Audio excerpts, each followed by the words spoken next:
Tantor Audio, a division of Recorded Books, presents Barbarian's Touch by Ruby Dixon, narrated by Mason Lloyd and Holly Jackson. Chapter 1. Rokan. I am the only one not in a foul mood as we approached the strange cave that carried new humans to our world, where Ahash and Haydn walk in front, both surly and unpleasant because of the long journey. They wish to be home with their mates curled up beside the fire and sharing furs. My brother, Ihako, walks behind them, his arm around his mate, Kira. They miss their kit and do not want to be here either, but Kira feels obligated. Near me, Hassan, Taushen, and Beck bicker over the human females we are traveling to retrieve. Beck and Hassan are both convinced that the females will take one look at them and resonate, like Vektal did to Shorji. Their snappish retorts have made Taushen unhappy. If they will both get a mate, will there be one left for him? He does not like the odds. Me? I walk silently, listening to their conversations with amusement. The day is cold but pleasant, and we are healthy, so I have no complaint. My brother is here if I am lonely and need company, but I do not. My younger brother Sessa is home with my father and mother. I have no mate waiting for me. I am content. But my mood is light because my body is humming with anticipation. Something big is coming. I do not think it is resonance, but my strange, knowing feeling is prickling over my skin. I feel it when a large storm is rolling in, or when someone in the tribe is in danger. My brother's mate Kira calls it intuition. Humans have many words, and I do not grasp most of them. To me, it is just knowing. Like, I can look at Beck and know that he will not find a mate here. Not here. Not now. The time is not right. I know that in my heart as much as I know something life-changing is down in that strange human cave. What? I do not know, but I am eager to see it. I do not share this, though. Beck is still struggling to find his pride after Claire left his furs for Erevan. It has been a long journey here, and will be a long journey home. It will be that much longer if he is filled with anger the entire time. I study the others as they bicker to see if I get a similar feeling from them, but there is nothing. I shrug. It does not always work. "What about you, Rokan?" Taushen asks, rousing me from my reverie. "What color mate would you want? Red like Harlow, or brown like Tiffany, or yellow like Liege?" I shrug. "If there is a mate for me, I do not care what color she is." Humans have many strange features, but when I see Ayahako looking at Kira's flat, smooth face with adoration, I know it does not matter. She can have 3 noses, and if I resonate to her, I will cherish all 3 of them. Hassan makes a hissing sound of irritation. "Why do you bother to ask him, Taushen? He refuses to play this game. He does not care if he mates. That means the females are for us that care." "That is not how it works, and you know that," I add, amused at Hassan's possessiveness. "Just ask Haydn." Haydn simply snorts, but his response has no real ire behind it. He misses his mate too much. I increase the pace of my steps, pulling away from the others. If they wish to argue and ruin the day, they will do so without me. I pull out my bow and nock an arrow, scanning the skies. Ahash and Liege have been giving me lessons, and now I am as good with this weapon as my spear, if not better. It will give me more leverage against a skyclaw if one should appear. There are many in the area, which is concerning especially to Ihako. We are big enough to be ignored, but my brother's mate is just small enough to be carried off. He keeps a rope tied at his waist, linking them together in case of attack, and Kira walks in the center of our party. So far the Skyclaws have avoided our band, but it never hurts to be vigilant. I have good reason to be cautious. Half-eaten Divisti litter the landscape, blood spattering the white hills. The Skyclaws found a herd here recently and shredded their kills. They are messy eaters, and I frown as we pass another carcass, with the belly torn out and not much else eaten. The creature's body is frozen, the blood forming icicles on the ribcage, but all I can think is how much meat has been wasted. My tribe would make use of all of the animal, right down to the bones and hooves. On the next crest is a metlak carcass, freshly dead. The stench of its filthy fur makes Taushen complain. A peaceful journey this is not, but it is a necessary one. At least 2 humans have been found in the remains of one of the strange caves that Kira and her people swear fly through the stars. They sleep, unaware that they are on our world, and Kira is determined to rescue them. As the tribe still has several unmated males, myself included in those numbers, the thought of more mateable females is an exciting one. Sometimes I cannot grasp how much our tribe has changed in a handful of seasons. Before, there were 4 females and 3 kids. Now, there are 16 females, and the caves swarm with newly born kits. I have not resonated, but this is not surprising to me. I know each human female, and though they were attractive enough in their human way, they did not set off my knowing feeling. Now they are all mated, so it does not matter. Maybe I shall never mate. "There," says Rahash, pausing ahead. He gestures in the distance.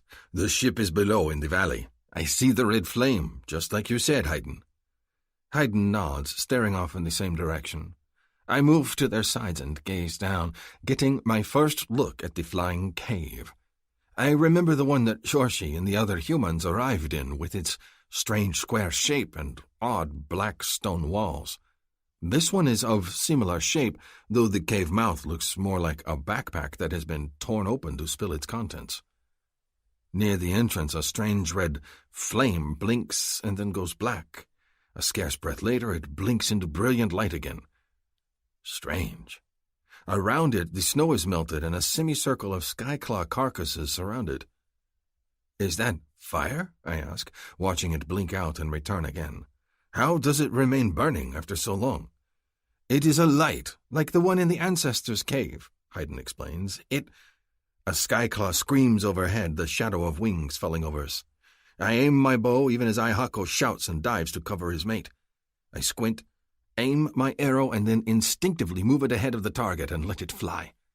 A moment later, it connects in the exact spot my knowing tells me it will be, and it sinks deep into the creature's gut. Blood splatters onto the snow like rain, but the creature doesn't circle back to us. Rather, it flaps harder, continuing into the valley, heading right for the flame that blinks back into existence once more. As I ready another arrow, Rahash makes a sound of disbelief. My gaze rips back to the cave, and as I watch, the skyclaw dives. Its maw opens, and a moment later there's a terrible cracking noise that rips through the valley as it slams into the light and then crumples, wings spread to the ground, piling on top of the others. "It just broke its neck," Haydn says in a low voice, and rubs his own throat, staring down into the valley. I lower my arrow slowly. Is that what is killing the skyclaws? They do not like the flame? Rahash snorts. "We need one of those fires in front of our cave."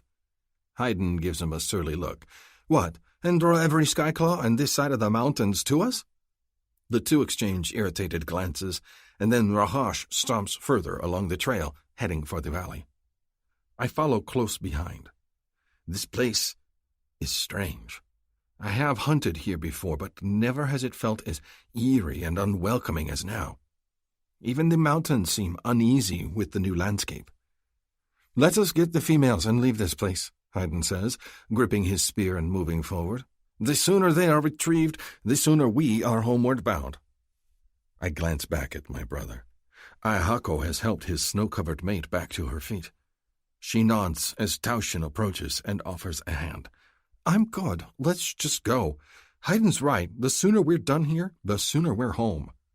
They are right. The sooner we leave this place, the better. I do not need my knowing to tell me that. Even without the threat of skyclaws and the strange alien cave, this is deep into Metlak territory, and they do not like Sakhui. We make our way down through the valley, sidestepping the skyclaw corpses, and enter the cave. It's a large, dark room as big as the enormous central cave of the travel home. The floor is covered with a fine sheen of snow that melts as we step on it, but there are no tracks and no dead animals. Traces of Haydn and his mate Josie's days spent here remain, and we start a fire in the abandoned pit because Kira is shivering. The bickering does not stop now that we have arrived, though. Tauschen and Beck make fire, squabbling the entire time.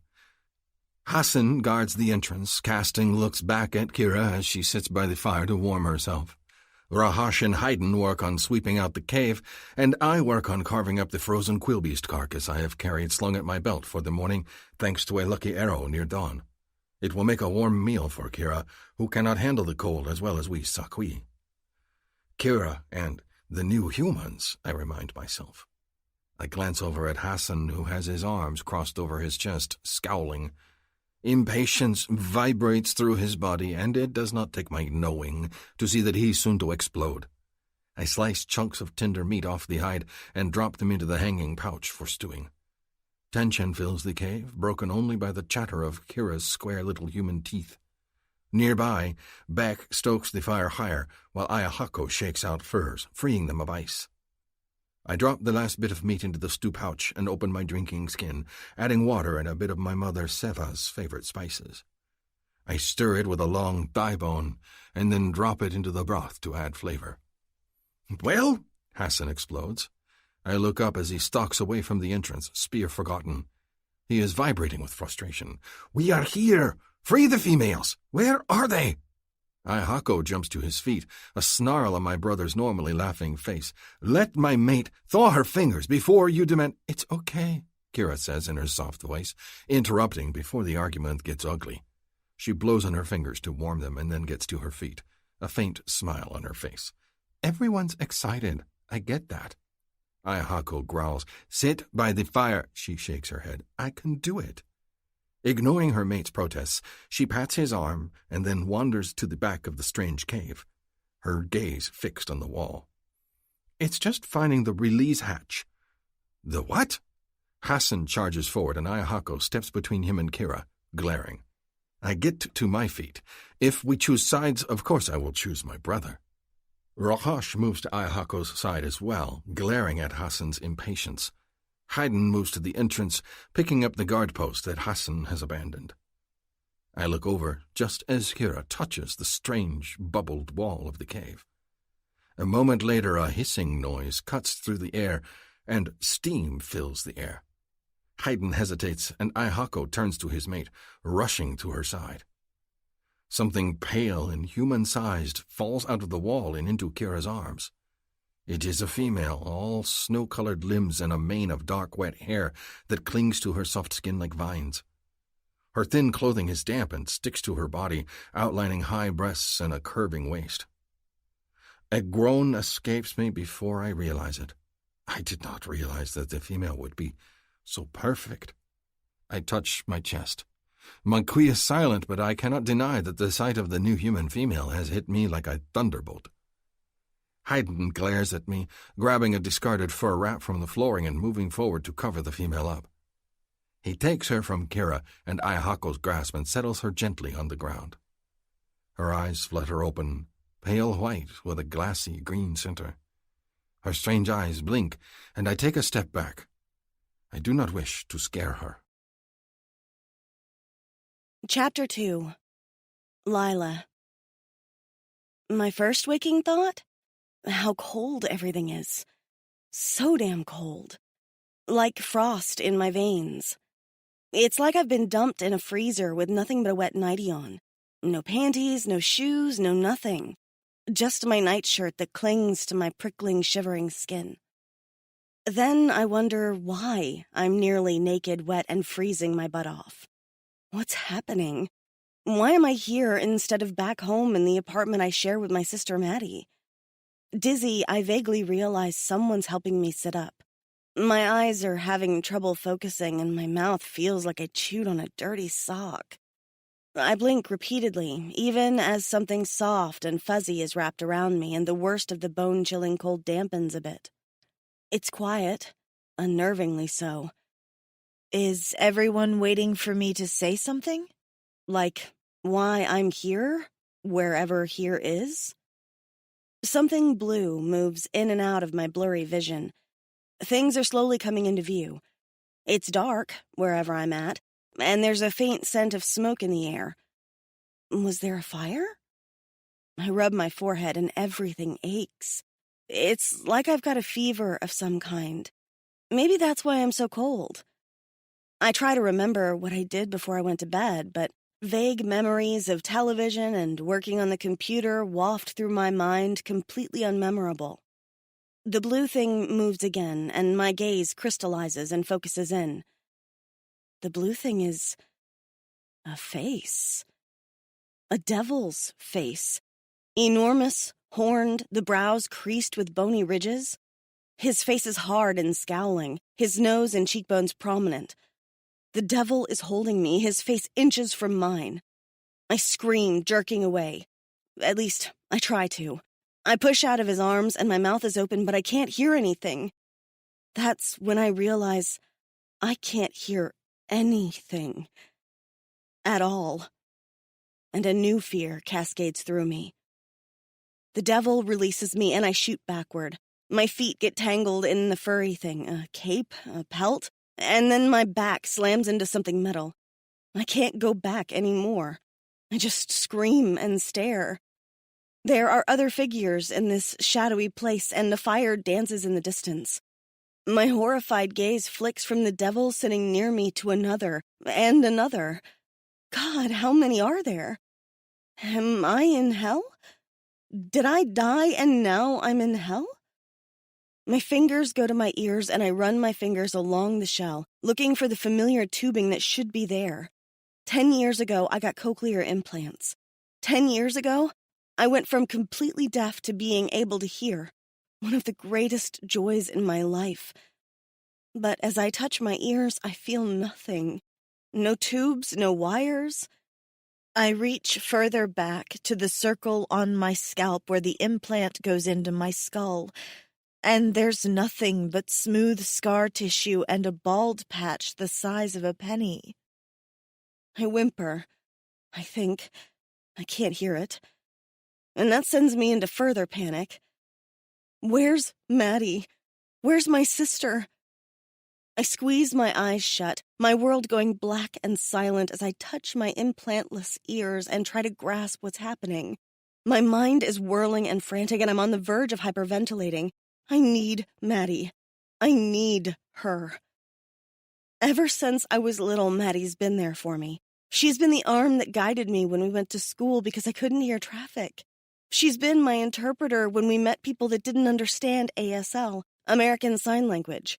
After I got my implants, she's taken more of a back seat, but we're still best friends, sisters, and closer to each other than anyone else in the world.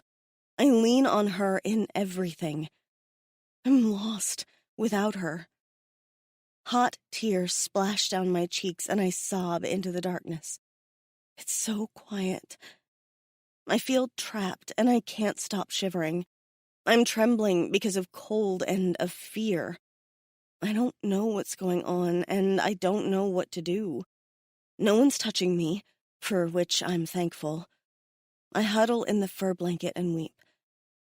I want this all to go away. I want my hearing back. Hands touch my arm, and I open my eyes and jerk away, a little scream erupting from my throat again. A familiar face is there, round, with the same green eyes I have, and a wealth of messy blonde hair. It's Maddie, her full lips pressed into a hard line. She touches my cheek and says something, but in the shadows, it's hard for me to make it out. Lila, you okay? I think she says. I'm not. I'm so not okay. I do the ASL gesture for can't and then tap my ear quickly. Maddie's eyes widen and her hand goes to my ear looking for my implant. She realizes it's gone and then signs to me, "We will figure this out." I feel a surge of relief and nod. Maddie's got me, no matter what else happens. I huddle in the blankets, feeling small and like that isolated 12-year-old I once was, not the 22-year-old grown woman I am. I watch as Maddie surges to her feet and confronts the nearest person. I can't hear any of it, but I'm guessing Maddie's yelling. Her body is stiff with anger, and she shakes a fist as she speaks. I'm not strong, not like Maddie. My first instinct isn't to fight, it's to hide. I'd give anything to be able to hide right now, I think, as I watch my sister. Since her back is to me and she's standing in front of the person she's yelling at, I can't read lips to try and follow along. I glance at my surroundings, trying to make sense of them. At first, I think we're in a cave. I can see an opening up ahead and what looks like snow blowing in, which is bizarre. Maddie and I live in Arizona. This is not Arizona. I don't think it's a cave either as I look around. Everything is super square, and the floor under me feels like metal against my skin. I'm sticking slightly to it, like my fingers do when I touch a wet ice cube, and I shudder inwardly. The big cave, room, whatever, seems to be pretty empty. There's no lights, but there is a warm fire built up in the middle of the room. There are people sitting near it, though. Big people. Basketball player-sized people with enormous shoulders and curling horns sticking up from their heads. Are they really blue? Or are the shadows playing with my mind? I look at them again, trying to calm myself and logically make sense of what they are. I see tails and horns. Their skin seems rough and rippled across the breastbone and on the lower arms. One watches Maddie with intense emotion, but most of them are scowling, probably because my sister only has one volume, loud. I see one demon with long hair and thick muscles watching me with a rather creepy intensity and pull the blankets closer to my body. This can't be real, can it? If I close my eyes, maybe it'll all go away. Even as I question my sanity, I make eye contact with another one of the demon men. His eyes glow light blue, like they're lit from within. It's eerie, and yet his expression isn't cruel. He watches me with a look of concern and empathy, not the skin-crawling interest that the other one does. He crouches near the fire, his features lit up in inhuman shadows, but from what I can see, his chest is bare, and he doesn't seem bothered by the cold. How can he not? I'm freezing, and I'm wrapped in a fur. None of this makes any sense at all. My sister makes another angry gesture, drawing my attention back to her. One of the scowling males hands her a blanket, and my sister turns and storms back toward me. As she does, I see for the first time that there's a human woman. How did I miss her? With all the devils. She's average-looking, except for the weird, glowy blue eyes she has, just like the devils. She wears furs like the men do. Why is she here with them? Maddie kneels at my side and begins to sign. You are not going to believe this shit. What? I sign back. The other woman comes forward and squats near my sister. Maddie looks pissed that we're interrupted and pauses before she can tell me what's going on. The stranger looks at my sister and then at me. She begins to speak and I read her lips. Can she not hear? Is that sign language? Back off, Maddie tells her, and I can just imagine my sister's bitchy tone. It makes me smile, weirdly enough. Maddie speaks again. We need a moment. The woman's brows draw together and she nods, giving me a fragile smile. She retreats, hugging her fur clothing close to her slim body, and moves to the side of one of the devils, saying something to him.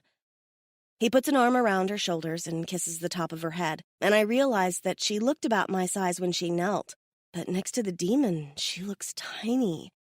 Fingers snap silently in front of my face. I look over at Maddie. Focus, she signs. Sorry, I'm freaking out. Me too. Her mouth flattens and she thinks for a moment, then continues signing. Do you remember anything that happened? I shake my head. All I remember is falling asleep, watching Castle, I think. Then I woke up and we're here and it's silent. What's going on? It sounds ridiculous, but Maddie pauses, then starts to sign again. I think we've been kidnapped by aliens. Rokan. Even though I know the females are uncomfortable, I cannot help but watch them. They sit in the back of the cave, bundled in furs. That is the only help they will take from us. They want no fire, no food, nothing but to be left alone right now. Kira says we should give them time, but looking at Hassan and Beck's hard faces, I worry they will not be given time. Already they are disappointed that neither female has resonated yet. It is clear the females are frightened, though. They are silent, shooting furtive glances over at us when they think we aren't looking. Their hands move frantically, and they give each other worried looks. The big one with the yellow mane will do well here, I think.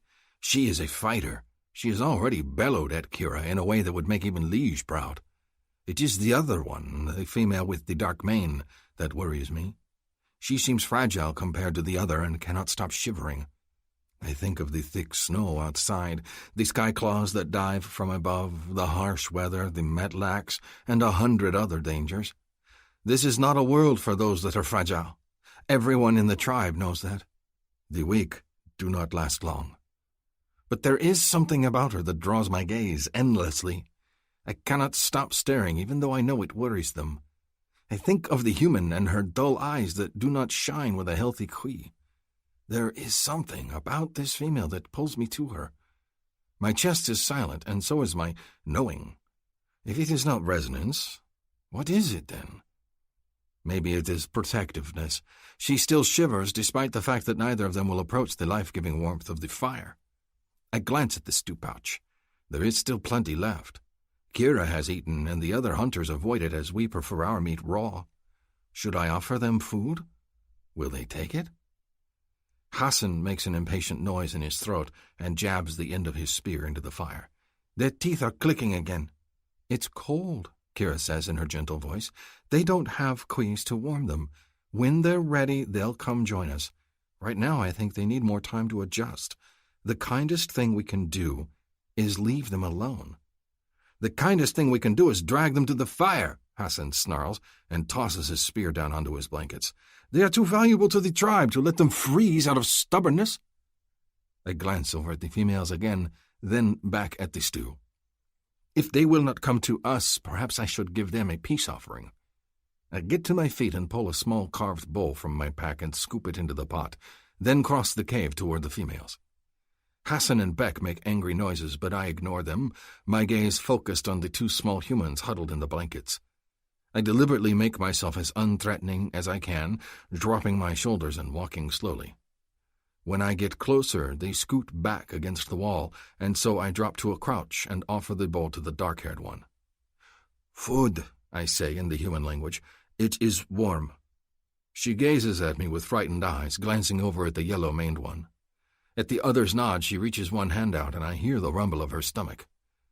A surge of protectiveness moves through me, and I want to do more for this small, frightened female. I want to keep her safe, to show her we are friends. I hold the bowl steady because I know any movement will terrify her. Her fingers twitch, and then her gaze flicks to something over my shoulder. She shrinks back, and the yellow-maned one pushes in front of her, a snarl on her face.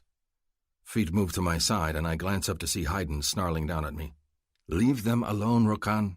In a lower voice, he murmurs, You are giving Hassan ideas. I swallow my impatience. Haydn means well, but he is protective of his task. He promised his mate he would bring the females back safely, and he is determined to do so. I nod, again slowly, and set the bowl down on the floor in front of the females, and then unhook my water skin and leave it as an offering as well. Then I get to my feet in unhurried motions and walk away with Haydn. I do not look back to see if the females pick up the food. I know they will. They have no choice. A pang of sympathy makes me feel uneasy at my role here. Of course they are terrified. If their story is like Kira's, they woke from their furs to this strange place with no explanation. To them we are monsters. It will take much convincing. And somehow we have to gain their trust and convince them they both need a Kui, or else they will die. Stay by the fire, Haydn snaps. He picks up his spear and goes to talk to Rahosh, and then the two of them move to stand midway between the females and the fire. Their backs are to the new females, and it is clear to all that they are not there to keep the females back, but to keep us from harassing them. I return to my seat, torn between irritation and resignation. I want to speak to the dark-haired one, to ease her fears, and now I am treated as if I am just as much trouble as Hassan and Beck. I glance over at the two males, and they have their heads together, whispering and scowling as they converse. They shoot glances over at Rahash and Haydn. Haydn is right to be wary. My knowing sense tells me that Hassan and Beck are hatching a plan, though it does not take much to guess that. It is plain on their faces. And perhaps my action has made things worse. Casually I glance back at the bowl I left. It is gone, and so is my skin. That is something, at least. Maybe I should bring more food over, Kira says in a soft, worried voice. I pull a bone cup out of my bag and offer it to her. She gives me a grateful look and gets to her feet, then dips it into the stew pouch. We'll give them tonight to adjust. I can't imagine how terrifying this is. When Nora and Stacy and the others came out of their pods, they had a bunch of humans to help them acclimate. Right now it's just me, and I feel inadequate. She sighs and then taps her temple near her eyes. This isn't helping either. The Kui? Ayahako guesses. She nods. We look different, probably scary, and I think one of the girls can't hear. Beck crosses his arms. A Kui will fix that. We need to find a Sakotsk to hunt before the females get too weak. Taushin and Hassan nod. Ayahako glances over at Haydn and Rahash. I am sure our hunt will be soon. It needs to be very soon, Beck continues. The females will not last long if they shiver inside the warmth of the cave. There are Metlaks and Skyclaws to think of as well. This place is dangerous. We must get them quees and get them to safety. You just want them given quees because you want them to resonate, Ayahako muses. Do not disguise it as your concern for their comfort. Ayahako and Beck start to argue loudly, Ayahako with his hand on his mate's shoulder protectively. At my side, Kira sighs and gives me a frustrated look.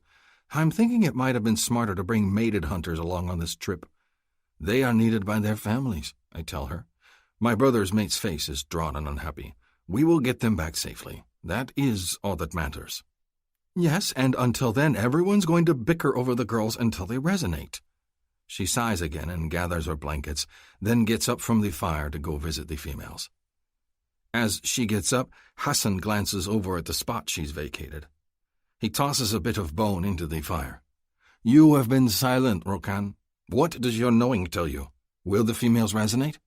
I sense nothing about the females, I tell him honestly, perhaps because they have no Kui. He nods slowly and then fixes his gaze on me. It does not matter to me about the yellow-haired one, but the soft one. She is mine. A possessive look glitters in his eyes. My jaw clenches and I fight back my anger at his bold statement. Resonance decides, not you. He narrows his eyes at me and then shrugs his shoulders. Then you will watch me resonate to her. One way or another, she is mine. He gets to his feet, and I do not need a knowing sense to realize this. He leaves to go to the front entrance of the cave, and I am left stewing in my own anger. Why does the thought of him claiming the soft one fill me with such rage? She is soft and gentle, this is true. Someone as bold and blunt as Hassan will storm all over her. Is that why I am angry at the thought? Or because I want her for myself? I force the idea out of my mind.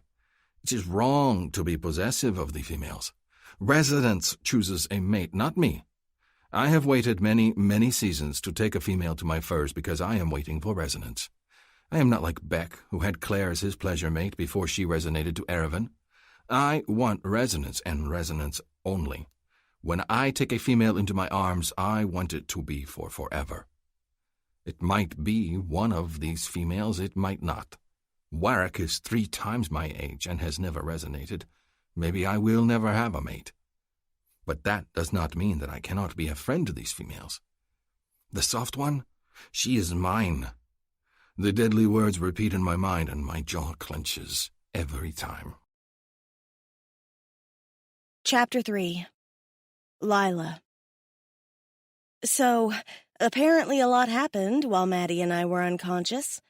It seems that we were kidnapped by one kind of alien, who also kidnapped the human woman here, Then the ship crashed, and we've been asleep in some sort of stasis for over a year and a half, until another human found the remains of the crashed ship and realized we were still in hibernation in the wall.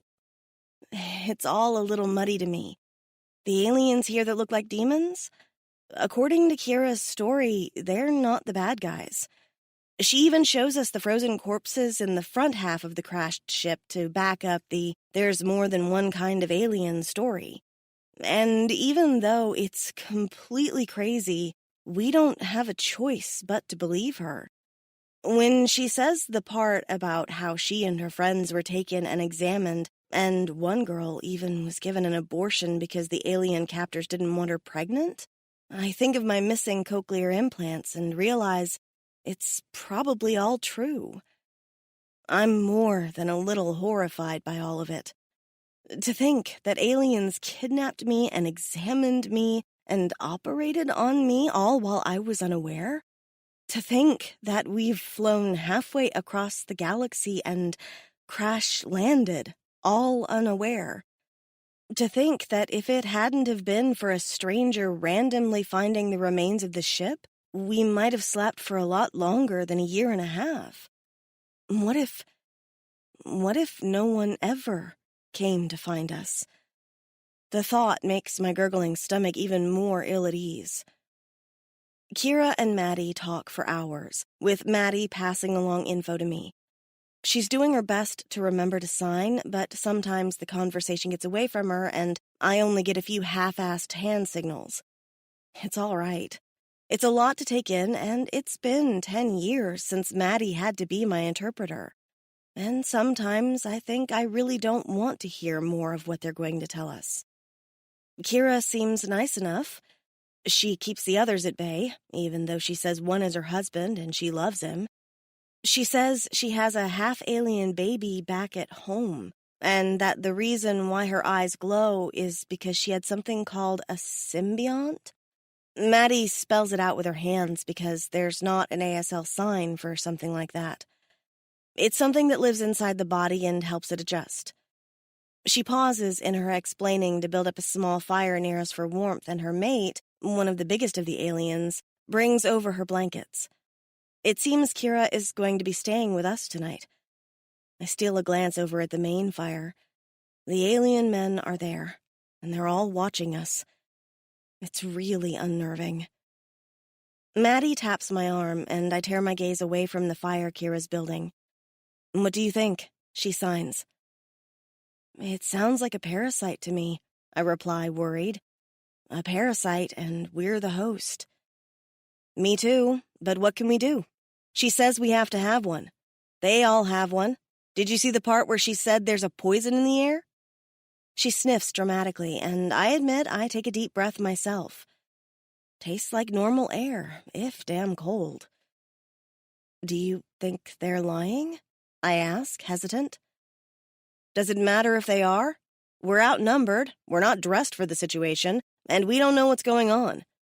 Like, I would think it's a prank, except I got close enough and those guys aren't wearing makeup." Her hands fly as she signs, agitated. She doesn't like this any more than I do, but like she says, we don't have a choice. Their eyes are really glowing, and there's a lot of damn snow out there, so we're definitely not in Arizona anymore.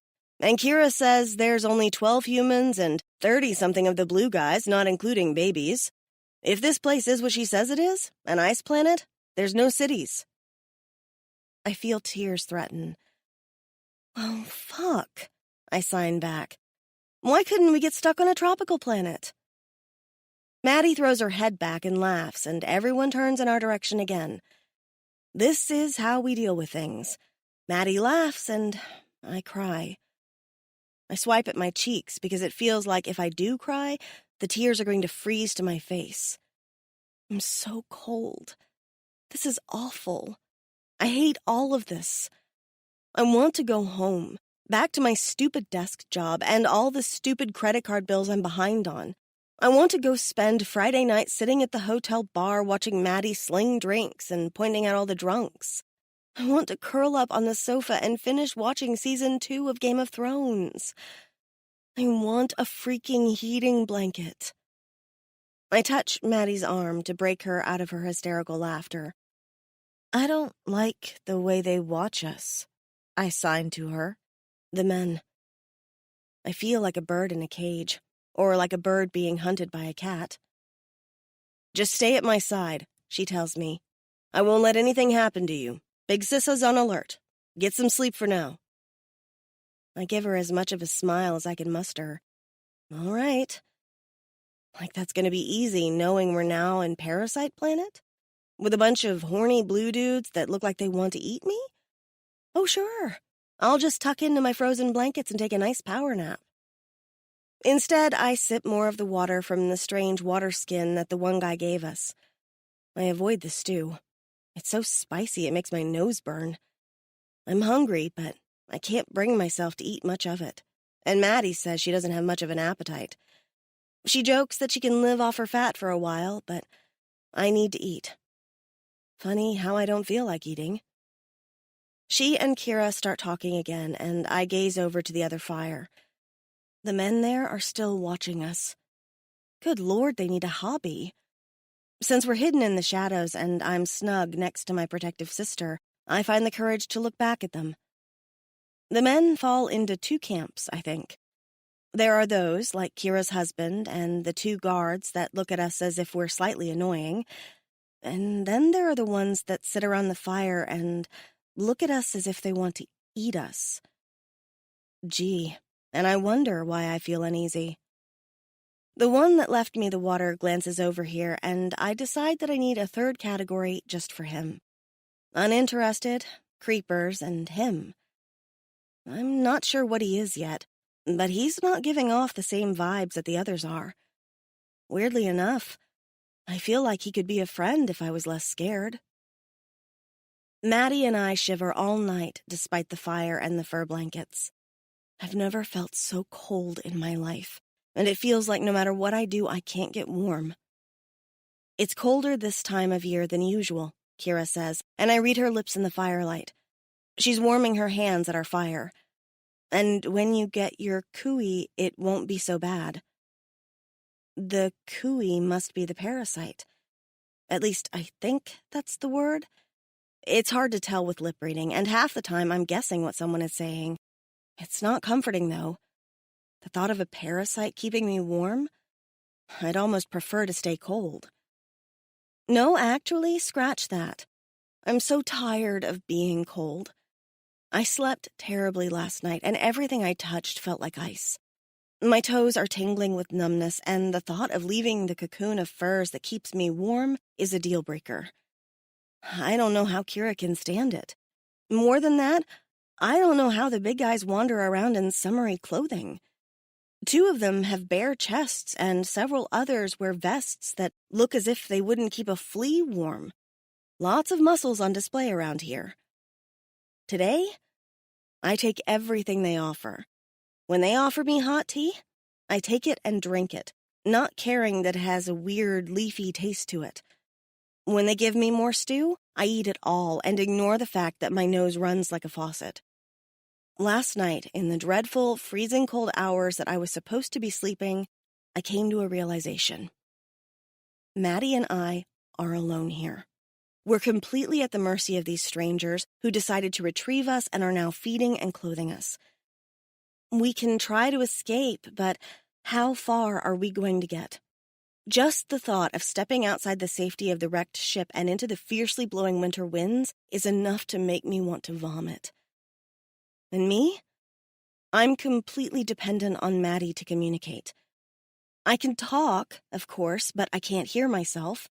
I can't tell if I'm loud enough or misunderstood.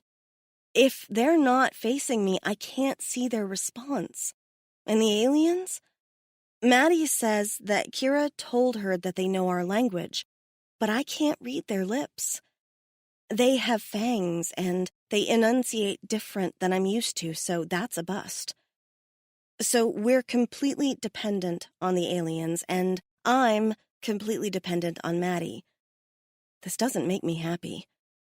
I'm not the most outgoing person, so I'm happy to let my exuberant sister take the lead. At the same time, I'm terrified. What if we get separated? What if something happens to Maddie? What am I going to do? Everything just feels dangerous. Last night, as I shivered and clung to Maddie trying to sleep, I came up with a plan. The yes plan. Do I want to eat this stew? Yes. Do I want to wear all these nice furs they're handing me? Yes. Do I want to be friendly with all the new aliens? Yes. Yes, I do. I'm not stupid. I know that the happier they are with me, the easier things will be. So right now, I'm going to be easygoing as heck and keep an eye on everything. I haven't told Maddie my plan, mostly because the words Maddie and easygoing do not belong in the same sentence. But if she thinks I'm safe and protected with these strangers, she'll come around. Kira holds a boot out to me. Shoe? Do you want the shoe? She taps it.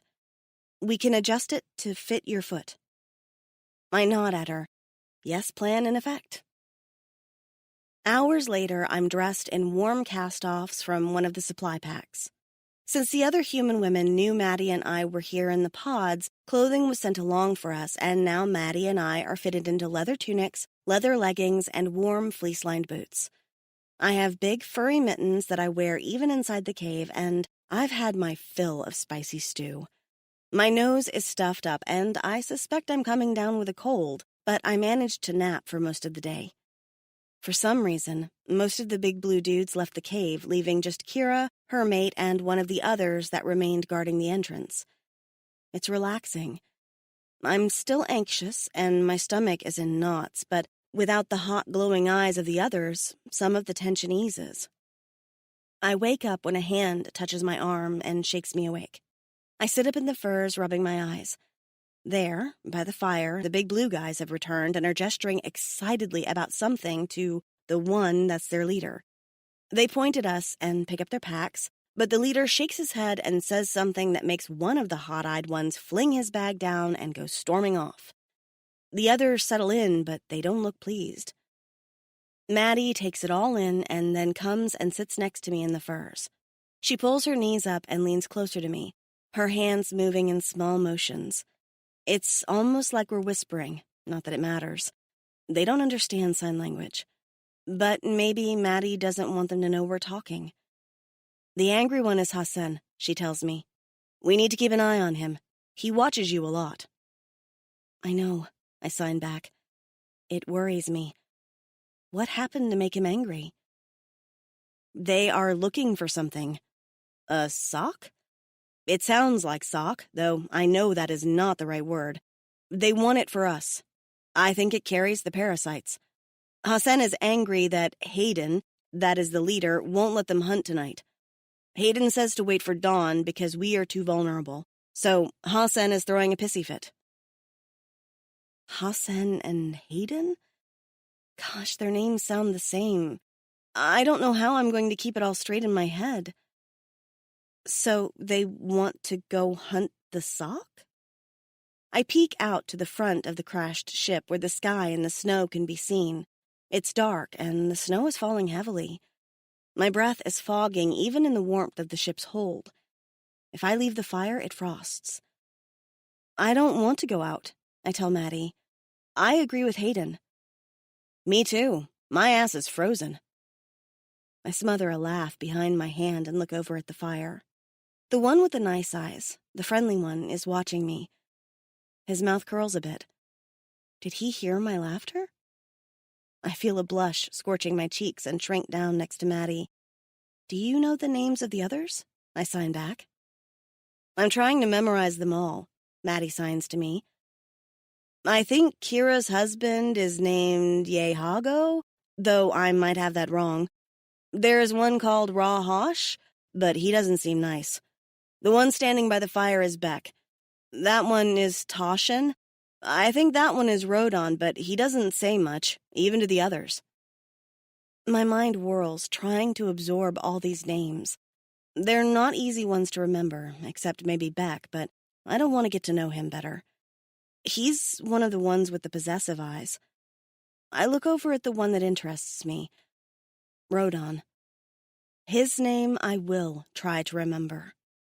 As if he can sense my stare, he looks over and tips his chin at me, a bit of a playful smile on his mouth. His lips stretch into a grin, and then I see nothing but white fangs. I shudder and look away again. After another horrible cold night, I'm more than willing to get this cooey thing if it means I'll be warm. This place is awful. It's freezing cold and barren, and by the time even the warmest of food gets to me, it's cooling off. If what they say is true, there's no Burlington Coat Factory around the corner, no McDonald's, no nothing. There's no warm beach to look forward to, or a break in the weather even. This is an ice planet. Sometimes, I really hope Kira and the others are lying to me, that this is all an elaborate joke, like they do on those TV shows, that we're going to go outside and see a city in the distance and everyone's going to laugh and hand me hot cocoa. I won't even be mad. I'll just be relieved. But that doesn't explain why my cochlear implant is gone, and non-consenting surgery definitely takes the joke too far. So this has to be real. And that terrifies me. Maddie seems to be handling things better than me. She's wary and combative to the others and protective of me, but she doesn't shiver as much, and she sleeps like a log. She doesn't look as if she's living every moment in abject fear. I'm envious of that. I keep my complaints and my fears to myself because if Maddie knows I'm silently freaking out, she'll worry about me and go into mama bear mode. And while I love my sister, I don't know if I want her to smother me with overprotectiveness. Maddie can be awesome, but Maddie can also be too much. I'm glad that she's here, and at the same time, I resent that I'm forced to rely on her again. It's not Maddie's fault that after years of hearing and independence, I'm forced to rely on her again. Whoever took my implants is a jerk. After we eat a quick hot breakfast of leftover stew, the aliens get out their weapons and pack their bags. Kira talks to Maddie for a long moment. I try to follow the conversation, but Kira's talking too fast. Maddie nods at her and then comes over to me. They want to leave, she signs. They know where the sock thing is and want to go hunt it to get us parasites. They say if we don't get them, we will die, and they worry you're not strong enough as it is. That's a tough pill to swallow, that I worry them and look weak. I'm not much smaller than Kira. I resist the urge to flex my arms and show them the small muscles I've got. I may not be as hulking as the rest of the aliens, but I'm not a wimp. That's fun, I sign back to her, because what else can I say? Can you tell them to go fuck themselves? Maddie's eyes brighten. There's that fighting spirit. Where's it been for the last 2 days? Hiding and praying this will all go away? Just think of it as camping. As long as they're good to us, this is just like a camping trip, right down to the leeches. I make a face at her. Yuck. Thanks for that. You know I hate camping. She pats my arm and then signs, Suck it up, Buttercup. Guess I need to. Kira waits for us to be done with our conversation and then hands us more furs to put on. I notice the men are wearing less wraps than before, which means they're giving them to us. She produces a pair of rough-looking snowshoes and holds them out to Maddie and me. Oh boy, we're leaving the wreckage of the ship. I'm not sure if I'm excited or terrified. I guess it's too much to hope that the sock thing we're going after lives in a nice warm shelter. If so, I just might become its new best friend. Maddie takes the snowshoes from Kira and hands them to me. Bundle up, she gestures as Kira hands over even more furs. We need to keep you warm, weakling. I know my sister's teasing, but it still grates on my nerves. I scowl at her as I take the shoes. She's in such a good mood, and I'm a bit resentful of that. Maddie loves adventure and challenge. I think she's thriving on irritating the big blue guys that look at us like we're treats to be devoured. Me? I just want to be left alone. Preferably somewhere toasty warm. I put on the furs that Kira hands over, And it seems like layer after layer until I probably resemble a stuffed toy more than a human. There are fur chaps that go over my leggings, a fur wrap that goes over my shoulders and then around my torso. Kira produces a belt and ties the wraps against my body, and then comes another layer and then a heavy cloak. I'm itchy and stiff, and so I don't protest when she bends down and starts to strap the snowshoes to my new fur boots. By the time she's done with me, I look ridiculous. Maddie does too. I want to joke that we look like a pair of teddy bears heading out for a picnic, but my hands are wrapped in warm double-lined mittens, and so I can't sign. Kira bundles up once she's satisfied with our clothing, and then we all waddle to the broken end of the spaceship. I'm a little jealous of how well Kira can walk in her snowshoes. It's clear she's had practice. I want to stare at my feet to make sure that every step I take is a solid one, but I need my sight to know what's going on around me. If I stare at my feet, I'll truly be isolated. We're the last ones in the ship, I realize. The others are outside waiting for us in the pale gray light. I pull my hood down deeper over my face and step forward. The crunch of snow under my shoes can be felt, if not heard, and it comforts me. Because what I see when I step outside takes my breath away. I've stared at that sliver of light for the last 2 days. I know to expect a bleak landscape of snow and wintry skies. Even so, I'm not prepared for just how different everything is. I stare around me in a mix of horror and wonder. Rolling, endless hills of white snow cover the landscape. It's snow as far as the eye can see, heaps and heaps of it. There isn't much in the way of landscape. No trees, no bushes, only a few rocks here and there. Behind the ship, purple, glass-looking mountains climb toward the skies like teeth and cast long shadows over the valley. No wonder it's so bitterly cold. We're in the shadows, and the sun never hits us. I look up, squinting to see the sun. The sky is covered with thick clouds, but I spot the suns. 2 of them, clustered together like mating fireflies, so small and watery-looking that I wonder if they give off any light. My heart sinks at the sight of them, and I realize I'm never going to feel a warm summer day ever again. I'd cry, but my eyes would crust shut with ice. The aliens are standing a short distance away, as if waiting to grab me if I topple, but wanting to give me space at the same time. I shiver and make no move to get near them. It's even colder outside of the ship's protective warmth. A hard gust of wind nearly knocks me off my feet, and I wobble in my snowshoes. I stagger, staring down at my feet, and then I notice some of the snow isn't all that clean. Dark specks cover patches of the area, and I take a few steps forward, moving around the edge of the ship. Something reddish flashes, and I approach it, curious. It looks like an emergency light of some kind, blinking over and over again, embedded into the body of the ship. It must be hot, though, because all of the snow around it is melted clear away. I avoid it and look over. There's a male alien dragging what looks like a corpse of a giant car-sized creature away. He pulls it by the long, spindly legs and then tosses it onto a snowy heap of what looks like other bodies. I shudder and head back toward the entrance, where my sister will be. I don't want to be alone. Maddie is standing at the gaping hole of the side of the ship, her lips parted in surprise. I see her mouth something like, "Oh, wow," and she twists and turns, trying to take it all in.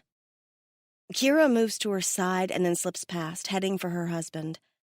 I sidle closer to Maddie, who has pushed her hood off and is gazing around her with unbridled interest. I huddle deeper into mine, hating the cold. That's the Taylor sisters in a nutshell. Maddie staring out into the world with excitement, and me hiding behind her, wishing I were somewhere else. Someone grabs my waist, and I squeak in surprise, stumbling backward into my sister. I feel Maddie grab me and try to right me, but I tumble into the snow, landing flat on my back like a turtle. I close my eyes, embarrassed. Good thing I can't hear them laughing. A hand taps my shoulder and waits. I open my eyes a bit and see the nice one, Rodon, offer me a hand up. His dark blue hand is enormous, and I see 3 big, thick fingers and a thumb. I stare at it for a moment and then reluctantly place my hand in his. He hefts me back to my feet with ease and tilts his head as if to say, "Are you all right?" I give him a faint smile. Another one appears, the one with the scary, possessive eyes. Hassan. I watch in surprise as Rodon steps in front of me and looks as if he's giving Hassan a dressing down. Hassan gestures at me, a rope in his hands, and then makes a motion for tying the rope at his waist. Was that what he was trying to do? Tie me to him? I don't like this at all. I try to take another step backward, but that's near impossible in snowshoes, as I'm learning. I lose my footing and flop onto my back again. This time both alien men rush to my side and offer hands along with Maddie. I ignore both of them and let Maddie help me up, even though I nearly knock her down in the process. I cling to my sister as both men continue to argue, and a third one, the stern-faced leader, arrives and wades into the argument. They gesture at me, and Hassan shows his rope and then points at the sky. Rodon points at me and then at Hassan. The argument continues, and then Hassan looks expectantly at the leader. The leader throws his hands up in disgust and then nods, pointing at me. He gestures to Rodon and then Maddie. Rodon's mouth thins, and he does not look pleased. Hassan, however, does. He stalks toward me, that predatory look on his face, and comes to put the rope around my waist. I cling to Maddie's arm, trying not to be scared. This is what the leader wanted, right? There must be a reason for this. It's a safety precaution of some kind, I realize. Like the climbers on Everest. Except, when he starts to tie the other end of the rope to his waist, I panic. I don't want to be tied to this one. I realize now that's what Rodon was trying to argue about. He knows I'm scared of Hassan. I guess he lost the argument because he moves to Maddie's side with his own length of rope. No, I squeak out and cling to Maddie. No, I don't want to be with this one. Maddie says something back to me, brows furrowed. You're babbling. Is okay, Lila. Oh, sure, it's okay for her. She's not going to be strapped to this guy. I shake my head again and then try to rip my gloves off so I can signal to my sister in private that he makes me uncomfortable and I don't like him. But Maddie stops me and shakes her head. We need to go, she mouths. I stare at her.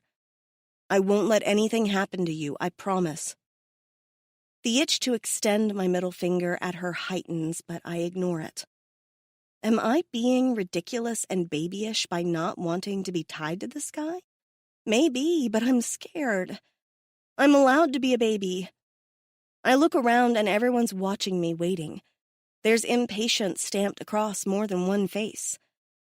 I have to remember the yes plan. Shit. I already hate the yes plan. I sigh and put my hands down.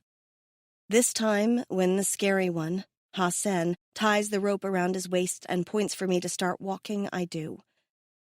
Because I guess the only thing worse than being tied to the scary guy would be being left behind. Chapter 4. Rokan. My knowing feeling is rumbling in my chest. Something is about to go wrong. It sets me ill at ease. My feeling is centered around the soft one, Lila, but I am not entirely certain of what it is I am feeling. I do not feel she is in danger. I am not resonating to her, and yet I do not like this. I eye how close she walks to Hassan and the protective looks he gives her. Is this jealousy, then? Am I envious that he has staked his claim on the same female that intrigues me? Or is it something more? Normally my knowing is clear, but this time it is as muddy as the churned snow at our feet. I want to say something to Haydn to call off this hunt, but I am torn. Until I know why I am troubled, it is foolish to end the hunt. The humans are already out in the snow and moving slow. The trek back to the cave would take as long as moving forward, and they need quees to warm them and heal their bodies. Lila needs a quee most of all. As others have pointed out, she is not strong, and the fact that she cannot hear worries everyone. Her hand words are fine in the cave, but in the wild, when she cannot hear the scream of a skyclaw as it rips through the air, or the growls of metlax as they emerge from a cave, she is in danger. Perhaps this is what makes me uneasy. If so, all the more reason to get to the Sokotsk and bring it down. Are we close to there? The one at my side says. Madi. I'm tired, and I'm sure Lila is too. Soon, I tell her, and it is clear that my vague answer irritates her. She snorts and mutters under her breath. Been saying that for the past hour. I steal another glance at Lila and Hassan. The human's steps are slowing, and as I watch, one corner of her fur cloak falls off her shoulder and drags on the snow behind her. Before she can recover, Hassan scoops it up and tucks it around her body. And my gut burns once more. That is what this is, then. It is not my knowing. It is envy that he gets to keep her close and I do not. I am ashamed. Hassan is my friend and a good hunter, if hot-headed. If he resonates to Lila, I will be glad for him and their happiness. I have no claim on her. I cannot because resonance decides. Reluctantly, I tear my gaze from her and point in the distance. Do you see the trees? The tops have been shorn. That is because the Sokotsk was here recently. We will get to those trees, and there we will find our prey. Madi puts a hand to her forehead, squinting in the distance. Those are trees? They are.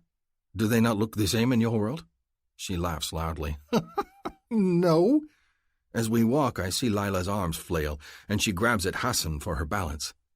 I fight the strange envy in my gut at the sight of that and the sight of his arms going around her. Then I feel it a moment later. The ground vibrates. A second later, it vibrates again.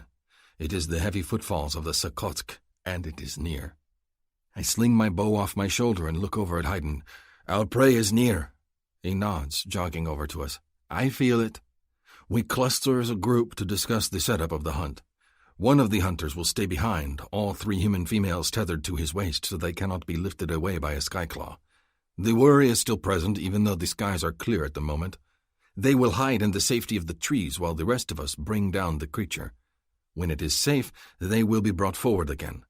All of this is said in the human language so Madi can follow along. I try not to watch Lila, but I see her studying our faces as we speak, and I wonder what it is she looks for. I am a selfish male because I want her hearing to be fixed. I want to speak to her. I want to hear her laugh. Can we have weapons? Madi asks, and gestures at her sister. Me and Lila? Hassan crosses his arms over his chest and scowls down at her. Why? You will not be hunting. She flattens her hand and pushes it in front of his face. Talk to this. Then she turns to Haydn and repeats her question. Can Lila and I have weapons? The look on Hassan's face is incredulous, and he pushes Madi's hand aside. I said, You do not decide for the humans, Hassan, Haydn says in a weary voice. Rahash just rolls his eyes, annoyed with Hassan and the rest of us. If they will feel safer with blades, we will give them weapons. Ha! Madi says triumphantly and smirks up at Hassan. Suck on that, smurf. She wiggles her fingers at Haydn. Now give me a knife. Is this wise? Hassan demands, switching to Sakwi. We should not arm them. Why? Do you not think you can take them? Beck counters. He is no happier with Hassan than I am for being selfish with the dark-haired female. Hey, speak English, Madi interrupts, frowning. This is rude. Hassan ignores her. I do not want the females to hurt themselves, he says, and looks at Taushin and Aihako for support. Remember when the other human females were given their kui? Some of them fought out of fear, and now you wish to give these 2 blades? They will not hurt us, but they can easily harm themselves. He is right, Rahash says. My liege is strong like this one, and she fought hard against the placing of her kui. We do not need to give them weapons. Haydn considers Rahash's words, then nods. It is decided, then, unless someone feels strongly that we should do otherwise? Kira raises a hand and then sighs. I'm outvoted, aren't I? Aihako grins and presses a kiss to the top of his mate's head. You are. Okay, but you guys break it to them, then. Kira raises her hands. I absolve myself of this conversation. What are you guys talking about? Madi asks. Why? Her mouth opens and she goes silent. The Sokotsk lumbers into view in the distance, all legs and shaggy gray fur. Even from here I can see its 4 eyes glowing. Lila whimpers. Mahdi's gaze remains locked on the creature. Fuck, that is hideous. That is what we are hunting, Haydn says. Where's the parasite? Mahdi asks. Inside, Kira tells her. We have to kill it and pull them out of the heart. Gross. Yep. A snowstorm grows overhead, the skies darkening to an angry gray. A few of the others eye the clouds with worry and glance over at me. It is well known in the tribe that I am good at understanding the weather, but this particular storm is not what is making me anxious. Even if it is, we must continue. It is more important to hunt and get the quees for the females. The Sakotsk is not in a herd, which means it is a young male. It is alone, and because it is young, is swiftly brought down by our group of experienced hunters. Rahosh's arrow hits it in the eye, and it tumbles to the ground in a crash and an explosion of snow. The females are hurried forward, even as Hassan and Beck pry the ribcage apart, exposing the still-beating heart and the glowing quee threads within. The women look faint. Mahdi turns to Lila and pulls off her gloves, moving her hands frantically. I watch them, curious to see if I can understand the words. But Lila just shrugs. We do it, she says, words soft and slurred. I am surprised and strangely pleased to hear her sweet voice. There's no going back. Maddie throws her hands up in exasperation. Fine. Are you ready? Calls Rahosh. He looks at me and Taushen. Keep your spears on alert. The smell of blood will draw Metlex. Or Skyclaws, Haydn adds. I nod and ready my bow while Taushen jogs away a short distance to keep watch. Beck and Ihako do so as well, and Kira ushers the females forward. The sooner we get this done, the better, ladies, I hear her say. It's starting to snow. Kira is right. Fat, slow flakes are appearing in the air, and within moments the skies are white with falling snow. I turn and scan the darkening skies, watching for Skyclaws. Visibility is decreasing by the moment, and my job grows ever more important. I want to watch the females, Lila especially, but I am a hunter and I have my duty to protect. There were shadows hovering on the horizon, and I watch to make sure they do not come closer. I must ignore the swift intake of female breath, the soft whimpers, Kira's encouraging murmurs. Focus. I want to see her, though. I want to see Lila's strange green eyes flooded with comforting, glowing blue. I want to know she is safe and she will be strong. A shadow swoops in the distance, barely visible in the heavily falling snow. I squint, not sure if it is my imagination, and then I see it again, circling closer. Skyclaw, I warn, raising my arrow higher. Be alert. Get them up, someone shouts. Get them protected by the trees. I glance backward and see Ihako scrambling towards his mate. The two new humans are sprawled on the blood-spattered snow, unconscious. This is normal when one accepts a quee, but they do not have hours to recover. Not with Skyclaws in the air. Another shadow flits overhead, and I look up. Not just one Skyclaw, but 3. Be alert, I shout again, loosing my first arrow when one dips low. Look to the air! Get the females to safety! Out of the corner of my eye, I see Hassan scoop up one of the females and run for the tree line. Beck scrambles past me, and I hear him arguing with Haydn over another female and who should carry her. I knock another arrow and let it fly, and then I see Rahosh at my side, his bow raised. We loose arrow after arrow. 2 hit the thin, veiny wings of the Skyclaws, and 1 hits low in the belly. The small, wounded one gives a high-pitched scream and whirls away, and then a second breaks off and chases after it. As I watch, the larger one attacks the smaller and snaps its neck. Before the body can plummet from the air, the victor scoops it up in its claws and carries it away. That leaves just 1. It circles around the Sakot's corpse, and I turn, shooting my last arrow before tossing my bow aside and picking up my spear. It snarls and snaps at Beck, and I rush forward with the other hunters. Taushen's spear slams into the creature's lashing tail, and then it is pinned. Beck, Taushen, Rahosh, and I stab it over and over with our spears, avoiding the dangerous, grasping jaws. Beck's arm is scored by the teeth, but he sidesteps and is out of danger quickly. Then it is nothing but a corpse, bloody and reeking next to the discarded Sakotsk. I pant, wiping blood from my face. Is anyone hurt? Haydn asks, storming forward, his spear in hand. Do you need a healer? Beck rubs his bleeding arm. There is no healer, so it does not matter, and the wound is not deep. Haydn hands back his waterskin. They have dirty mouths. Wash it well and see Melek when we return. He looks around, a frown on his face as he stares out into the driving snow. "Where is Hassan?" I look as well, but my gaze is seeking someone else, someone with long dark hair and a pale human face. Mahdi rests under a tree unconscious. Kira is at her side, and Ayako protects them both. Lila is not with them. My knowing sense shoots through me with force, and I realize that I have been wrong. I am not jealous of Hassan. My sense does not surge when I see him because I am envious of him. He is the danger. It is not the storm. It is not the sky-claws. It is Hassan. "He has stolen her," I say aloud. "He has taken Lila." Hassan is going to try to force resonance. The thought fills me with helpless fury, and my hands curl so hard that my bone blade cracks in my grasp. Chapter 5. Lila. I stifle a yawn and burrow deeper into the blankets. For the first time in what feels like forever, I'm warm.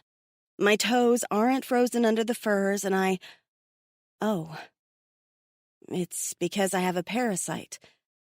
The cooey. I rub my chest, eyes closed, but I don't feel any different, just warmer. I roll onto my back and open my eyes. A blue face is inches from mine, glowing eyes wide, fangs jut from a grinning mouth. I shriek and fling myself backward, desperate to get away. My head cracks into a hard wall and I groan, pressing a hand to the back of my head as I stare in alarm. What the? Hassan reaches for me and I slap his hand away. I look around me in shock because I'm not entirely sure where I am. In fact, I have no clue where I am. It's a cave, I think. There's a small fire burning a short distance away in a dugout fire pit that is lined with rocks. I'm sitting in a bed of furs, and there's rock under the bed. Not metal, so I'm not at the ship. Okay. I rub my eyes, trying to think. My memory's a bit blurry, but I remember the big, leggy creature that they pried open and the glowing spaghetti noodle things that they handed to me and Maddie. I remember someone cutting me with a knife at the base of my throat. My fingers go to my throat. If there was a cut there, it's healed over already. Wow. Either I healed fast or I was asleep for a really long time again. I'm trying not to think about that 1.5 years I lost in the pods or the fact that it could have easily ended up being so much more. What if I was in there for longer than I thought? What if I thought it was only 1.5 years and it was more like 10 or 20? I lick my dry lips. I guess it doesn't matter. The moment I saw those twin suns, I knew I was never going home. It could be 100 years and it wouldn't change anything. I feel a pang of loss for my old life, but I have Maddie. It's always been just the two of us, and as long as I have her, I know I'll be good. I glance around for my sister, ignoring Hassan's too intent face and the fact that he's practically crouching over my bed. I don't see Maddie, though. In fact, I don't see anyone. It's just me and Creepster here. "Maddie?" I call out gently. "You here?" Hassan gestures, and when I look over at him, I realize he's talking. He seems rather pleased with himself, and his tail, yeah, it's weird, thumps on the ground. He sweeps a hand out, indicating the cave. I have no idea what he just said.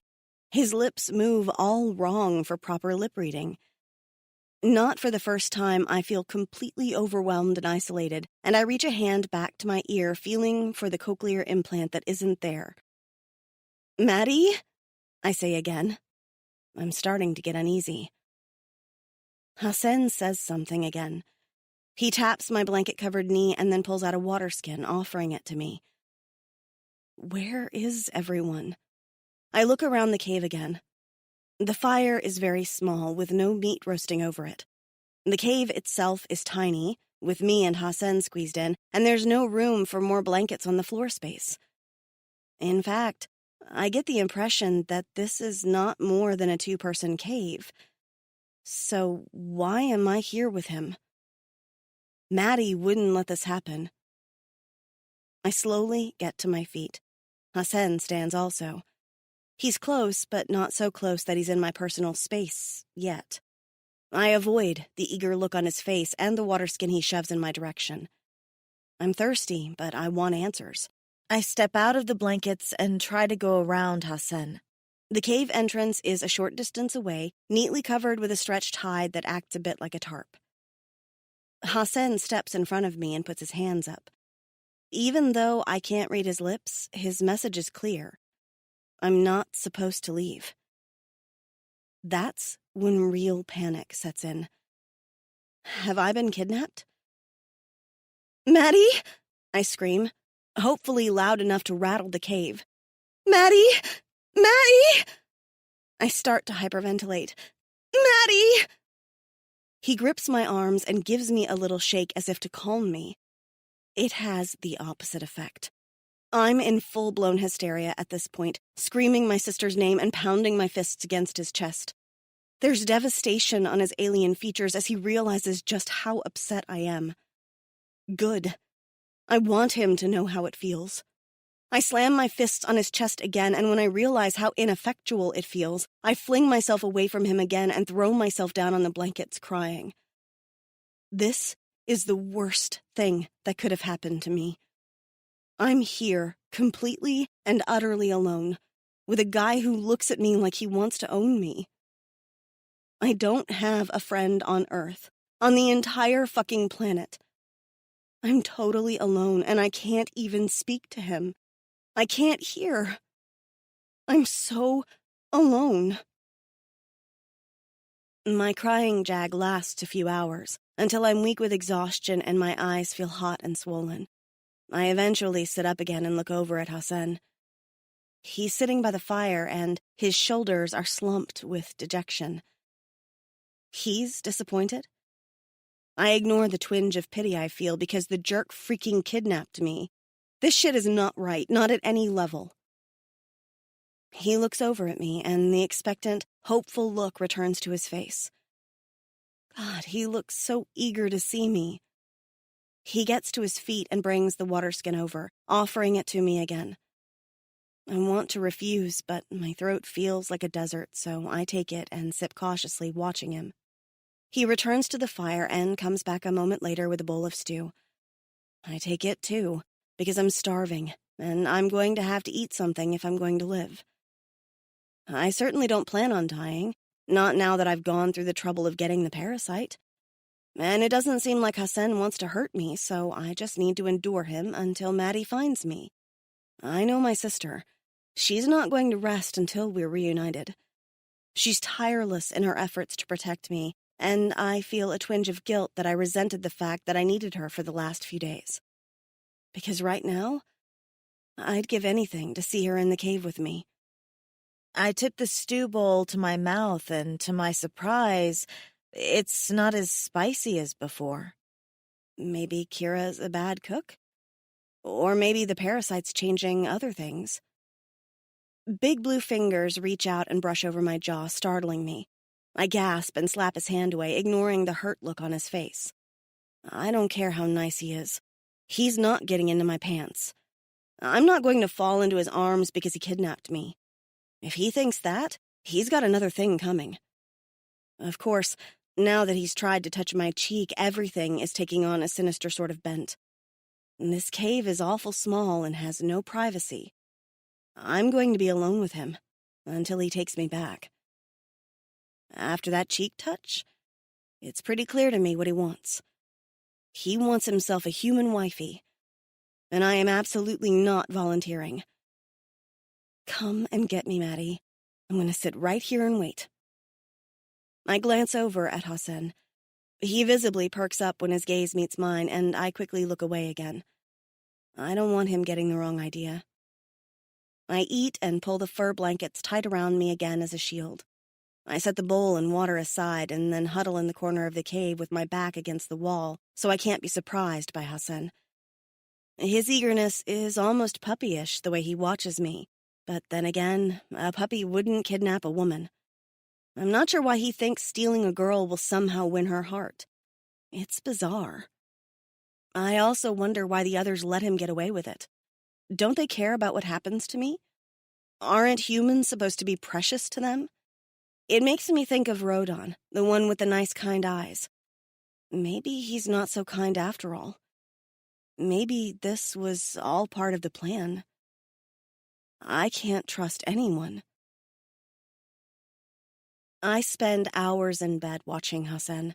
I'm no longer crying. Now I'm just afraid. Afraid that Hassan's going to get tired of waiting for me to like him. That he's going to decide to touch more than my cheek. I'm alone with a strange, enormous man who clearly doesn't have pure thoughts in his mind, so of course I'm terrified. It doesn't matter that he's treated me kindly so far. I'm waiting for the other shoe to drop. He tries to talk to me a little. He comes over and is all smiles, talking as he sets up a fresh water skin in my reach and offers me a little bowl of what looks like trail mix. I take the food and deliberately turn my face away so I don't read his lips. I'm not interested in hearing what he has to say. What's he going to tell me? Yeah, my bad, I stole you. Hope you're not mad. Want to make out? He seems more and more disappointed in my reaction to him with every hour that passes. When I do bother to look over at him, he has a dejected look on his face and he rubs his chest. The moment our eyes connect, he lights up and looks at me with anticipation. It's weird, but he watches me so expectantly that I keep getting the feeling that he's like a kid waiting for Christmas, and I'm not sure why. Also, I really, really have to pee, and he's not leaving. There's a carved, covered bowl in one small corner of the cave that I can pretty much guess the use of, but there's no privacy, and I'm not about to drop trow and squat in front of him. He waves a hand and says something, but I ignore him.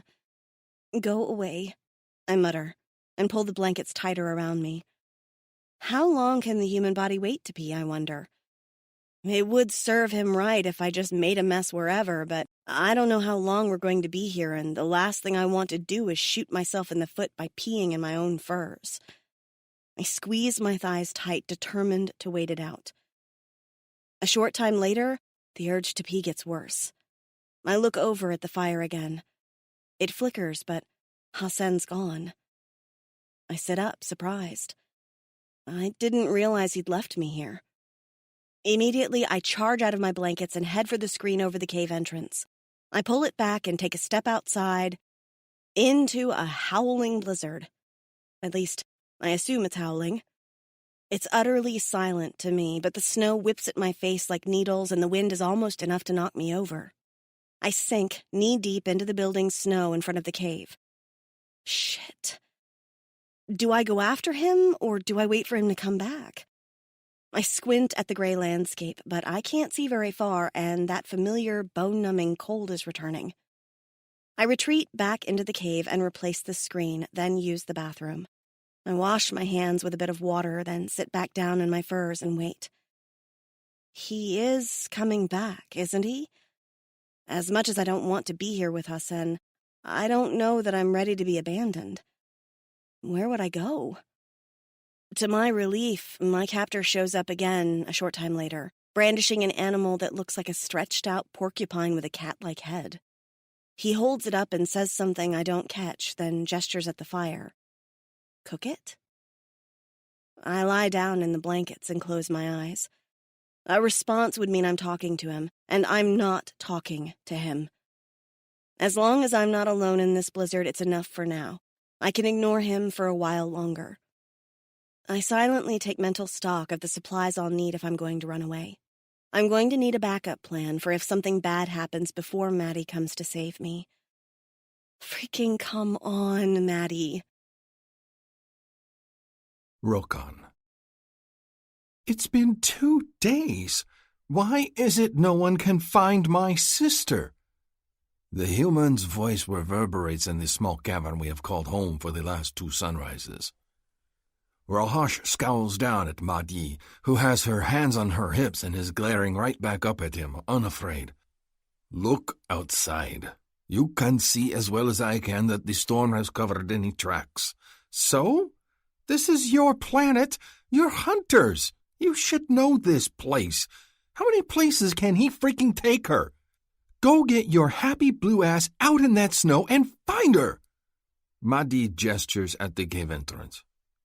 I pause in the arrow I am sharpening and glance over to where Madi stalks near the fire, furious. I understand her frustration.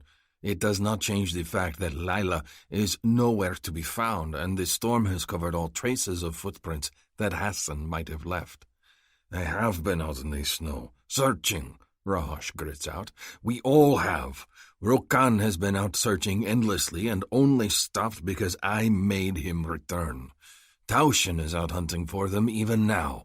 We are doing all we can because we must keep hunters here to protect you and Kira. A poor choice of words, Haydn mutters as he comes and sits next to me. He picks up one of the new arrows I have made and watches Madi out of the corner of his eye. Madi makes an outraged noise. Protect me? Protect me? I don't even want to fucking be here. Don't do me any fucking favors. I can take care of myself. Just go out there and find my sister or let me. Unafraid, she reaches for the knife at his belt. Give me a freaking weapon and I'll go find her my damn self. Haydn makes an annoyed sound. Rahosh puts a hand over Madi's and stops her before she can draw his blade. You do not want to do that. I'm pretty sure I do, she bites back. Kira puts a hand to her face and rubs the smooth spot between her brows. I know we are all stuck in this cave together right now, but can we please pretend we get along? I promise you, we're doing all we can, Maddie. Madi. Haydn snorts and glances over at me, handing back one of the sharp arrows I have created. It is a good name. She is always mad. I do not laugh, though my mouth twitches with the need. I understand her anger. They are new to this place, and her sister has been stolen. She is upset. I am upset, too. By stealing Lila away, Hassan is trying to force resonance. He could be robbing Taushen, Beck, or myself of a mate even now. I tell myself it will not work, and that if Hassan was meant to be Lila's mate, he would have resonated to her when she received her queen. But then I think of Rahosh and his Lees. He stole her, and they returned nearly a full turn of the moon later, resonance mates. And I think of Harlow, who was taken by Ruch. When she returned, she was his resonance mate. I am furious for all the wrong reasons, and I am angry at myself for it. I should be angry because Hassan has broken tribal law. I should be angry for Lila that he is hiding her away from her sister and from the tribe. I should be angry that his impulsive action will cause us to be many sunrises late in returning to the tribe, and my mother will worry. But instead, I am angriest that he is trying to choose for Lila, because I want her for myself. It is wrong to feel possessive of a female I barely know, but I want to get to know her, and not as someone else's mate. Do you need this many? I look over at Haydn, puzzled. Many? He gestures at the pile of arrows I have made from animal bones. Many arrows. I nod absently and run my thumb along the blade-sharp tip of one. It is my turn in the cave. 3 hunters must remain with the human females at all times to protect them because we are still in Metlak territory. This means Ayahako, Beck, and Taushen are out hunting for signs of Lila and Hassan, while I must wait in the cave with Haydn and Rahosh until they return. It does not matter that I have not slept in the last day. It does not matter that I have spent every minute allowed out in the snows searching for a hoped-for footprint. I only return when my exhaustion is greater than my strength, and because I must find out if the others have discovered them yet. Each time I return, I am disappointed to hear there is no news, and then because I must rest, according to Haydn and Rahosh, I spend the rest of the time readying my weapons, so I can be prepared to go out again. I will find Lila. I must find Lila. It's going to be okay, Kira soothes, getting up and putting her arms around Madi before she can pick another fight with Rahosh. We're going to find her. Hassan will keep her safe. I just don't understand, Madi complains, letting Kira lead her back to sit next to the fire. Why would he steal her? What's the point? Kira hesitates, then admits, resonance. Mahdi's yellow brows draw together. What?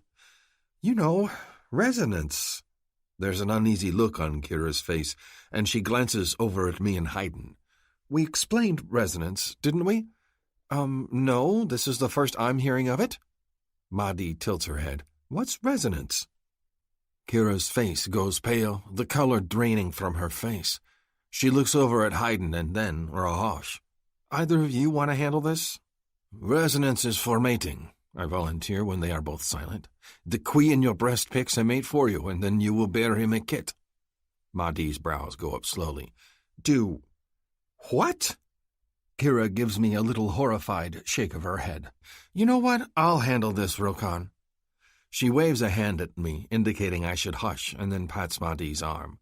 Okay, so the Kui you have in your body has a number of duties. It keeps its host healthy and adapts you to the environment. The parasite, right. Mahdi's face is unyielding. Her arms cross over her chest. What does this have to do with a mate and a kit? What is a kit? Kira looks acutely uncomfortable. So one of the other duties of the Kui is to ensure the propagation of the host species. It picks two people that are the most genetically compatible and, she puts her hands into two fists and bumps them together. Mahdi's low gasp echoes in the cave. The fuck you say? Yeah, it was hard for a lot of us to deal with it at the time, but the good news is that everyone gets along with their mates. Not all, Haydn calls out. Asha and Hemalo hate each other. Kira waves off Haydn's comments with a frown. Most, she corrects. Most love their mates. Some just haven't come around yet.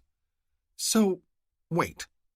Mahdi covers her face and sucks in a deep breath and then looks up. I'm trying really hard to follow along here. The parasite decides that I need a man and finds me one, so we can bump uglies? Uglies? I ask, curious. What is an uglies? Both women ignore me. It is a bit like that, Kira agrees. Why does this thing care if I have sex? Propagation of the species, Kira repeats, though I do not grasp what those words mean. She winces when Mahdi makes a low scream of rage. Are you fucking with me? Is this Twilight? Am I going to turn the corner and Stephanie Meyer is going to be there? She gestures over where Haydn and I sit. Are they werewolves? Where? Haydn begins, frowning. No, Kira assures her with another wave of her hands. You're panicking. She waves her hands so much it makes me think of Lila. And thinking of Lila makes me wonder why the others are not back yet. I stalk to the front of the cave and peer out. The snow is still falling heavily. But the parasite wants me to procreate, Mahdi says in a flat voice, and you didn't think to mention that before we got the glowing spaghetti noodle of doom shoved into our throats? It's not like you had an option, Kira replies, but her voice is growing small in the face of Mahdi's obvious displeasure. And really, not everyone resonates. Oh? How many of the humans that came here with you haven't resonated? Kira bites her lip. And they all have babies? With a little sigh, Kira clasps her hands in front of her breast. You're making this worse than it is, Maddie. It's because there are so few females back at the Sakwi tribe cave. Mahdi's head goes down, her chin ducking. A moment later, I realize it is because her brows have gone so far up. What Kira is saying now has upset her. Excuse me? Few females, Kira repeats, then bites her lip. Okay, yeah, this does sound bad. You think? I just found out we're on Popsicle Planet with Captain Horny and the Hairy Palm crew, and you didn't bother to tell me that I get an assigned playmate? Haydn frowns and looks over at me as I drop back into my seat and pick up my carving knife again. What is she saying? Her words are nonsense. She is mad, I tell him. She wants to make her own choices. I can hear you two, Mahdi snaps, looking over at us. I'm not fucking deaf. And then she bursts into tears. Kira shoots us an exasperated look and then puts her arms around Mahdi, rubbing her back. I'm sorry, Kira says. You should have known before we gave you the Kui, but it doesn't change anything. You have to have it to survive. I promise, it's not an option. It's just a fact of life. And the guys here are nice. They will treat you very well if you resonate, and they won't touch you if you don't. I swear. Your sister is completely and utterly safe with Hassan, no matter how crazy this all seems. Mahdi wipes at her cheeks and straightens, nodding. So he stole her because he mated to her? Resonated to her? Do I have a brother-in-law now? My heart clenches with jealousy at the thought. Or he is trying to force it, I add, unable to help myself. Haydn shoots me a quieting glare and I fall silent. Force it? What do you mean, force it? I remain silent. I am just making things worse. What do you mean, force it? Mahdi asks again, looking at me. Rokan? The human females resonated to our males quickly, Haydn says, glaring at me for bringing this up. Hassan took her because if he is the only male she is around, he is hoping her Kui will resonate to him if they are together enough. Like a consolation prize? She shrieks and jumps to her feet. He wants a consolation prize mating? Are you shitting me? Are all the yellow-maned ones so angry? She reminds me of Lise. Haydn shoots an accusing glance at Rahash. My mate is much sweeter, Rahash grumbles, looking just as annoyed with Mahdi. Even when you stole her? I jab back. That is not what Lise says. Now Rahash scowls at me. Perhaps if I make everyone in the cave angry, they will send me out to go look for Lila. I scoop up my arrows and drop them into my hip quiver. I am ready, more than ready. If the hunters have no luck by the morning, we should take Mahdi back to the tribal cave, I say to the others. Hassan will bring her back in his own time. I will go find her. You will not, Haydn says. The Skyclaws are a great danger, and we have 2 humans to protect. Without Hassan, I need all the hunters. I stiffen with anger. Lila must come first. She is in danger. Across from me, Kira rubs her eyes. They are hollow with lack of sleep. Across the cave, Mahdi is staring out into the cold. They both look exhausted and frail. I hate that Haydn is right. Mahdi and Kira must be protected, and I cannot leave the group until they are safe. My brother's mate has a young kit she must get back to, and Mahdi cannot stay here in dangerous lands. I mull this for a few moments and then nod slowly. I will go back to the tribal cave with them, and then I will seek Lila on my own. It gnaws at my gut to think of leaving her here in Hassan's arms, but he will keep her safe until I can come for her. I have no other choice. I cannot risk the safety of my brother's mate for Lila, not when Lila is safe. I will come back for her. I will not tell them this, though, or they will seek to stop me. So I tap my forehead. We should return. My knowing tells me this is what we should do. Rahash nods slowly, brows furrowing. You're sure? I am. Then why not wait here? Kira asks. I play on her worry for her kit. I do not want to stay here. Lila will not be returning, and the sooner I can separate from the group, the sooner I can go find her. My knowing tells me we should return to the tribe. Already you have been away from family for too long. Each of them is missing someone back at the home caves. Rahash misses his Lise, Haydn misses his Josie, and Kira cries every night for her young kit that she left at home to make this journey. I do not think we should stay. This is your knowing speaking to you? Haydn asks. I nod. Your knowing? Mahdi spits at me. What, are you psychic? Actually, kinda, Kira says.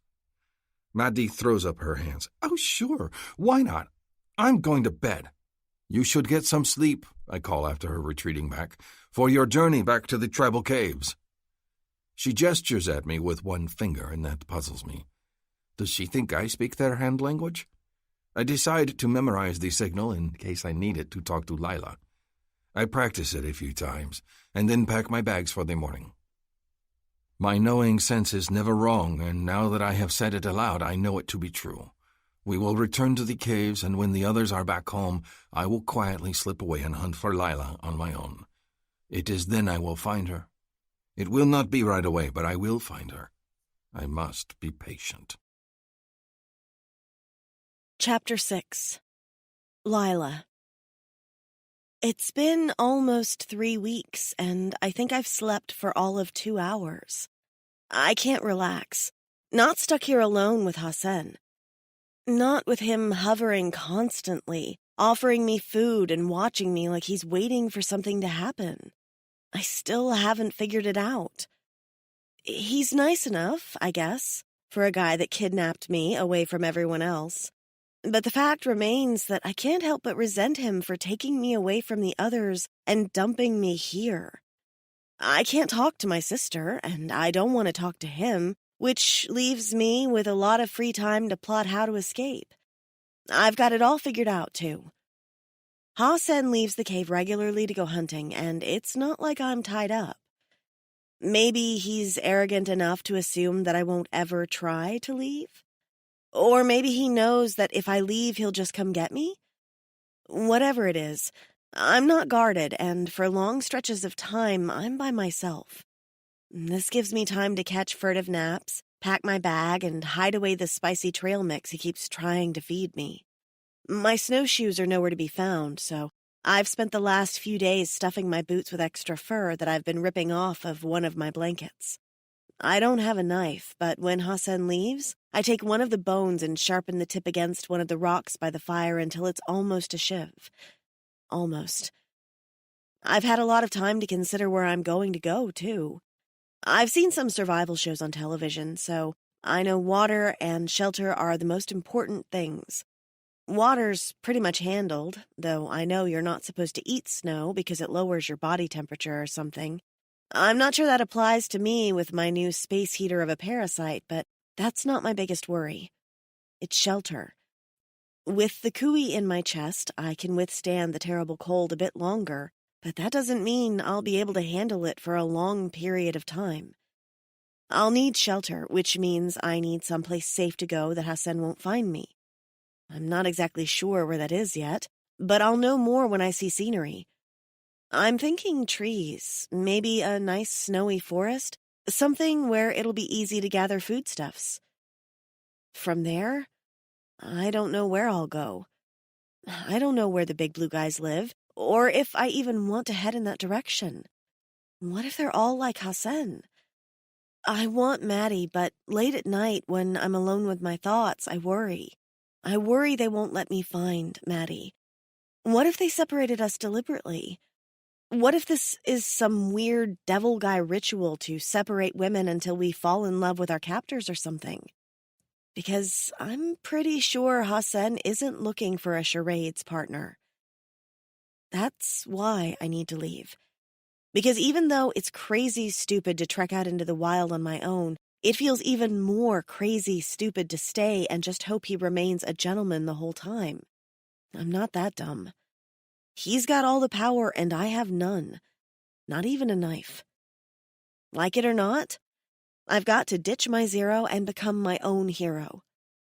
Ha-Sen returns to the cave about mid-morning like he always does. He brings in a freshly caught kill, like he always does, and finishes butchering it by the fire. Then he stokes the flames higher so he can cook my portion. I go and sit across from the fire with him because I want to watch how he makes it. I need to know how to make a fire if I'm going to survive. Actually, I need to know how to do an overwhelming list of things, but I'm trying not to worry about that. One thing at a time. Ha-Sen is poking at the coals with a stick. No, wait, a bone.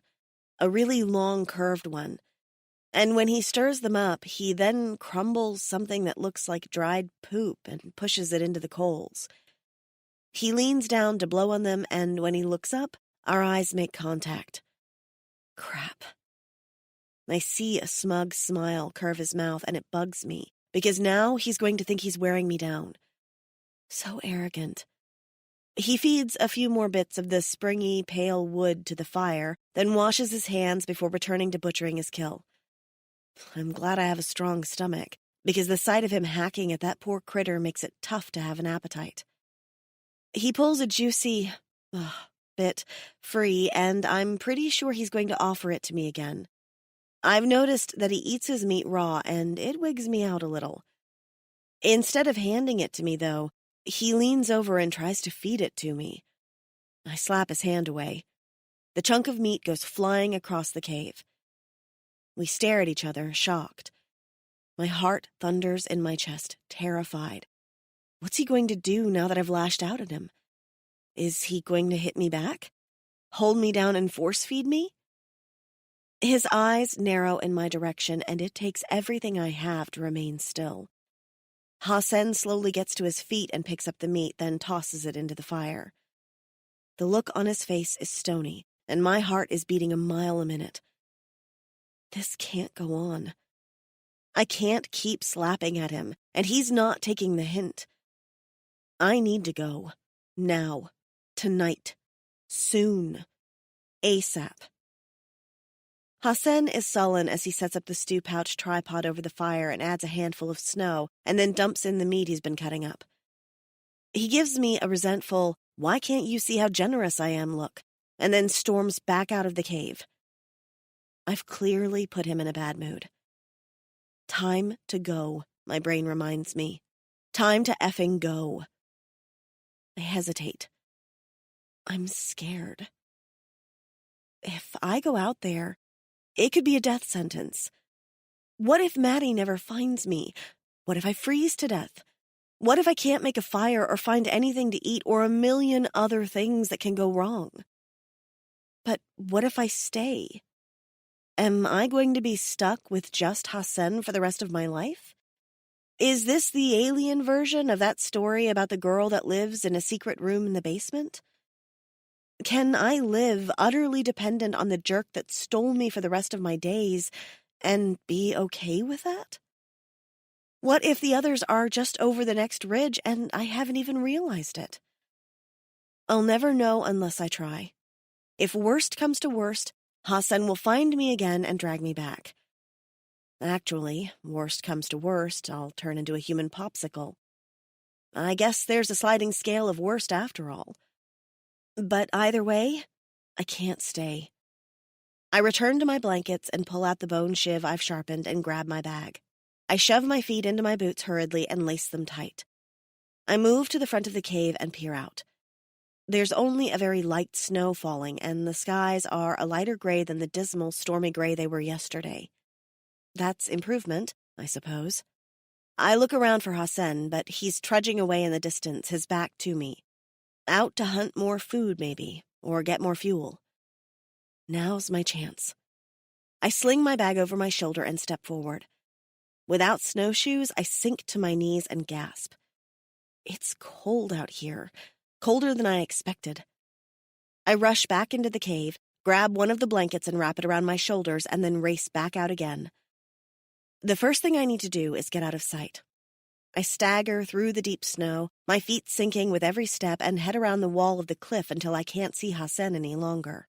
That means he can't see me either. I'm that much closer to freedom now. And I picture Hassan's angry face when he realizes I'm gone, and it makes me pick up the pace. My gloved hand grips the cliff wall as I push forward, my shiv in the other. I stagger back with each step, but I continue forward because I'm not going back. I'm not going to sit on my butt and wait for him to decide that I'm not an agreeable enough captive. If I'm on my own, I'm on my own. The cliff gives way to a ridge, and I climb up it. In the distance, I can see pink fluttery things waving against the snow and what looks like a stream. It's not frozen, which is strange, but there's landscape in that direction instead of the endless white hills back where I was, so it's a good way to head. I tug my hood down tighter around my face because the cold is chapping my skin, and head onward. I walk for maybe a half hour, putting distance between myself and Hassan's cave before the worst happens. I'm high on the ridge, looking down on the valley below. I need to get down fast because I'm visible up here and I need to hide from Hassan. I take a step on the downward slope. The snow beneath my feet gives with a crackle of ice, and then I'm tumbling forward. I land on my ass, flop onto my side, and then roll, roll, roll all the way down the snowy side of the ridge before it ends abruptly. Then I go flying the last 10 feet and land on my belly in the snow below. The breath whooshes out of my lungs, and I lie on the snow on my stomach, trying desperately to catch my breath and get rid of the dizziness swimming in my head. Wasn't expecting that. I'm not expecting the hand that grabs the heel of my boot either and hauls me forward. Shit. He found me. I slam a hand into the snowy ground, frustrated as I'm dragged backward. I twist and turn around to glare at Hassan, except it's not Hassan. It's a Yeti. I think. My eyes go wide and I stare at the creature. It's so weird. From the back, it looks like a dirty teddy bear with a long, shaggy tail and no ears. The fur is matted, filthy, grayish yellow, and it smells so bad. Like wet dog times 10. I can't see its face as it drags me behind it, but the hand that grips my boot is 3-fingered and looks almost human. It's so strange. I'm too shocked to be frightened. There are other people here? Yeti people? The Yeti thing turns, looking off to the side, and I see an enormous, round eye. It glows blue, just like Hassan and all the other blue aliens. As I watch, the creature throws its head back, and its mouth works like it's calling or crying or something. I don't think it's a word. The Yeti pauses, does the call again, and then waits. A few moments later, another shadow appears, and I look over to see another Yeti just like the first. Shit. I look around for my shiv, but it's nowhere to be found. If I had a few minutes to dig around in the loose snow, maybe I could find it, but something tells me I won't get that chance. The one dragging me forward starts walking again, and I lift my head so I'm not scraped raw along the ice. The new one walks next to it, and they ignore me for now. Is it because I didn't scream? I'm still too afraid to make a noise. The new one looks back at me and then touches the other's arm. They've realized I'm awake and looking back at them, I think. I freeze in place, terrified, as both look back at me. What do I do now? One squats next to me, and I can tell by its spread legs it's clearly male. Eesh. Its face is matted with dirty fur, and there's a puckered scar where the other eye should be. It looks at the other, makes a small gesture with its hands, and then reaches out to touch my hair. I remain still, and the other makes a noise with its mouth, then a gesture with its hands. Are they talking? Do these things sign to each other? I raise my hand and make a greeting gesture in ASL. Hello, nice to meet you. They won't understand it, but I feel like I need to say something. Their weird, fish-like glowing eyes focus on my hands. One makes a gesture similar to mine, then tilts its head back and makes another noise that I can't hear. The other moves a hand to its face, almost like a scratch, but even that looks like a sign of some kind to me. I try to repeat the motion. They both cock their heads and, for a moment, remind me of dogs. Then, they look at each other and purse their small, round mouths, their hands moving in what look like crude signals, or scratching at fleas. Then the one grabs my boot again and continues dragging me. I'm not sure if this is worse or better than being Hassan's cave candy. All I know is that I've traded one captor for another. Rokan. We leave with a protesting, angry human who wants to stay to find her sister. Even Kira has no sympathy for Mahdi's frustration because she wants to return home to her kit. The journey back is long and takes many days. Mahdi fights the entire way until even Kira's sympathetic demeanor cracks and she snaps at her. We all hurry, making good time, and when we return, the tribe streams out to meet us, overjoyed. Mahdi is angry and makes a great fuss, and I feign an easiness I do not feel. If I am to get away from the others, they must not suspect that every step away from Lila is torture. So I smile and joke with the rest, my gaze on the distant hills we have just left behind. The moment the others turn to go back to the caves, I shoulder my bag and quietly head away. Now is my chance. Now Mahdi is safe, and I can go find her sister without endangering the safety of the others. "Wait, where are you going?" Taushin calls, racing up to my side. I do not stop. Already too much time has passed.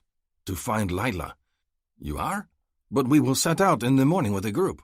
No, everyone should stay. I will find her. It is my task. He frowns, jogging after me. What about Mahdi? She will want to come with you. She will slow me down. She needs to stay. I look at him. Tell the others there is no need for a hunting party. My knowing is telling me that I will find Lila. It tells me I must do this alone. You are needed here to hunt. Tauschen frowns. I want to come with you then. I mull this idea, but my knowing does not respond.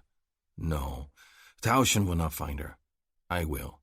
My knowing sense grows stronger every time I think of her.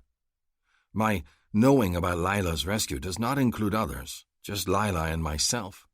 Every time I mentally add Tauschen or Madi to the idea, it feels wrong. It will be just me, Tauschen. Tell the others where I have gone so no one worries, but she is mine to find. Everything I am tells me this. He protests for a bit longer, but when I do not give in, he returns home, dejected. He will try to console Madi, a thankless task if there ever was one. I take to the trails to try and find where Hassan is hiding with his human prize. Without the humans to slow my steps, I can race as fast as possible through the snowy valleys of my homelands. I know these trails, and I am fast. By myself, it only takes a handful of days to return to the edges of the mountains. Hassan will still be close to the strange sky cave. With a human in tow, and one as fragile as Lila, he will not go far. That means he is still in Metlak territory, and she is in danger of the ever-present sky claws that have descended upon the land. I want to stomp a boot on his stubborn head for taking her from the protection of the others. And I want to do more to him if he's convinced her Qui to resonate. I am a calm, rational male most of the time, but when I picture Hassan with Lila, I am filled with anger. I know my friend has taken her because he so desperately wants a mate, but it does not mean I will not throttle him when I find him.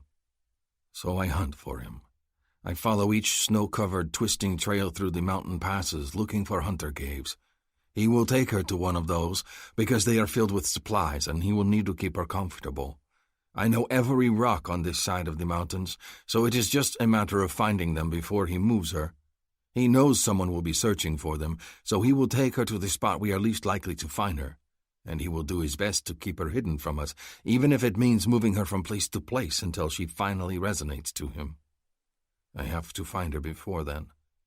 A day of searching passes, then another, and another. My body is tired, but I do not give up hope. Lila is waiting for me. I know it. With every sunrise, I feel my knowing sense grow stronger. I will rescue her soon.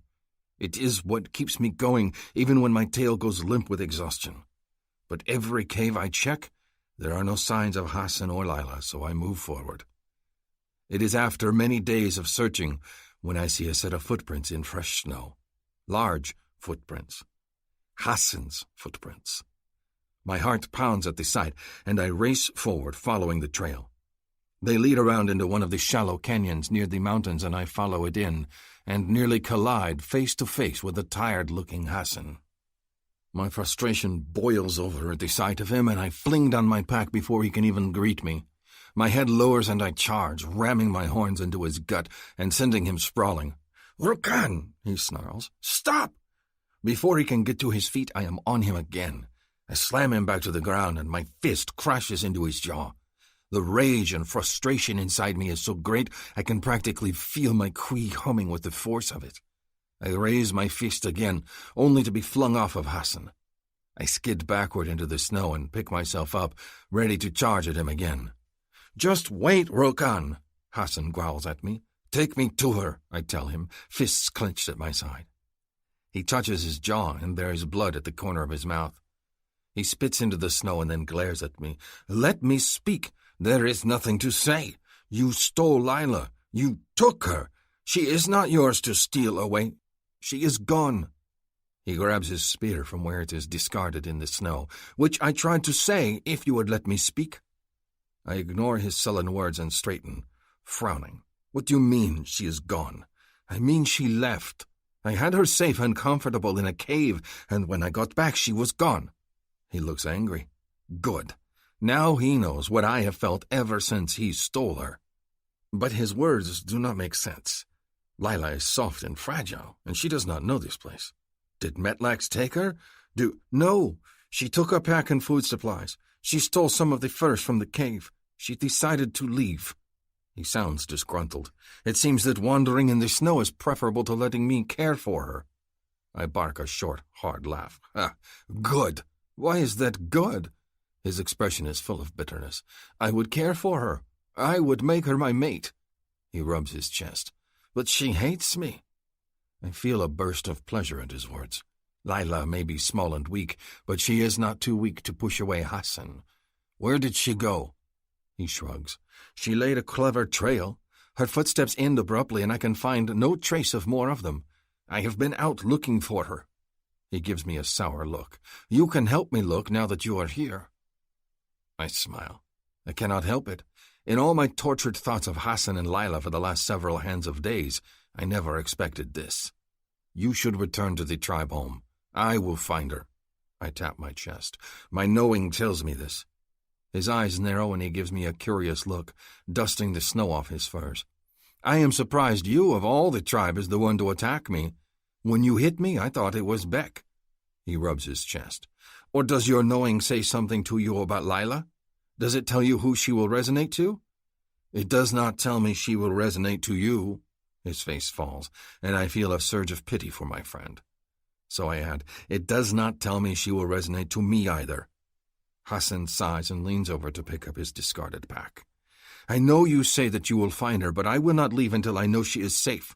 Even if she hates me, I still care for her. I am responsible for her safety. I nod. Lila's safety is greater than my pride or his. We are united on this. We will cover more ground if we split up.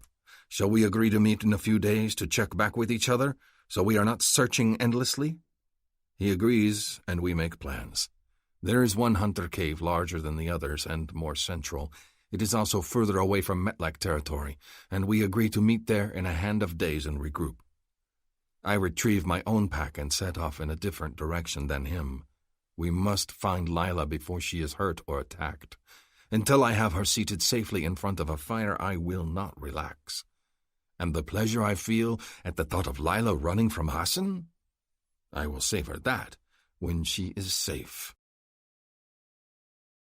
Chapter 7. Lila. I'm not sure the one-eyed Yeti knows what to do with me.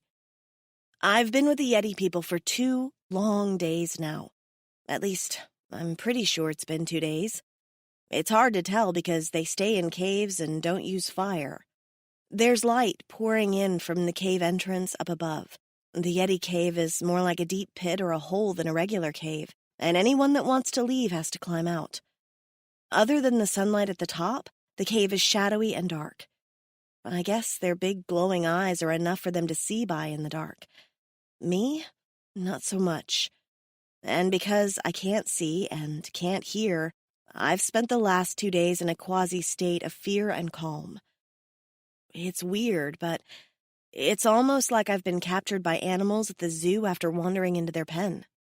I get the impression that the Yeti don't want to hurt me, but I also get the impression that if I make the wrong move, they're absolutely going to snap me like a twig.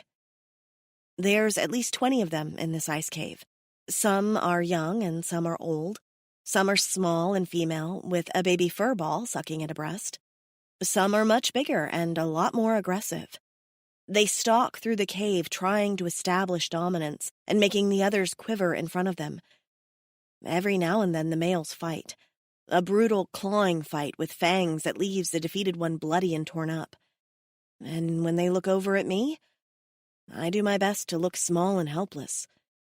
They do communicate, though. Their gestures aren't quite like American Sign Language, but I've noticed them give the same subtle hand signal when handing a female a root to eat.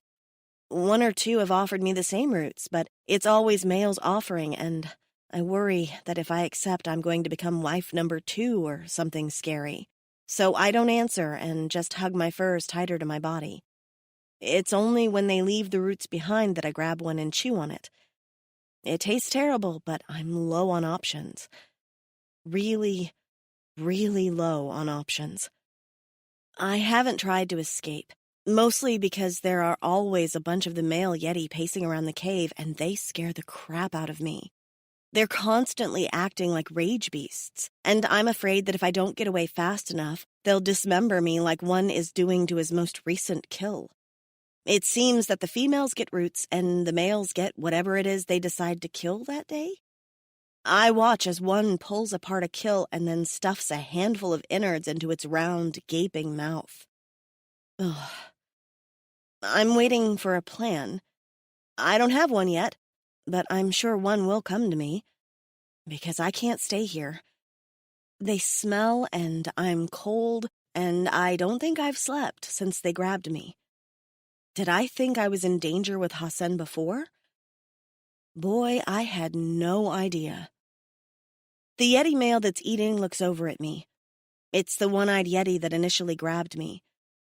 We make eye contact, and I mentally cringe, dropping my gaze.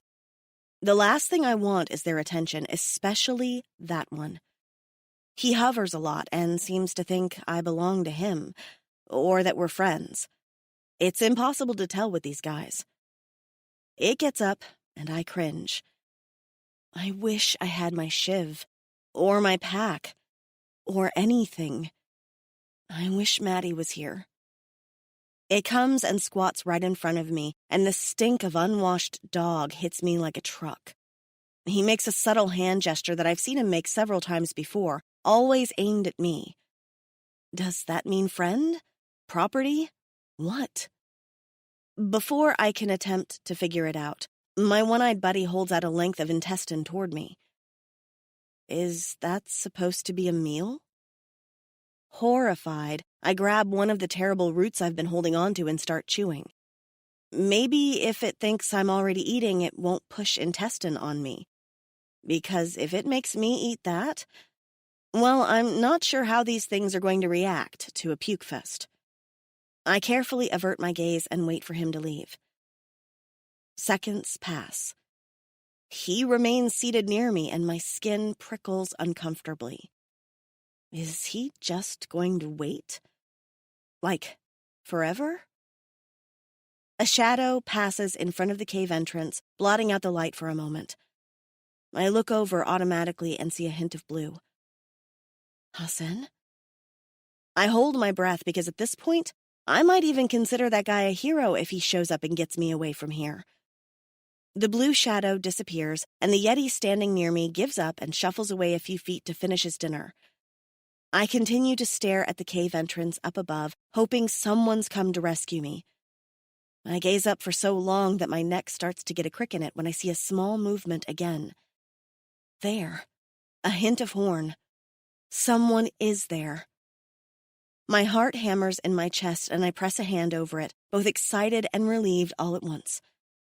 I don't know how Hassan's going to extract me from this place, but I'm confident if anyone can, it's one of the big blue aliens. Then, the alien peers out from the edge of the cave, just long enough for me to see his face. It's not Hassan after all. It's Rodon, the one with the kind eyes and the hint of a smile. My heart beats even faster, and a surge of joy rushes through me. Oh, this is wonderful. I press my fingers to my lips because I feel like laughing, and I don't know how the Yeti will like that. The one-eyed Yeti makes the hand signal at me again, head cocked. This time I ignore it. I don't need to talk to him. Rodon's here to save me, from both Hassan and these walking rugs. I look up at his hiding spot and grin as he puts a finger to his lips, indicating silence. He sees me too. I give a slight nod in response. Quiet. Got it. My heart, however, isn't paying attention. It's weird, because my chest is practically vibrating, and my pulse feels so loud and frenetic that I can feel it all through my body, like a rumbling purr. How strange. Rokan. Resonance. It has terrible timing, and yet it is wonderful. I gaze down at Lila's dirty, pale face down in the Metlak cave. My breast is humming a loud, possessive song at the sight of her. My knowing is vibrating all through my body. This is what has nagged at me for endless days. This is why I feel so possessive of Lila. This is why the thought of Hassan touching her enrages me. This is why she did not resonate to him. She is mine. Mine. The thought fills me with unspeakable joy and utter terror. She is surrounded by Metlax. The creatures are known for their wildness and brutality. They can change moods in the blink of an eye, and I have seen them tear their own young limb from limb. She is not safe. I have found her.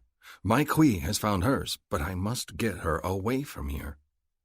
I rub my breast, the hum of resonance song so loud I worry that the Metlax will hear it.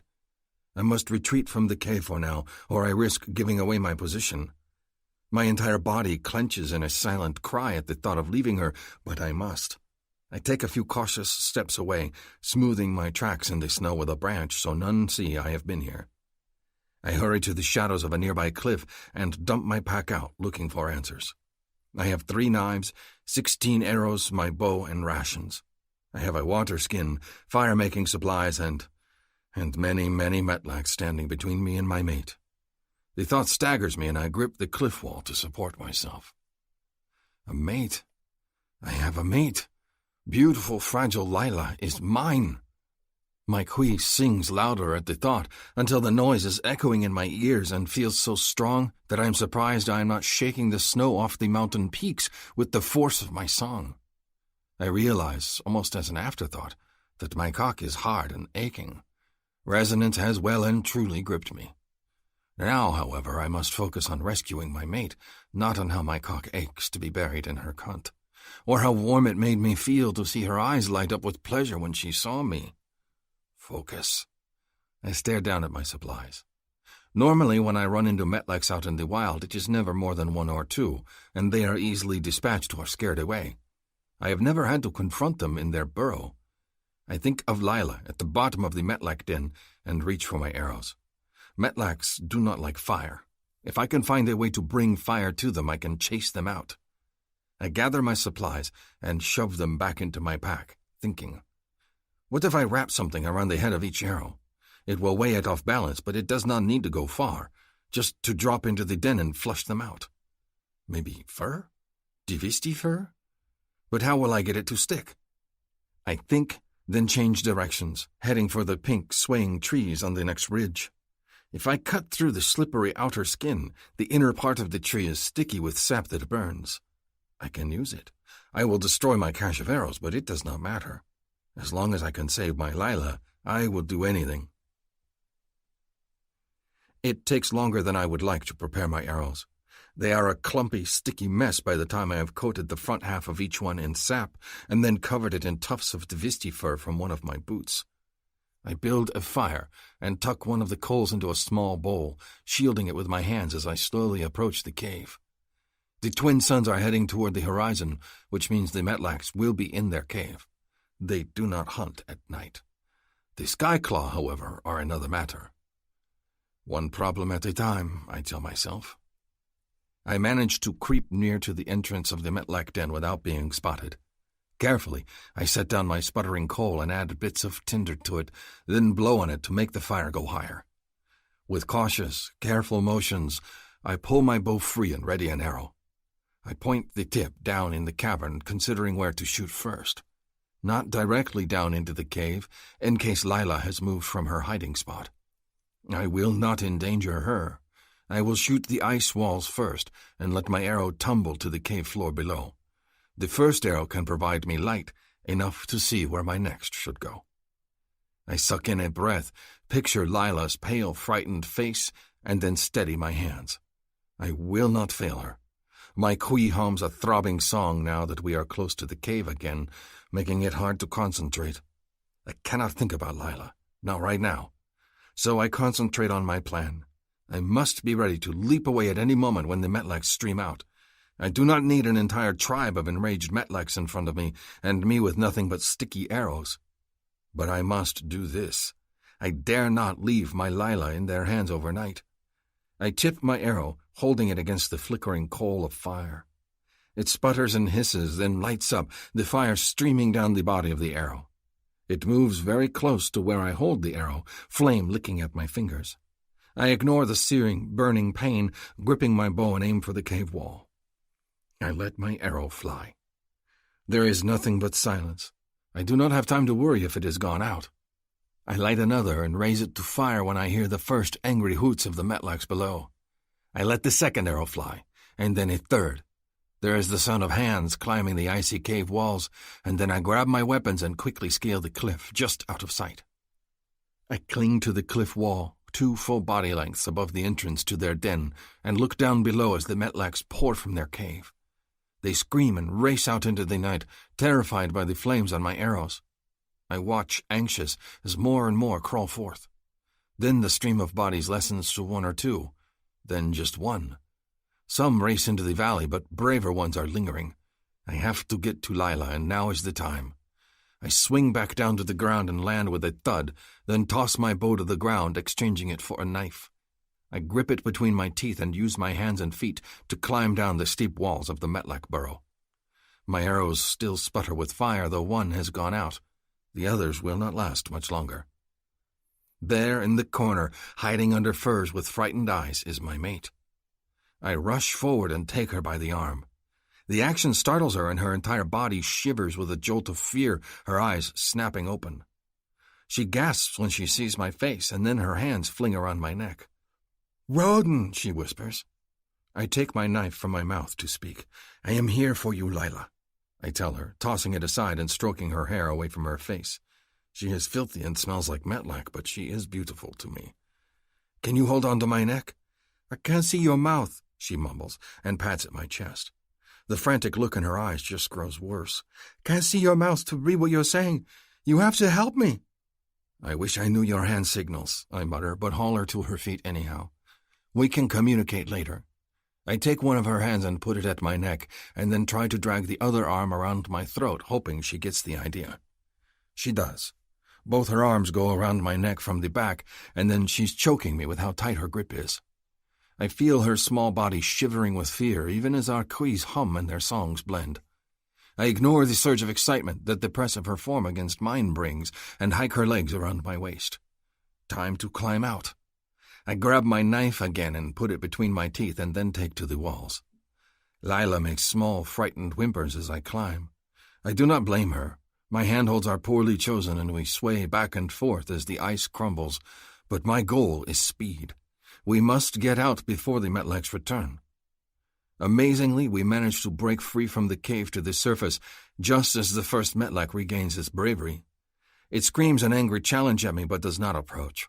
Lila clings to me chokingly tight, even as I scoop my pack and discarded bow from the snow.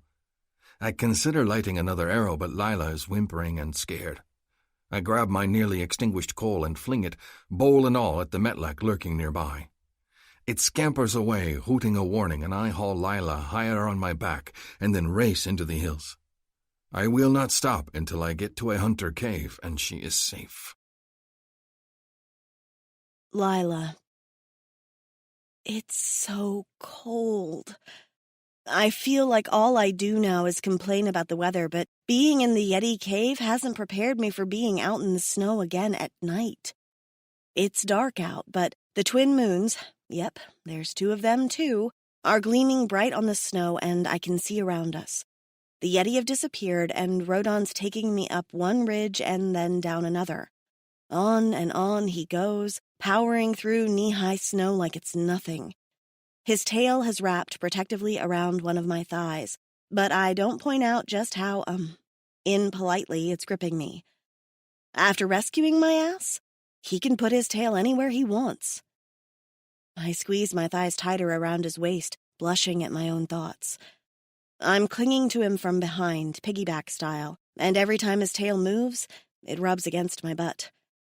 Add that to the fact that my chest won't stop with the weird purring, and he's doing it too, and I figure all this movement and vibration must be why I'm feeling so horny. Or maybe it's adrenaline after my rescue. Whatever it is, it's kind of awkward. I didn't think I could be attracted to the aliens. They look like devils with horns and fangs, and they're massive. But there's no denying that my body's definitely paying attention to his right now. Which makes for a really awkward rescue. Not that Rodon is noticing. He's charging ahead, ignoring the cold, his hands holding my thighs and keeping me pinned against him. I can feel my teeth starting to chatter. "Are we going to be someplace warm soon?" I call out, even though I hate that I'm wimping out. I'm really cold. Silence. Of course there's silence. I can't hear him. I hate this. I hate how isolated I am without my hearing, and I itch to touch the small bald spot behind my ear where my cochlear implant used to be. Nothing I can do about it, though. I'm comforted a little when one of his big hands reaches up to pat one of mine where I cling to the collar of his shirt. God, he's warm. He's like a big space heater. I press my body a little closer to his at the thought. A short time later, he heads toward a rocky tumble in the distance near the cliffs. He pats my hand again as if trying to say something to me. What it is, I don't know. This entire planet seems to be snow and rock, snow and rock. Right now, we just found more rock, so I'm not sure if I should get excited. But then he eases me down off his back and I drop hip deep into the snow. He turns and looks at me, mouth moving, but I can't tell what he's saying. I shake my head at him and he takes off his shirt and then tugs it over my head and the furs I'm bundled in. And I should protest. I really should. But it's warm and smells like sweat and spices and, okay, I get a little more turned on. I hold it against my body, frowning at him. Isn't he cold? Because he's like half naked and like really, really built. He's got a six-pack going down that lean, hard torso of his, and he even has hard, ridged obliques. They disappear into the waistband of his pants, and I try not to be disappointed about that. He gestures behind him and then gestures back at me. I should stay here? I guess aloud. He nods and then pulls a new knife from his belt and hands it to me. Oh, okay. Well, at least we're getting somewhere now. I clutch it in my hand and watch as he disappears behind the tumble of rocks with his pack. There's a cave back there, I think. Has to be. A moment later, a dark brown something the size of a cat streaks past my feet and I hop backward, screaming silently. What the fuck? Rodon appears again, giving me one of the universal, it's okay gestures. He pats my shoulder and then takes my hand, pulling me along with him. Oh, he was checking the cave to make sure it was safe, I guess. I follow close behind, and when he ducks into a black, jagged hole in the side of the cliff, I swallow my fear and let him lead me forward. After all, he wouldn't steal me away from the Yeti just to let a bear eat me, right? Once inside, he releases my hand and then pats my arm and moves away. Shit. I don't know if that's stay here or move to the left or what. I'm going to stay here, I call out. He pats my hand again, and then there's nothing but darkness.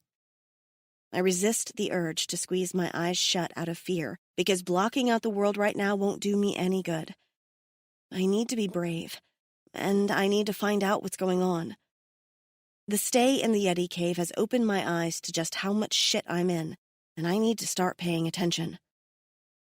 A spark flares in the darkness, illuminating Rodon's face in shadow before disappearing. God, he really looked like a devil just then. I ignore the shiver that creeps down my spine and the quiver low in my belly and watch, waiting for another spark. It comes a moment later, and then Rodon's face lights up again. He's bending over a fire pit, blowing on a little mound of tinder. A moment later, it catches, and I watch his big hands move as he feeds more bits to the flame. In what seems like no time, there's a fire. A sigh of relief escapes me. He looks up, eyes gleaming in the firelight at me, and for some reason, it feels like my weird purring strengthens. Rodon gestures that I should join him. I move forward and hand him back his knife, then sit down next to him by the fire. I ignore the fangs that show when his mouth curls into another faint smile, because I know he's got kind eyes. The fangs don't mean anything. I smile back. My chest vibrates a little louder, and I'm getting embarrassed because it's practically jiggling my boobs at this point with the force of it. I think my cooey is cold, I tell him. Maybe this is the parasite version of teeth chattering. He just smiles and continues to feed the fire. For some reason, I appreciate that he's quiet. He knows I won't understand anything he tries to tell me without a lot of effort, and he's not trying to talk around me like I'm a problem. It's like he knows I can't hear him, and he's okay with waiting to talk. And for some reason, that's awfully comforting. I return his knife to him and settle in by the fire. Man, I love fire. I stretch my hands toward it to warm up for what feels like the first time in days. The awful tension that's lingered in my body for the last week, first from Hassan and then from the Yeti, is draining out of me. No matter what happens now, I know I'm safe. My eyelids get heavy, and I find myself nodding off by the fire after mere moments. Warm arms go around me, and that same friendly hand taps my arm. It's like he's telling me, I've got you. And a moment later, I'm lifted into the air like a princess in a fairy tale and carried in his arms. He sets me down on what feels like the most decadent pile of furs ever, and then gives my arm another pat. I'm pretty sure that pat means go to sleep now. And I do. Chapter 8. Rokan.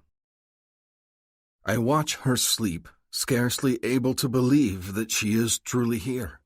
She is safe, and she resonates to me. Even in her sleep, I hear the hum of the song in her breast, and my chest is filled with a joyous ache. To think that I have a mate, to think that all this time my knowing has been sending me signals. It is why I have been so obsessed with her, why the thought of anyone else touching her fills me with rage. She is mine to protect and mine to care for. Eventually, when she allows it, she will also be mine to touch. I am eager for that day, but I will be patient. So much has happened that I cannot expect her to fling herself into my arms, no matter how greatly I desire it. My body aches with wanting her, but there is such happiness in my heart that it does not matter. The body can wait. For now there is much to be done. The hunter cave we have retreated to is well supplied, but I do not like how close we are to the Metlak den. We will not be able to stay here for long. While we are here, though, I must take care of my mate. I break into a grin at the thought. My mate. Mine. I must focus. The only thing that matters now is getting my mate safely out of Metlak territory. She must rest, and I will prepare our supplies. Then we will meet Hassan at the central cave and journey back together. I ignore the vicious pleasure I feel imagining his expression when he realizes she resonated for me. I should feel pity for him. He wants a mate badly, and yet over and over again he has not chosen. When he returns to the tribe, he will be punished for risking Lila, and he will not even have her to show for it. Hassan will not be envied. Vektal will punish him for breaking the tribe rules, but the true punishment comes from losing Lila. She turns in her sleep, facing the cave wall, and I can no longer see her face. Time to work, then. I must take stock of the food supplies in the cave, cut new furs to fit her small frame, make snowshoes, replenish my arrows, and a dozen other small tasks that will eat away at the waking hours. I do not have time to sit and watch my mate sleep. My mate. Another idiotic grin creases my face as I pick up a knife to sharpen it. This is the best day ever. By the time Lila begins to stir, I have made a thick, hearty stew from dried meat and some spices. I have hung a second pouch on the tripod and have water warming there. She is dirty and smells of Metlak after spending days in their cave, and I suspect she will want to wash. I have my spare tunic out for her to wear and fresh furs. I have cut leather strips out of one of the hides in the cave and have begun to string a snowshoe for her out of curved bones. And I keep a watch on the entrance of the cave, just in case a Metlak ignores the signs of a Sakwi hunter and comes hunting for her. I must always be at the ready. At the far end of the cave, Lila sits up and rubs her face. Her dark mane is tousled and spills over her shoulder. There is a smudge of dirt over one cheek, and when she touches her face, she leaves another. and I am stunned at how beautiful she is. My Kui sings a loud song of agreement, reminding me that it would like for me to mate with her.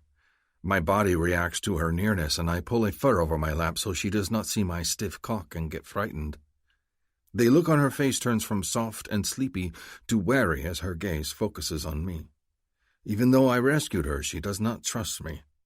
I am not surprised, though I feel a small twinge of anger at Hassan for this. It is because of his actions that she does not trust. I will have to show her that I mean no harm. I slowly pull one of my knives free from the sheath at my belt, and then move to set it on the floor between us, then gesture for her to take it. She feels stronger with a knife, so I will give it back to her. Lila scrambles forward and snatches it, then retreats back to the furs with it in her hand.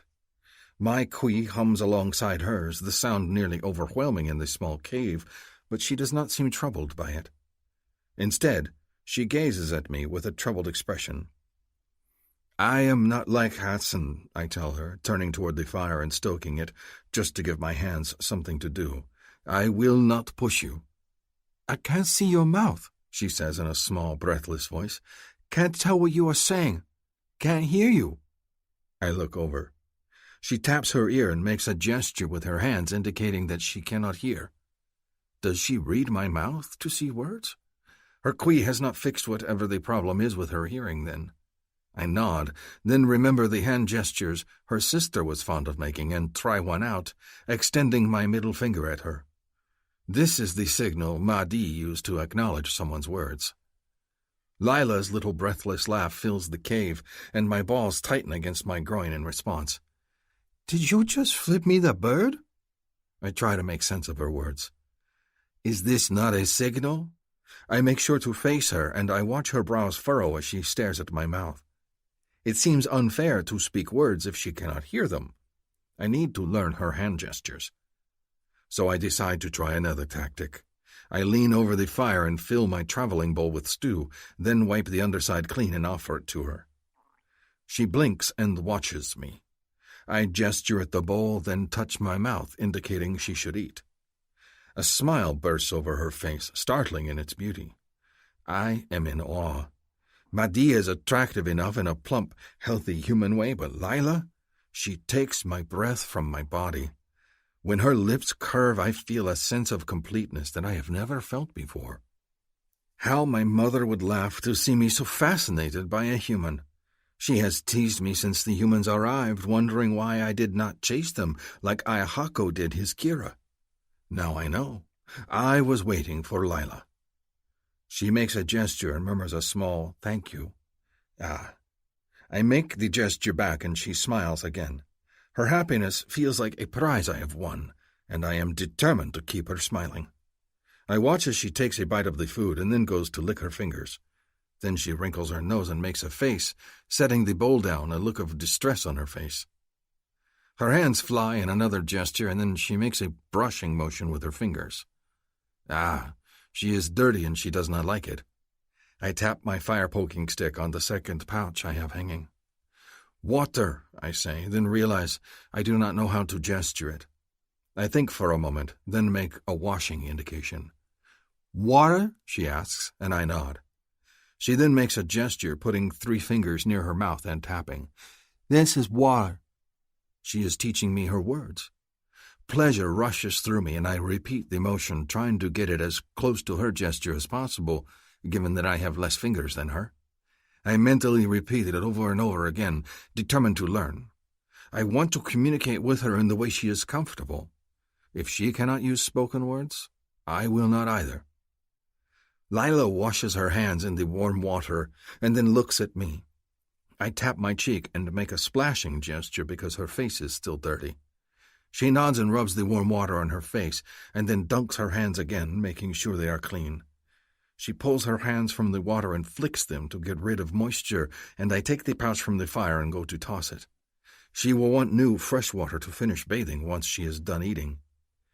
By the time I have filled the pouch with more snow, melted it, and then filled it again until there is a decent level of water for warming, Lila is curled up in her blankets and eating. She watches me, but her shoulders seem a bit more relaxed, and the knife rests on her leg.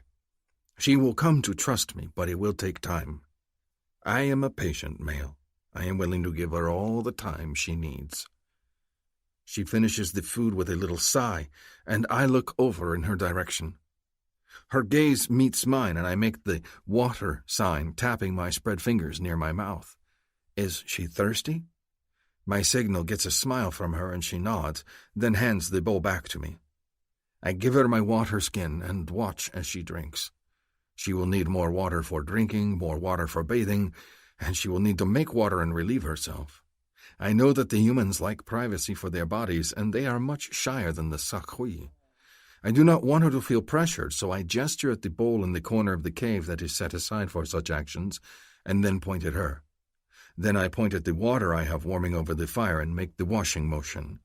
I point at myself and indicate I am going to leave the cave for a time. I should check my traps anyhow.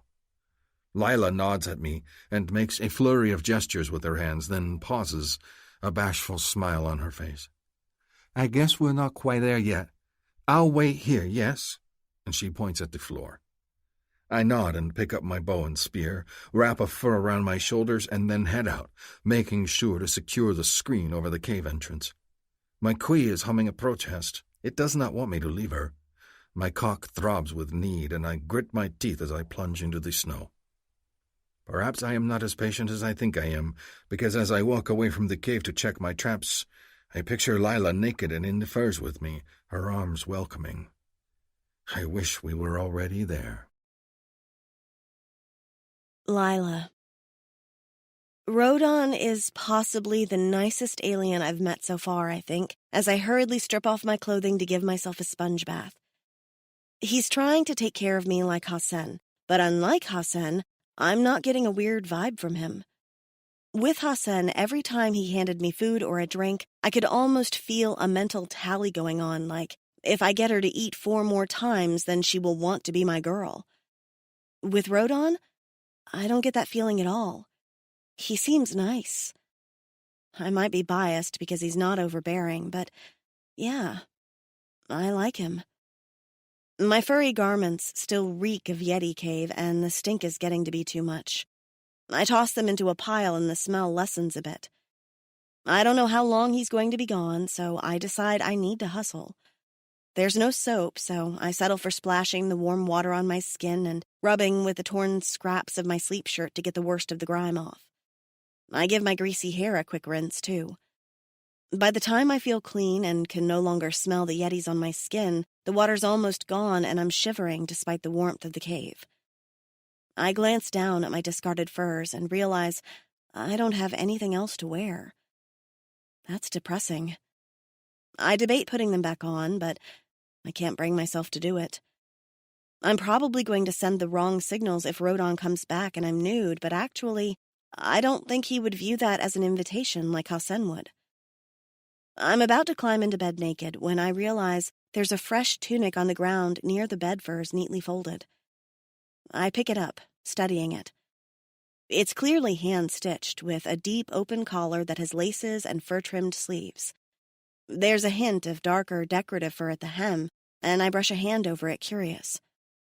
The stitches are jagged, but seem to be patterned, like a design. It's clear that a lot of work and love went into this. Did he leave it for me? Or did he make it for me? I pull it over my head and choke back a laugh. This was definitely not made for a human physique. The collar hangs open practically to my navel, and the sleeves flop well past my hands, the furry hem calf length. It must be thigh length on him, I decide, and roll up the sleeves. By the time I lace the collar high enough for decency, the screen over the front of the cave moves and Rodon peeks in. The look in his eyes is questioning. I nod and gesture for him to come in. He enters and sets his weapons down, then secures the screen. I climb back into bed where it's nice and warm and pull the covers over my lap. Now that he's back, my breast feels all weird and vibraty again, which is so strange. I like seeing him return, though. Something about him fills me with pleasure, and I press my thighs together only to realize that I'm wet and slick between my thighs. I hitch the blankets closer against my body, silently willing my nipples to stop pricking. Wow, Inappropriate timing much, body? I have no idea why I'm responding like this. I mean, I like him, but I don't know if I like him enough to think about grabbing his horns, and a shiver rockets through me.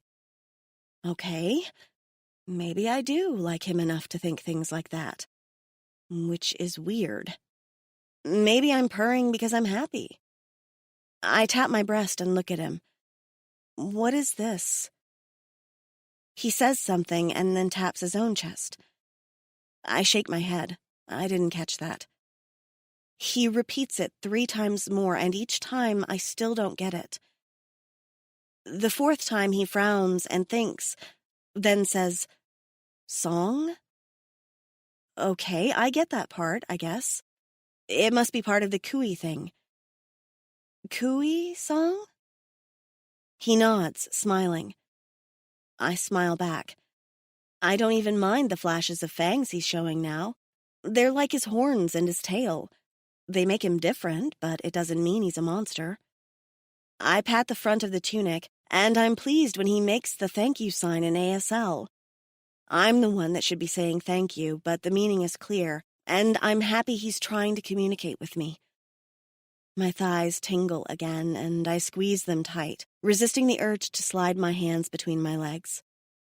I feel super awkward and flushed, like the dweeby virgin I am.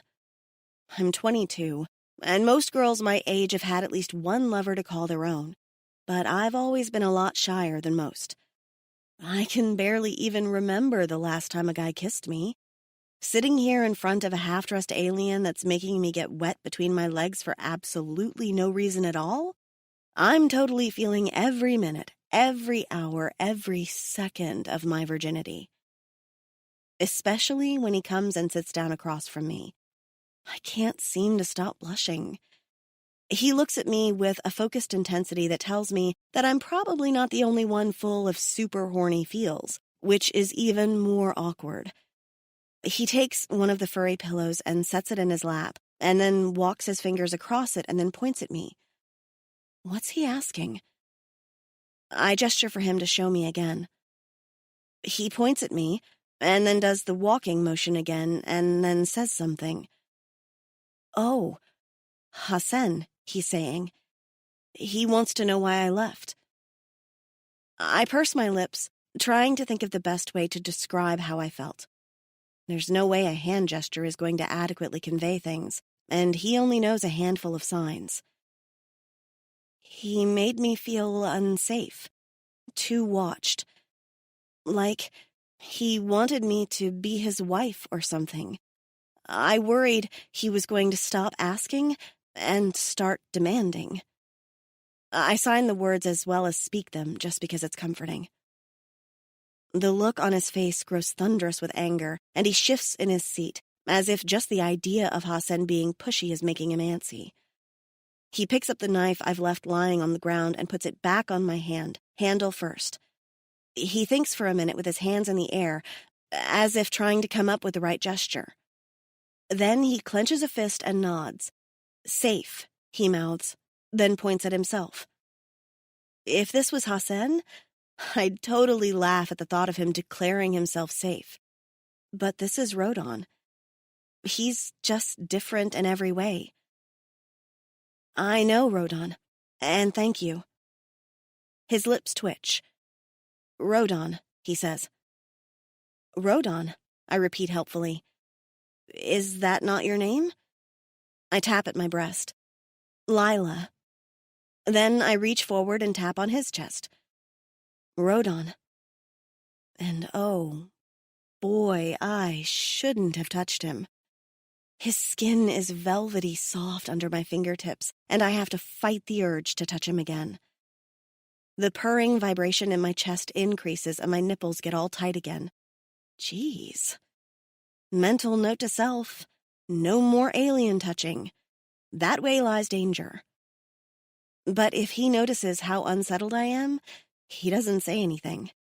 He taps my shoulder, and I watch his tongue move as he mouths my name. Lila. Then he taps himself and mouths his own name. It looks like Rodon to me. I say his name again. He shakes his head. I'm sorry, I blurt aloud. Lip reading is an imprecise science because a lot of it depends on how the mouth moves with the tongue, and I'm not getting the nuances. I go quiet as he takes my hand in his and presses my fingers to his mouth. He's warm. Holy heck, he's so freaking warm. My fingers, which are always a little cold here on this icy planet, feel like they're rubbing against a velvety heating pad. Gosh, I could touch him all over. And then, of course, I blush at the thought and press my thighs tight together once more. His mouth moves, and I realize he's saying his name. This is important to him, then, that I get his name right. Okay. I focus on his mouth and how it moves under my fingers, but all I can think about are his surprisingly soft lips brushing against my fingertips. I could almost swear he's purring, or maybe I'm just purring hard enough that I can feel it all through him. Except now he's waiting. Yeah, I got nothing. I don't think I was even thinking about his name, just how he felt. Again, but slower. He does it again, and, oh my God, it feels like he's kissing my fingers. Stop it, Lila, I chide myself. Focus.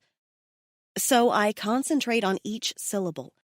Row is the first part, but when he comes to the second part, I realize there's no tongue flick against the teeth that would be there for a D sound. I try again a moment later. Con? He nods, and then his mouth stretches into a grin, and I feel it move against my fingers. I smile back, delighted. I feel so good touching him. Then he goes extremely still. And I realize that we've both been silent, not communicating, and my fingers are still on his mouth. Boy. Less than a day, and I've already made things awkward with Rodon. Sorry, Rokon. I snatch my hand away and shove it under the blankets, rubbing a half-assed sorry sign in front of my chest and turn away. I'm so embarrassed. He grabs my hand, forcing me to look at him. The look on his face isn't weird or too intense like Hassan. Now that he has my attention, he drops my hand and makes the circle motion on his chest and looks at me, questioning. Oh, that's sorry. I'm sorry I touched you. His brows go ever so slightly down and he nods slowly. I notice for the first time that his face has thick ridges over the brows that lead to his horns. It's interesting. There's so many things I want to ask about, but I feel strangled by my inability to pick up the nuances of conversation. Maybe Rokon feels the same, because he taps my shoulder to get my attention and then points at the knife. His hand moves slightly, and then he looks at me, a question in his gaze. He wants to know the sign for it. He wants to be able to communicate with me. I'm filled with warmth, and I settle in and gesture. Chapter 9. Rokan. 3 days later. Out, Lila signals to me, a question on her face as she rises from her furs. You out? Hunt, I signal back. Food. Her brows draw together and she frowns as if displeased with this answer. Food? She gestures at the smoked meat by the fire. Food, travel. I sign the words wishing I knew how to communicate better with her. You, me, travel, food. It's the best way I know to communicate that we are going to need additional supplies. It is not a lie, though I feel guilty telling her that this is the reason why I must leave the cave this day. Because it is the truth, but not all of it. I gesture at her and then indicate that she should stay, and I will go. She looks vaguely unhappy, but then nods and moves back to her blankets. Her long, slim legs curl under her, flashing under the hem of the tunic before she pulls the blankets over her body. I smother my groan, biting my lips closed. I do not want her to see my mouth moving and wonder what it is I say. Instead, I just nod at her and leave the cave behind.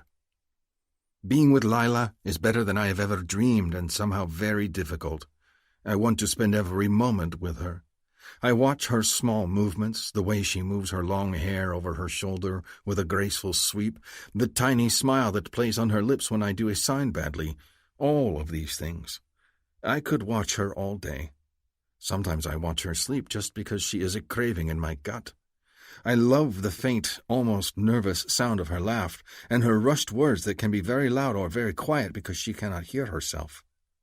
I love the way her hands move as she talks, and I am doing my best to learn her words because there are so many things I wish to say to her. I am also doing my best to fight resonance. It is not as easy as I had hoped. My heart, my mind, and my body, they all want her. When she sleeps, it takes everything I have not to join her in the furs. When she smiles, my entire body reacts. When she says my name in that soft way, I feel my sack tighten and my tail flicks in response. I have felt desire before, and it has always been something quickly taken care of with my hand in a private moment. But in this small cave, there are not many private moments, and I do not want my hand. I want Lila. If she is as affected as I am, she does not show it. She seems easy and relaxed, and her smile is always bright when she sees me. When her quee hums, she will rub her chest, but has not said more about it. She does not know what it means to resonate. Maddie was quite upset when she found out, so it is likely that Lila does not grasp what her quee is telling her. Humans do not resonate, so I cannot expect her to come into my arms right away. Either way, I have vowed that I will not touch Lila until she asks me to. And then I worry she will never ask. It is one reason why I must leave the cave and do so quickly. I need time alone to take my cock in hand. I cannot run and hunt with my cock standing upright, and I cannot remain in the cave with her all day and not be overwhelmed with need. I must be patient. I must. I will not lose Lila's smiles, her trust for anything. I head out into the snow, down a safe distance from the cave. When the entrance is no longer in sight, I sling my bow over my shoulder and tear at the lacings holding up my loincloth. My stiff, aching cock is free to the cool air, and I take it in hand. Lila's face is in my thoughts as I stroke myself quick and hard. This is not about pleasure. This is about relief. Even so, it feels like a betrayal to do so. My body is Lila's now. I return to the cave a short time later, and I feel no more at peace than I did when I left. The time spent with my hand was short and brought only a moment's relief. Only resonance will cure the ache in my body, but I will not pressure Lila. I will simply make do until she is ready. And I feel another stab of resentment for Hassan for making her even more frightened of us than she needs to be. She will not trust me when I tell her that we need to find him and let him know that she is safe. As much as it pains me, finding Hassan is the right thing to do. I know Hassan well, and I know he will not stop in his searching until he finds her. He will feel responsible for her safety. I must let him know she is safe, and then we will travel back to the home caverns together. I am not sure how he will react when he finds out I have resonated to Lila. That is something we will need to deal with, but not now. For now I must speak to my mate. The thought makes my chest hum pleasantly. My mate. As I enter the cave, she is there, curled up in blankets near the fire. She sits up at the side of me, pushing her long, dirty hair off her face, and gives me the greeting gesture. I am struck by how beautiful and fragile my mate is. Was there ever a male as lucky as I am to mate such a lovely female? It makes me want to protect her even more. While I was out, I hunted, and I bring my small quillbeast to the fire. She prefers her meat charred instead of full of fresh blood, so it will be skinned and go on a skewer. She will need a lot of meat for the walking we will do. As much as I would like to stay here alone with her and wait for her to welcome me to her furs, we cannot. I skin the quillbeast and spit it over the fire, turning it so it does not burn on one side.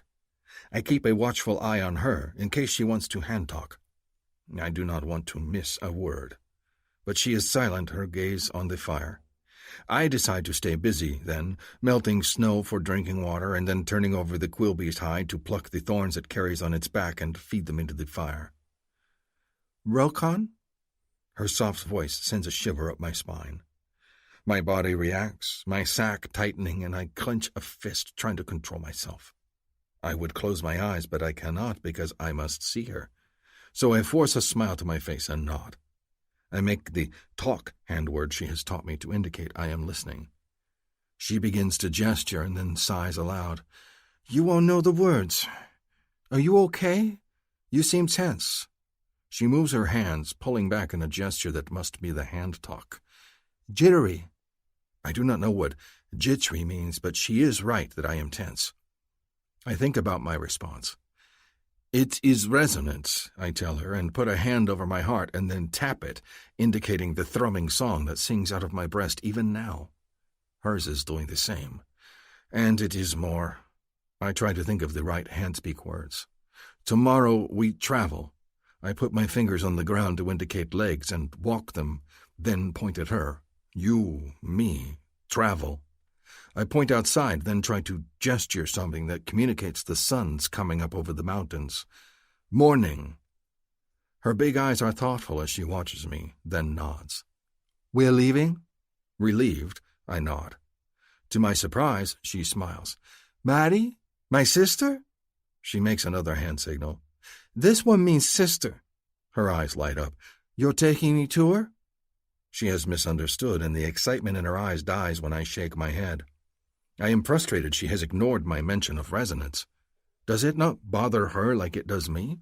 It consumes my every moment. A darker thought occurs to me. Does she ignore it because she does not like the idea of resonating to me? I am filled with despair. Reluctantly, I tap my breast and then drum my fingers over my heart, trying to signal the song it makes for her.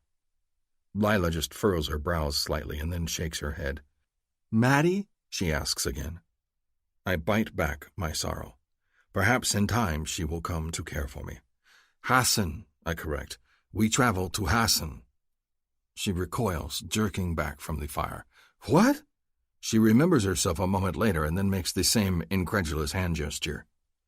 It takes me a few moments and a lot of hand-waving before I can successfully communicate to her that Hassan is hunting her and will not stop until he finds her. "Hassan, home," I signal. "Lila, home. Rokan, home." Her expression grows sad again. "My home is across the stars," she whispers, her eyes growing shiny. Her unhappiness pierces my gut. I sign a new answer. "Lila, go Rokan home." At this, she nods and the look in her eyes is wary. "Rokan no Lila Hassan?" It takes her gesturing this twice before I realize what she is saying. Am I giving her back to him? No! I make the gesture quickly and relief crosses her face. Even if I wanted to, I could not. She is my resonance mate. I tap my breast and then point at hers. Resonance decides.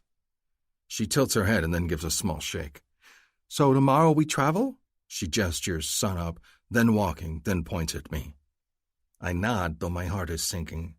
Again she changes the subject. Is she not even curious what resonance means? Why does she not ask? Does she not wish to be my mate? Does she want to go back to Hassan after all? That cannot be, can it? I think of Lige and Rahash and how their bickering is teasing between them. I think of Asha and the mate she hates. My heart feels as if it is being crushed in my chest. "Rokan?" Lila looks at me with concerned eyes. I nod. "Tomorrow." She smiles again, then gestures at the water warming over the fire. "Drink? Wash?" If she wishes to wash, I will just melt more water. I make the yes signal and then reach into my pack. While I was out earlier, I found soap berries and gathered them for her. I pull out the small pouch and offer it to her. Lila takes it and studies the bag, then looks at me. She opens it and pulls a berry out, then sniffs it. "Good?" her hand signal asks. I nod absently, concentrating on the fire and willing my Kui to stop singing. A moment later she spits and I look up in time to see her wiping her tongue with the back of her hand. She makes a horrified face. I laugh. I cannot help it. "Good wash," I sign. "Not good eat." "Now you tell me," she mutters. She wrinkles her nose and hands the bag back to me. "I don't know how to wash with berries." Do they not have such things on her world? I try to think of what the other humans have mentioned, but I have not paid much attention to their tales of their old home. Now I wish I had.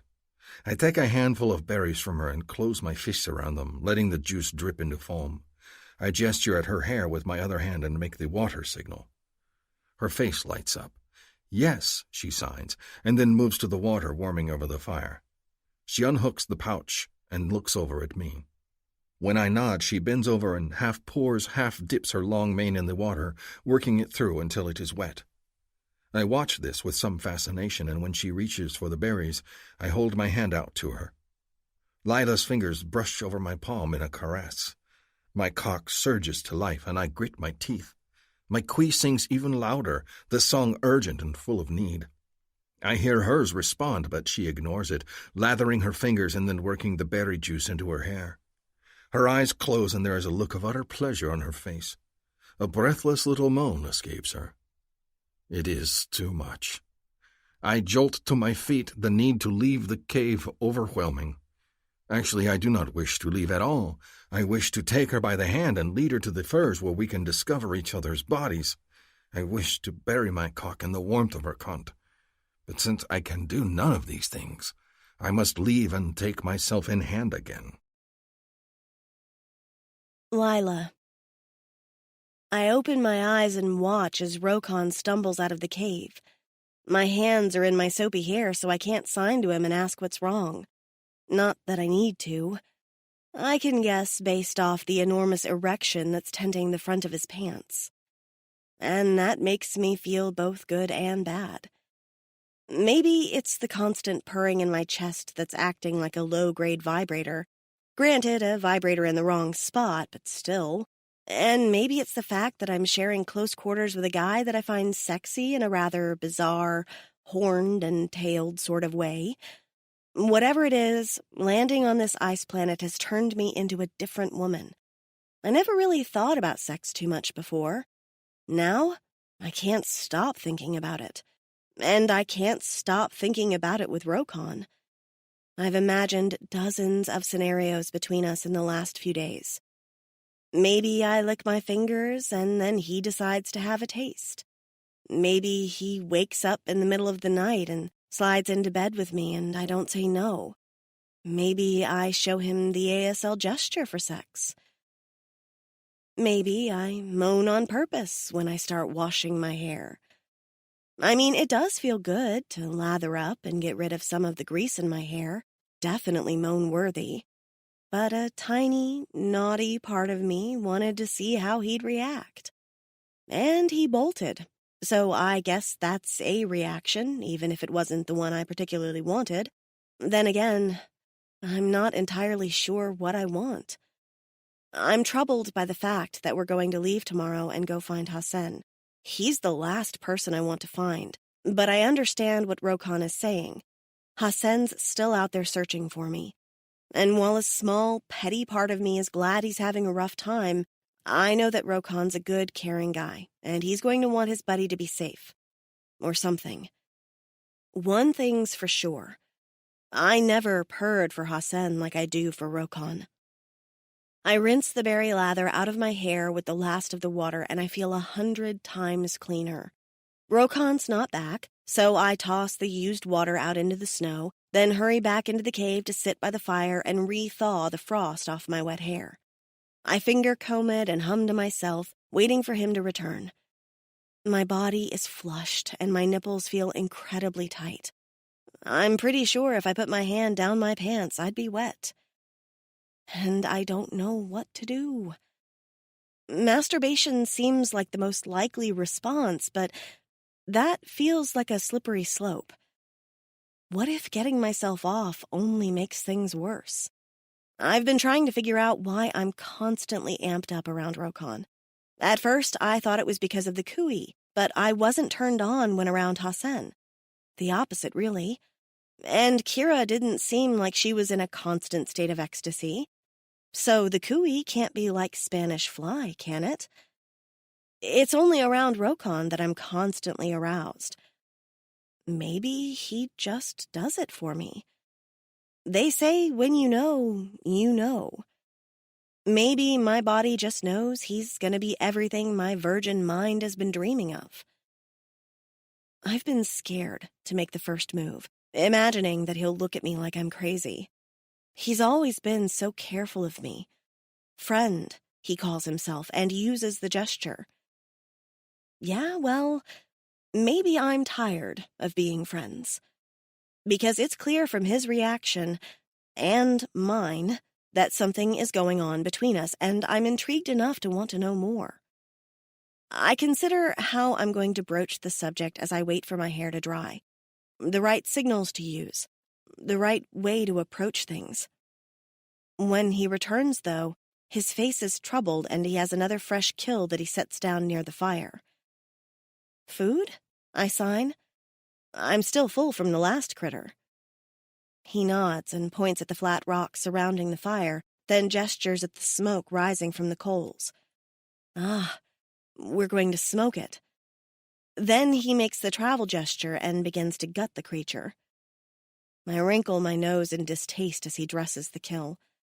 There are innards coming out and blood on his hands and a focused, determined look on his face.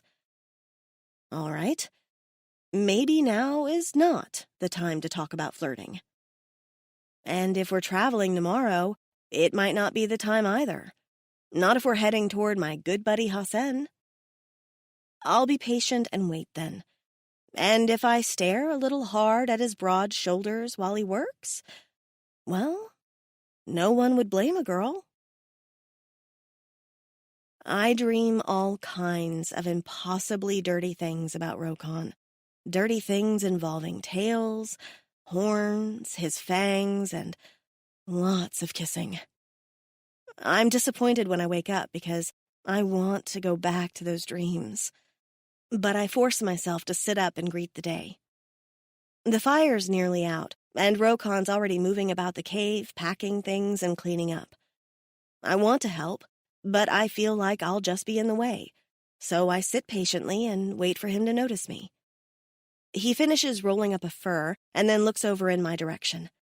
His entire face lights up, and the grin he gives me is staggering.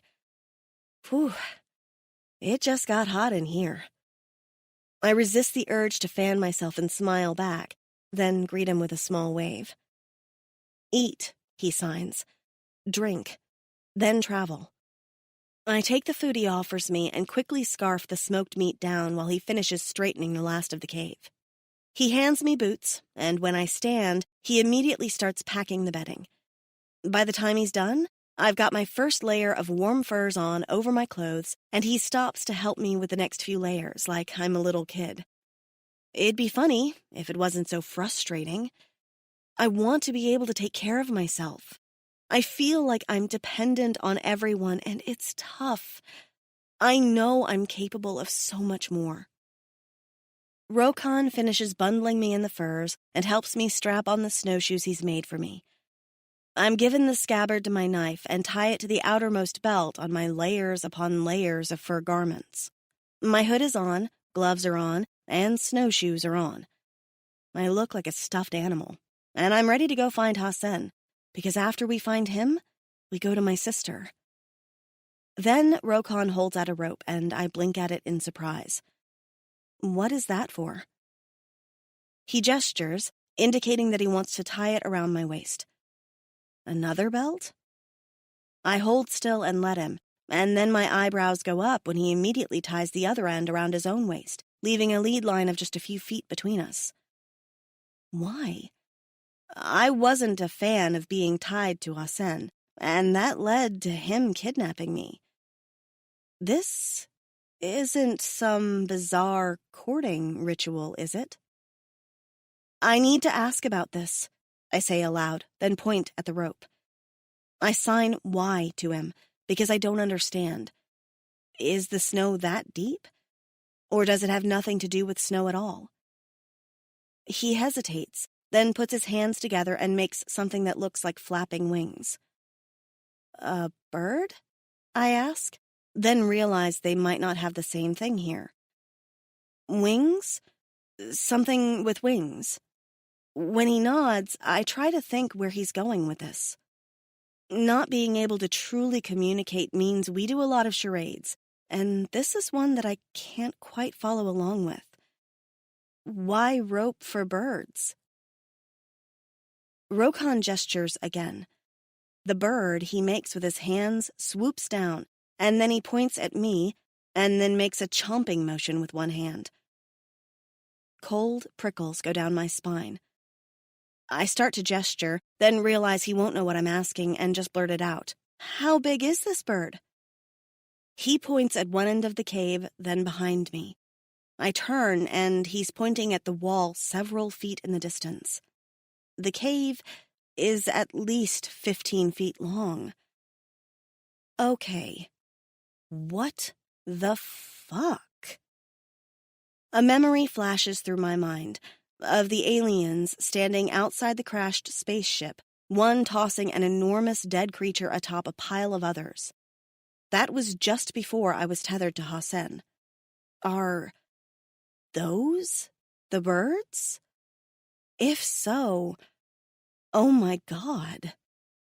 My panic must show on my face because he pats my arm to reassure me and gestures at the rope. No Lila, he gestures. No bird Lila. No eat. I guess that's comforting. Sort of. The rope will ensure that the gigantic car-sized bird doesn't eat me? Is that supposed to make me feel better? Because I'm still trying to wrap my head around that. I'm scared, I admit, and spread my hands in the sign. Real scared. To my surprise, Rokan cups my cheek.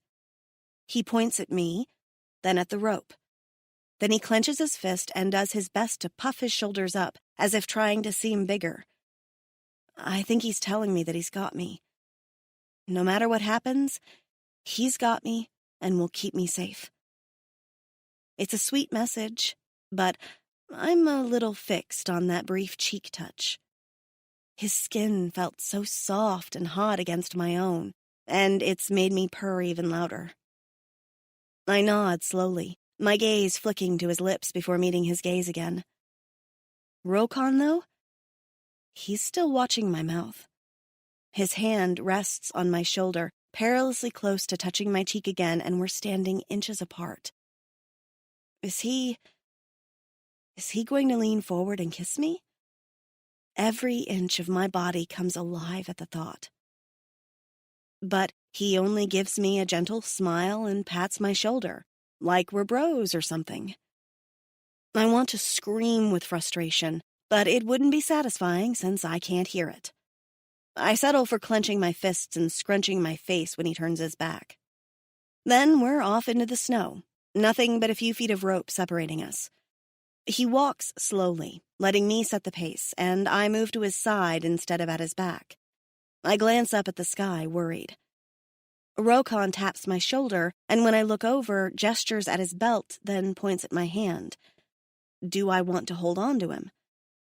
I do, but instead of grabbing his belt, I take his hand. Mine's mittened, so I can't feel his skin against mine, but I can imagine it. He looks surprised at my response, but then a look of pleasure moves over his features, and I start purring hard all over again. I feel a blush staining my cheeks and ignore it, squeezing his hand. Okay? Rokan nods and squeezes my hand back. That makes me feel a little better. Plus, now I have something else to focus on other than being eaten, like how big his hand is compared to mine. Thinking silly, romantic thoughts about a space alien is better than worrying about being bird food. Chapter 10. Rokan. Traveling with Lila fills me with joy and terror all at once. I hold her small hand in mine and we take careful steps through the deep snow because she must tread carefully with the bulky snowshoes. She is silent, her ability to talk hampered by the fact that her hand is in mine, but it does not feel lonely. It feels wonderful, and the suns are out, the weather mild, as if the suns are smiling down upon our journey. It would be pleasant if it were not for the shadows of sky claws in the distance and the spear I grip in my other hand. The female tethered to me is the greatest prize, and I must do everything I can to protect her. I am tempted to throw her over my shoulder and carry her down through the valley and over the other side of the cliffs into less dangerous territory. Anything to get her closer to safety. But I will not risk angering or frightening her, not when the risk could be minimal. We traveled with Kira, and no skyclaws came close to our party. Perhaps my larger body next to Lila's will make us look like intimidating prey. Haydn's mate Josie was snatched, but Josie is also the tiniest of the humans. Lila is much taller. Perhaps I worry over nothing. We pause at midday to eat and rest our feet. She's shivering and her water skin is frozen solid. I hand her mine. I keep it under my wraps to let my body heat thaw it. She takes a few sips but refuses the meat I offer her. Cold, she signals, and tucks her hands close against her body. And then I have something new to worry over. Perhaps skyclaws are not the biggest danger to traveling with a human. Perhaps I am not tending to her as I should.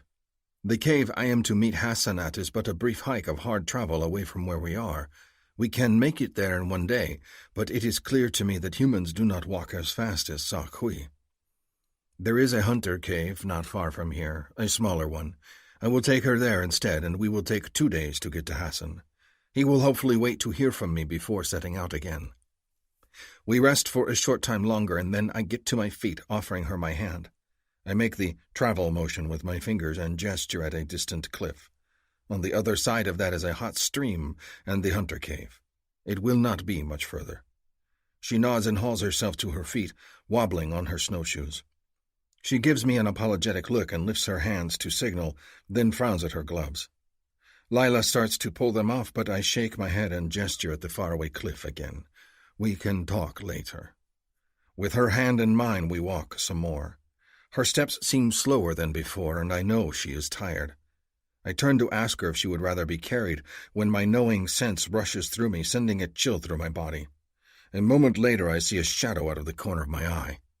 It covers us in darkness before there is even time to think.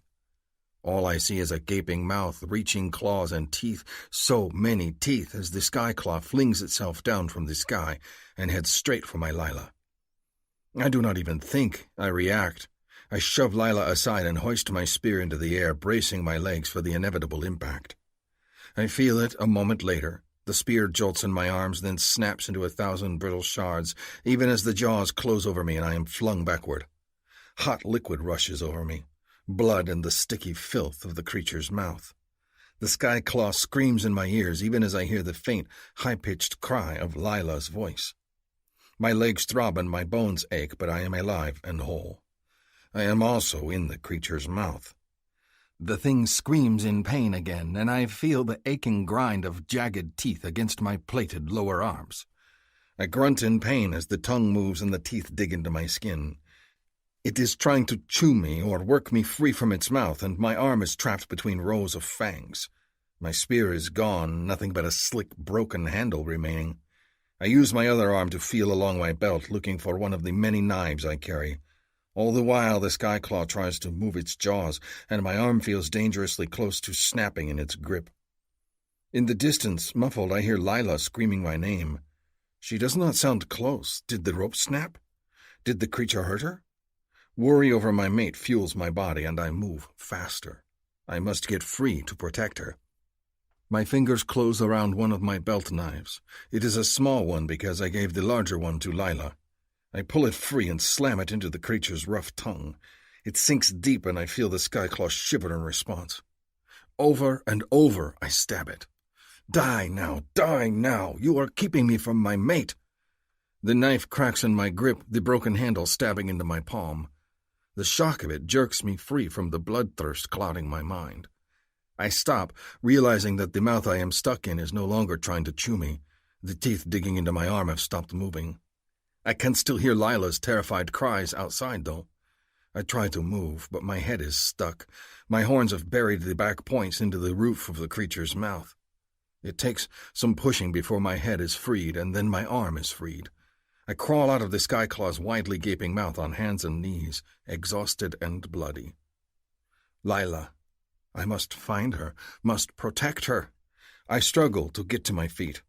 My arm throbs painfully and my entire body feels sore. There's a stabbing pain in my tail and one under my ribs, but I ignore them, searching the red-bathed snow for my mate. There she is, her back to me. Her knife is in her hand and she's sobbing openly and staring at something in the distance. The broken cord of the rope tether drags behind her in the snow, like the tail she does not have. Lila, I call wearily. I just want to hold her close and see for myself that she's safe. She does not turn, and then I feel foolish. I have forgotten.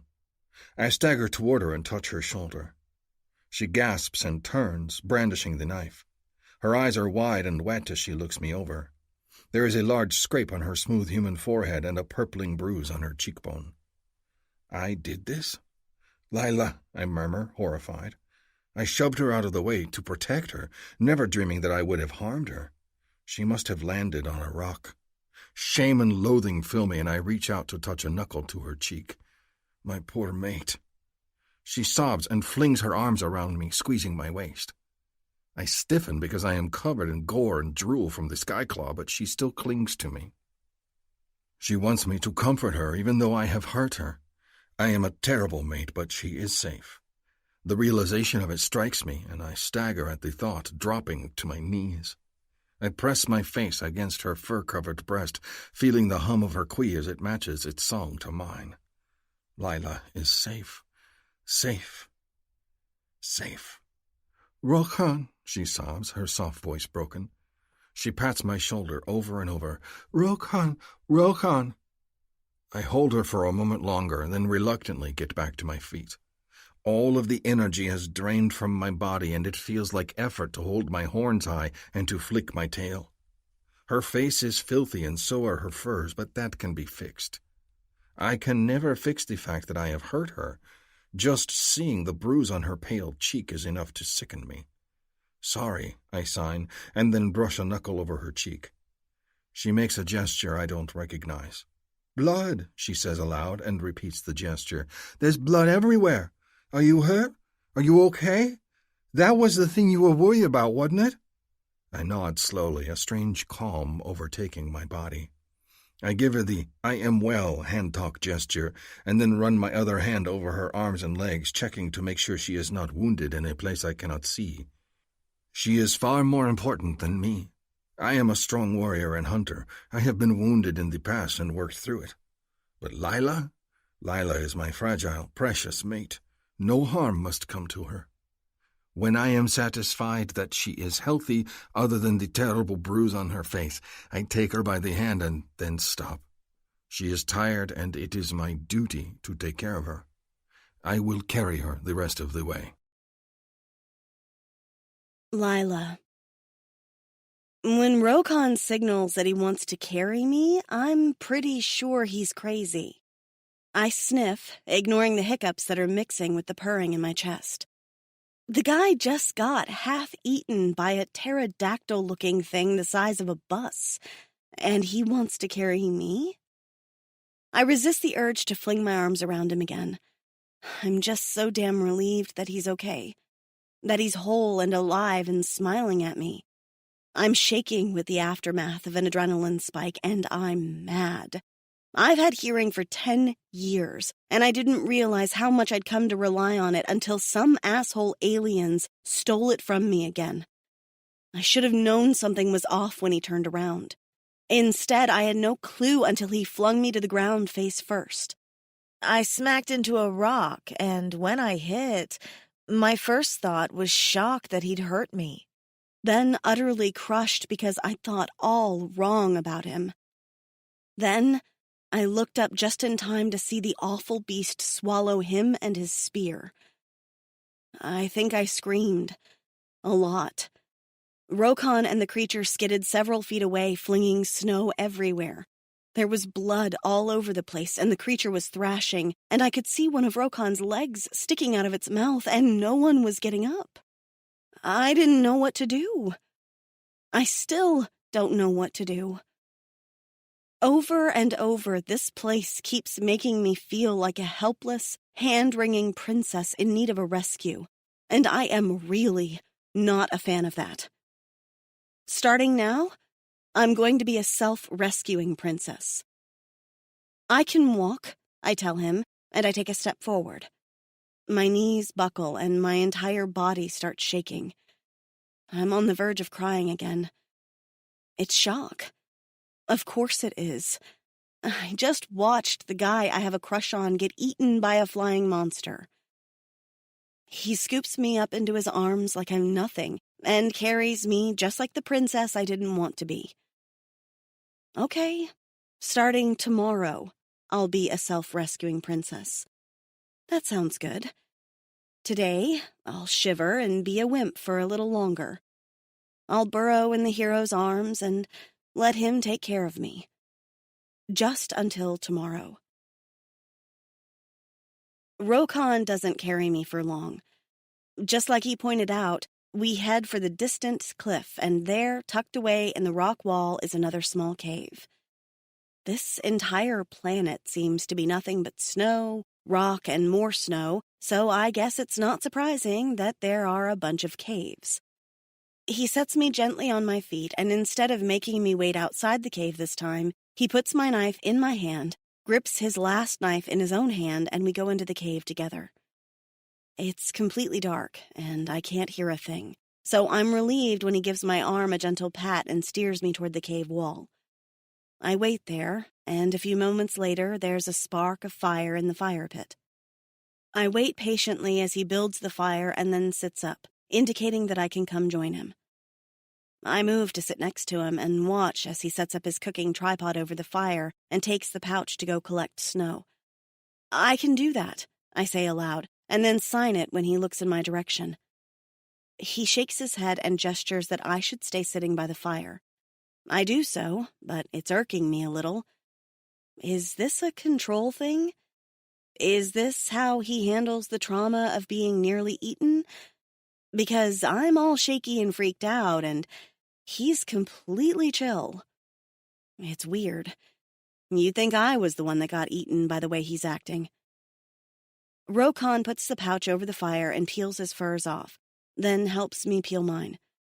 He seems to take more care over my appearance than his, examining my hurt cheek over and over again with a distressed look on his broad face. It's okay, I sign. He shakes his head. No okay.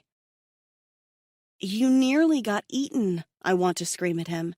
How does he not understand how much this affects me? If he gets eaten, I'm lost. I won't find Hasen or my sister or anyone.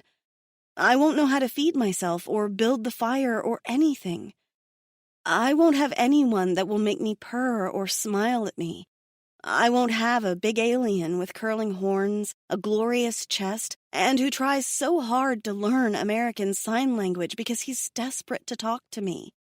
I won't have anyone that tries to make me smile even when I want to cry, or anyone that will fuss over my stupid bruise after he nearly got eaten. I don't know why or how Rokan became so important to me, but he did. And I have to fight the urge to fling my arms around him again. Instead, I clasp my hands tight and sit by the fire, my mouth pursed in frustration. I watch as he tugs off the last of his tattered, blood-stained furs and reveals his bare chest. He's just as dirty underneath all the layers, which is kinda surprising. I guess the creature chewed him good. Just thinking about that makes me a little ill. He leans over the water pouch to see if it's melted, and then gets out the dipper from his bag and offers it to me. Is he serious? Are you serious? I sign, even though I know he doesn't get it. Then, because he's waiting, I sign something he will recognize. You. Wash.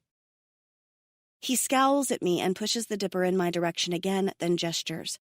Drink. Why is he trying to take care of me? I'm not the one that was nearly eaten by a monster. I resist the urge to slap the dipper out of his hand because the water shouldn't be wasted. I'm frustrated, though. Here I am worried about him, and he wants to take care of me? That's nonsense. It's clear from the stubborn look on his face that we're not going to get anywhere if I put up a fuss, though. So I take the dipper, drink it as fast as I can, and then offer it back to him. He sets it down and then indicates that I should sit. When I do, he immediately comes over and kneels in front of me. I watch in surprise as he pulls my boot off because I'm not sure where this is going. Then he starts to rub my feet. I jerk away from him, and he looks up in surprise at the same time. I must have made a noise when he touched me. My chest is purring like no tomorrow, and I'm feeling all hot and bothered just from that brief brush of his fingers over my feet. This feels wildly inappropriate, though, especially given he's still covered in blood after saving my life. No, I sign. You wash. The look on his face is devastated, like he's done something wrong. He shakes his head and tries to take my foot in his hand again. It's clear he wants to take care of me. It's sweet, but it's also awfully out of place at the moment. I shake my head again and touch his arm. Rokan, I'm fine. Really. Please go wash and take care of yourself. I'm worried about you, and it would make me feel better to see you take care of yourself. I push a lock of his long, dirty hair back off his face. He stills, eyes closing as if my touch is the best thing he's ever felt. That hot flutter returns to my belly, and I have the strangest urge to run my hands all over his half-naked body, filth and all. Man, I have been just the horniest lately. It's not like me. There must be something about Rokan that gets me all fired up. But I'm pretty okay with that. I mean, I really like him. There's something about his attentiveness and his sweet personality that charms me, for all that he's built like the Hulk's blue brother. Then he opens his eyes again and gives me another heated look that makes my toes curl. Wash, I sign again, because it's easier to push him away than to unpack what I'm feeling right now. Rokan nods, a flicker of disappointment on his face. He turns away and heads to the fire, and I wonder if I've hurt his feelings somehow because I didn't encourage him. Was I supposed to? And if I did, what happens then? I'm not experienced. What if things are different with aliens than they are with humans? What if me hitting on him and letting him know I'm interested means we're married or some craziness? I rub my forehead. When did this all get so complicated? I wish Maddie were here. She'd know what to do. For all that my sister's a bigger girl, she's confident as all get out. Me? I'm the shy, awkward one. I look over at Rokan, and then I blink. Hard. While I was busy moping, he's been stripping down. Gone are his leggings, and the only thing he's wearing is a rather small breechcloth. The sides of his ass are visible, and he's just as blue and taut and oh so biteable. Sigh. There, as he is everywhere else. His tail flicks back and forth, long and graceful, even if there's a slight bend at the end of it that wasn't there before. His entire torso is covered in grime, and there are smears of blood going down the broad muscles of his back. Sure, he's been shirtless before, but he's never been quite so close to naked. And I can't stop staring. I watch in fascination as he leans over the fire to dip the washcloth into the pouch of warm water. The cave is small and tight-quartered, and that means his ass is within grabbing reach if I was a grabby sort of girl. Seeing him like this, it definitely makes my fingers itch and makes me want so desperately to be a lot braver than I am. Maddie would grab. Maddie would let him know just how interested she is. Not for the first time in my life, I wish I was more like Maddie. Then he straightens, his back still to me, and begins to wash his chest with broad strokes. I bite my lip because it'd be creepy for me to move to the other side of the cave just so I could get a better view, right? But I really, really want to. I want to watch his big hand trail over wet muscles. The purring in my chest seems to be throbbing in time with my aroused pulse, and the urge to slide my hand between my legs is overwhelming. This is so, so wrong, and yet so right. I clamp my legs together and clasp my hands on my knees as if that will help slow my arousal, as if that will make me stop thinking terribly dirty thoughts, like, is he going to take that breechcloth off? Or, what's alien equipment look like? Or, is his skin that furry feeling soft on his inner thighs as it is on his arms? Oblivious to my attention, Rokon continues bathing, swiping the cloth up and down his arms, getting the worst of the gunk off his skin. He dips it over and over again, trying to clean his skin off. There's a large spot on one big flexing shoulder, and as I watch, he misses it, and then misses it again. God, it's like it's taunting me with its presence. If it was me bathing him, I'd totally get that spot. My fingers itch at the thought, because how bold would that be? But he moves the cloth over his arm again and misses it once more. Urgh. Rokon glances back at me and makes the water signal. If he notices the way I'm devouring his backside with my eyes, he doesn't say anything. If anything, he's a little stiff and awkward as he takes the dirty water to the front of the cave to toss out into the snow. I notice as he walks past that there's an old blood smear on his tail, too. God, this really is a travesty of bathing, isn't it? I should help out. I really should. Just as a friend, of course. A friend would totally point out to a friend that they were missing a spot on their big brawny shoulders. It has nothing to do with the insistent, hollow ache between my thighs. When he walks back in a moment later, water crystallized on his skin like a glossy coating, he's carrying the water pouch full of snow directly in front of his crotch. No wonder he was walking stiff and awkward a moment ago. He's trying to hide his erection from me again. I press my fingers to my lips, watching as he puts the snow over the fire and crosses his arms impatiently. He's got his back to me. That's something Rokon never does, because he wants to be able to see my hand gestures. He's always so very careful about that. But right now, back to me and won't turn around. That needy feeling pulses between my legs again, and I squeeze my thighs tight. Should I say something? Do something? It's clear he's as attracted to me as I am to him.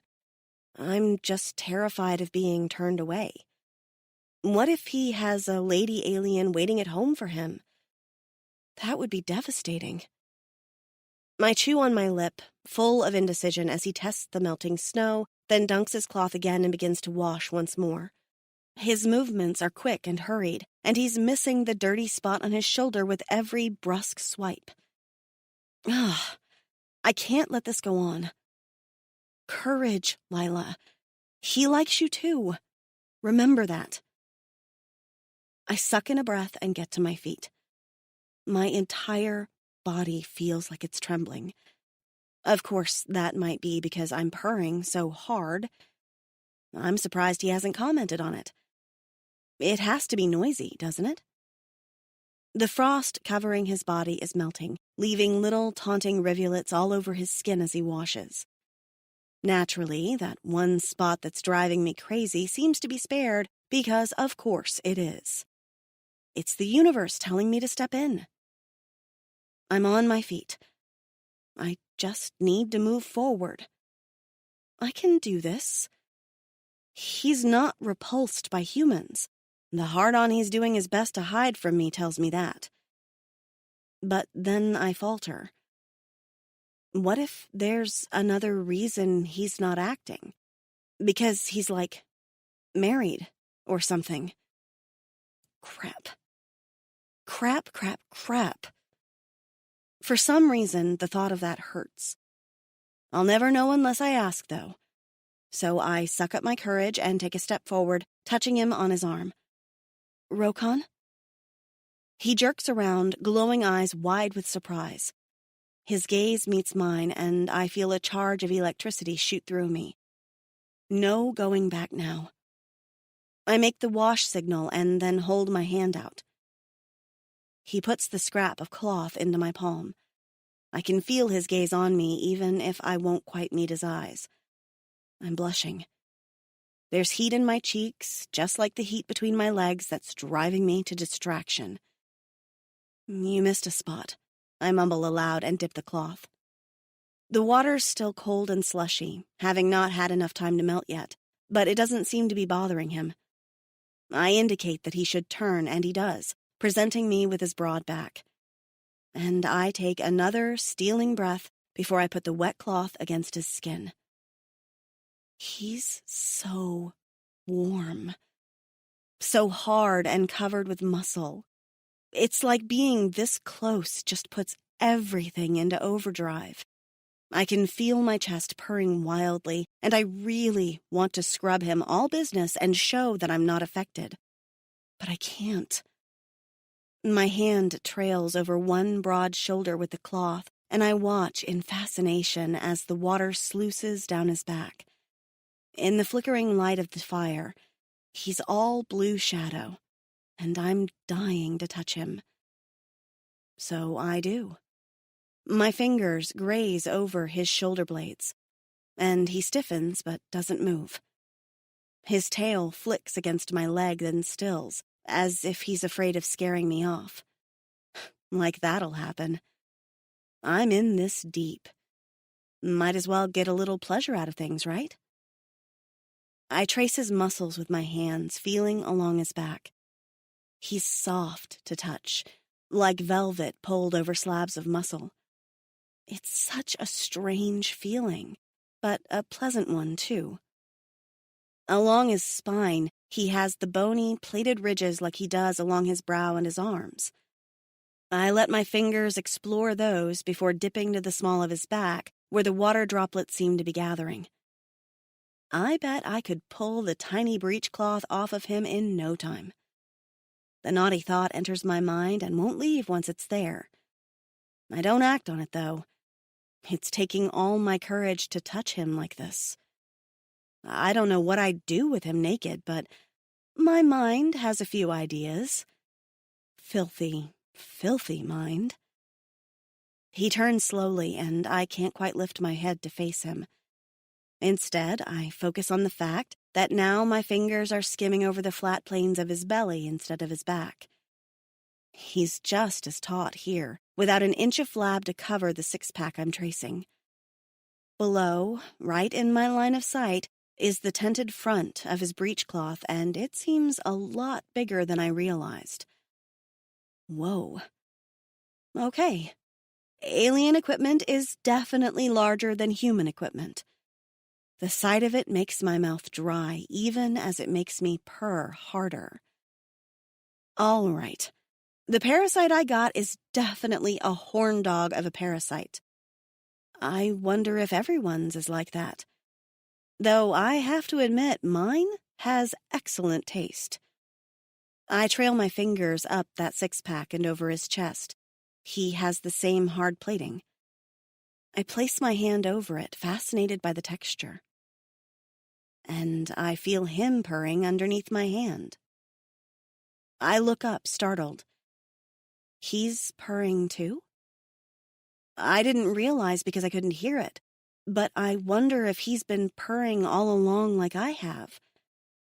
The look on Rokon's face is utterly intense as he gazes down at me. It seems possessive and full of longing all at once, and it makes me shiver. I don't know what this means, I whisper aloud. He lifts a hand to gesture and then hesitates, as if trying to think of the right words. That's when I notice his arm is wounded. Chapter 11. Rokan. I remain utterly still as Lila makes small fussing noises over the scratches on my arm, dabbing at them with the cloth. They are not deep and will heal in a day. My ribs and tail hurt worse, but even those can be ignored. My cock aches the most of all, and that one cannot be ignored, not with her standing this close and her small hands on my body. This is the moment I have dreamed of, my mate touching me, the perfume of her cunt filling the air with her need. Her hand on my chest, feeling me resonate to her. It is everything I have ever wanted, until she said she did not understand what the resonance meant. It is like a knife in the gut to remember that she does not know what resonance means. She does not grasp how important it is, how life-changing, how my world has changed to focus entirely upon her. It is such an important part of my people and our lives that I cannot comprehend that she does not know of it. No wonder she has not approached me. It is both relief and frustration to realize that. My mate does not know that she is my mate. I let her touch and prod the wound on my arm until she is satisfied, though the look on her face is charmingly distressed for such a small scratch. I must think. If she does not realize we are mates, then I must woo her like human males woo their females. I must show her affection to win her. I cannot assume she will come to my furs unless she feels what I feel. Her gaze meets mine, and it takes everything I have not to cup her lovely face in my hands, to touch her like she touches me. When she offers me the washcloth back, I get an idea. I make the wash gesture like she did and then indicate she should turn around, just as she did to me. She presses her fingers to her mouth, and I wait. I am asking much from her. After a moment, she pulls her hair over her shoulder and presents her back to me. Her hands move to her throat, and she starts to undo the laces on her clothing. Need rages through me, and it takes everything I have not to grab her tunic by the collar and rip it from her body. I force myself to wait. Her fingers are trembling, and she is moving slow, but then she tugs at the tunic and it slips around her shoulders, revealing pale human skin. A groan escapes me, but she doesn't turn. She stands before me, shy, her kwi singing loudly to mine. I must woo her, I remind myself. I take the cloth and gently brush it over her bared skin, even though she is soft and clean. If she was brave enough to touch me, I will touch her back. Her trembling stops, and as I continue to smooth the cloth over her skin, bathing her, she relaxes. The tension leaves her shoulders and they drop, and she tilts her head to the side, her hair sliding over her shoulder. She is enjoying my touch, and the thought fills me with joy. I want to press my mouth to that soft skin, to taste her, but I will go slow. I must go slow. Then she drops the rest of the tunic to her waist, and I drop the cloth I am holding, stunned at the sight of her. The gentle curve of Lila's back is the most beautiful thing I have ever seen. Until she turns towards me, and the breath whooshes from my throat. She gives me a shy look and starts to sign, then drops her hands. I want to see your face if you say something, Lila tells me. It's awful quiet on the other side. Of course. I lift my hands, then drop them. I do not have hand words for how beautiful she is, how the sight of her bared teats makes me nearly lose control, how I am both filled with pleasure that she is my mate and frustrated that my body sings so loudly for hers that it takes all of my control not to push her down into the furs. But I do not know these hand words, so I signal yes and then step forward to close the distance between us. I feel her small body tremble as I come closer. Like this, the top of her head goes to the center of my chest. She is fragile, my Lila, yet I would not change a thing about her, because she is mine and she is perfect. I lean closer and the light scent of her fills my nostrils. I close my eyes to savor it, the smell as delicate as she is. I want to rub my face against her skin and breathe it in. Could you please kiss me? Her small voice catches my attention. I open my eyes and she is looking up at me, her head tilted back. She looks flushed and breathless, and her gaze flicks to my mouth and into my eyes. I am filled with a mixture of excitement and horror. The humans kiss with their mouths, but I do not know how to do this. I will not be good at it, I fear, and I want to impress her. Yes, I sign, and then hunch down, holding her shoulders and studying her face. I will need to aim my mouth carefully at hers, and with our size difference, I must squat a bit. I consider her mouth, then lean forward and press my lips against hers with a smacking noise. There. A kiss. I pull back to see if she is pleased. Her brows furrow together, and then a small giggle escapes her. She claps a hand to her mouth, her shoulders shaking. Yes, I sign again. Did I do well? She is so pleased she is smiling. But as more giggles and snorts peel out of her, she starts to wipe her eyes, her shoulders moving with the force of her laughter. I'm sorry, she says, trying to catch her breath, even as more tears stream down her cheeks. It's just that was so terrible. And she snort laughs again. I stiffen, doing my best not to scowl. She asked for a kiss. I tap at my chest and then sign no, then make a kissing face to tell her I am new to it. She just howls with more laughter. Sorry, she gasps. Sorry. My irritation fades, and instead I find myself smiling. Her amusement is adorable, and this is the happiest I have seen her since she was pulled from the cave wall. I make the signal for again, just to tease her, and she giggles even more, clutching her sides. This leaves her pink-tipped teeth bare and shivering with her laughter. I am not displeased by this at all. My fingers ache to explore her, but I will settle for her smiles now. Sorry, she breathes again and makes a signal. I guess you guys don't kiss? I shrug. We are learning much from humans, but I do not have the hand words for this either. Again, I am frustrated by the fact that I can only speak bits and pieces to her. I have so many things I wish to say. How did Vektal get around this with his mate, Shorshi? Then I remember. The Elder's Cave. The one with the talking walls. It teaches languages. It will know how I can communicate with my Lila. I will take her there. I grab her and hug her close, excited. She stiffens in my arms, surprised by my touch. A small "oh" escapes her. Another groan rips from my throat at the feel of her skin against mine. She is soft all over except the tiny pink nipples that drag against my chest. My Lila is rounded and sweet in my grasp, and my cock throbs with the need to claim her. I guess you guys hug, she murmurs against my chest, and she does not push away. I am glad. She feels right in my arms. She belongs there. I stroke her hair, her arms, her shoulders, anywhere I can touch her without frightening her. I want to lick her pale skin and taste her, everywhere. Her hands smooth up my sides, and then she pulls back, looking up at me. Do you want to try kissing again? I promise I won't laugh this time. I was just surprised. I nod quickly. I want it more than anything. She gives me a shy smile. Okay, why don't you sit and I'll stand this time? Even us out a bit. I edge backward and drop onto the large smooth rock she was using as a seat earlier. I spread my legs and gesture that she should come forward. Lila bites her lips and her hands go to her teeth, covering them. I frown. Why does she hide herself? As she moves forward, I take one of her hands and pull it away from her breast, shaking my head. Is she ashamed? There is no need. She is lovely, and I will not touch her if she does not ask for my touch.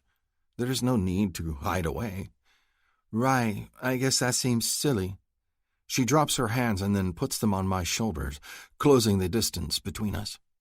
From this angle, her teeth are close to my face, but I ignore them, looking up into her eyes instead. Now, I'm no expert at this either. I think I've kissed maybe one guy in my life. This pleases me. I like that she is mine and mine alone. I give her hand-speak word for good. She laughs again and gives a small shake of her head. You won't be saying that after I give you my own lousy attempt at kissing. Nothing she does could be lousy. I do not need my knowing to understand this. She is perfect in every way. But then she moves and sits on my knee and our faces are level. Her fingers brush over my cheek and I go still. I hold my breath lest I move wrong and frighten her before she places her mouth on mine. I need her to kiss me. I need it more than anything. The throbbing song of our quiz fills the cave, and as she leans in, she presses her teeth to my chest. Her small hands cup my jaw, and she lowers her mouth to mine. Her lips are soft as they brush over my mouth. I should not be surprised. Humans are soft all over. But I am surprised when her little tongue slips out and brushes over the seam of my mouth. I jerk backward, astonished. That small touch of her tongue nearly made me lose control. My cock aches like stone, and I am breathing hard. "Sorry," she says again, but there is a smile on her face that says her apology is a lie. That is what kissing is. It's mouth-pressing, but it's also tongues. Did you not know that? I shrug again, my skin prickling with awareness of her. I should have guessed that tongues were involved, but I thought humans pressed mouths together and blew air into each other's mouths. I thought it was something that would make sense when I had a mate. I am a fool. I smack my own forehead. Of course tongues are used. Tongues are for pleasuring. It can go in a mouth as easily as a cunt, I suppose. I have done neither, but the other hunters talk about how to please a female. It seems I should have listened more. I am making a muck of resonance. My mate does not understand it, and when she tries to show me affection, I am surprised. I am a terrible mate. "Ready to try again?" she asks, caressing my cheek to get my attention. That small touch makes me suck in a breath, and I close my eyes because I am close to spending my seed. I take a few moments to compose myself, and when I open my eyes again, she is frowning down at me as if something is wrong. Afraid that I have worried her into stopping, I place a hand at the back of her head and pull her against me for another kiss. Our lips meet and mash again, and she makes a small surprised noise, but she does not pull away. Instead, her lips work against mine, caressing, and I pay attention. I will let her lead in this. When her lips brush against mine in a light movement, I kiss her back.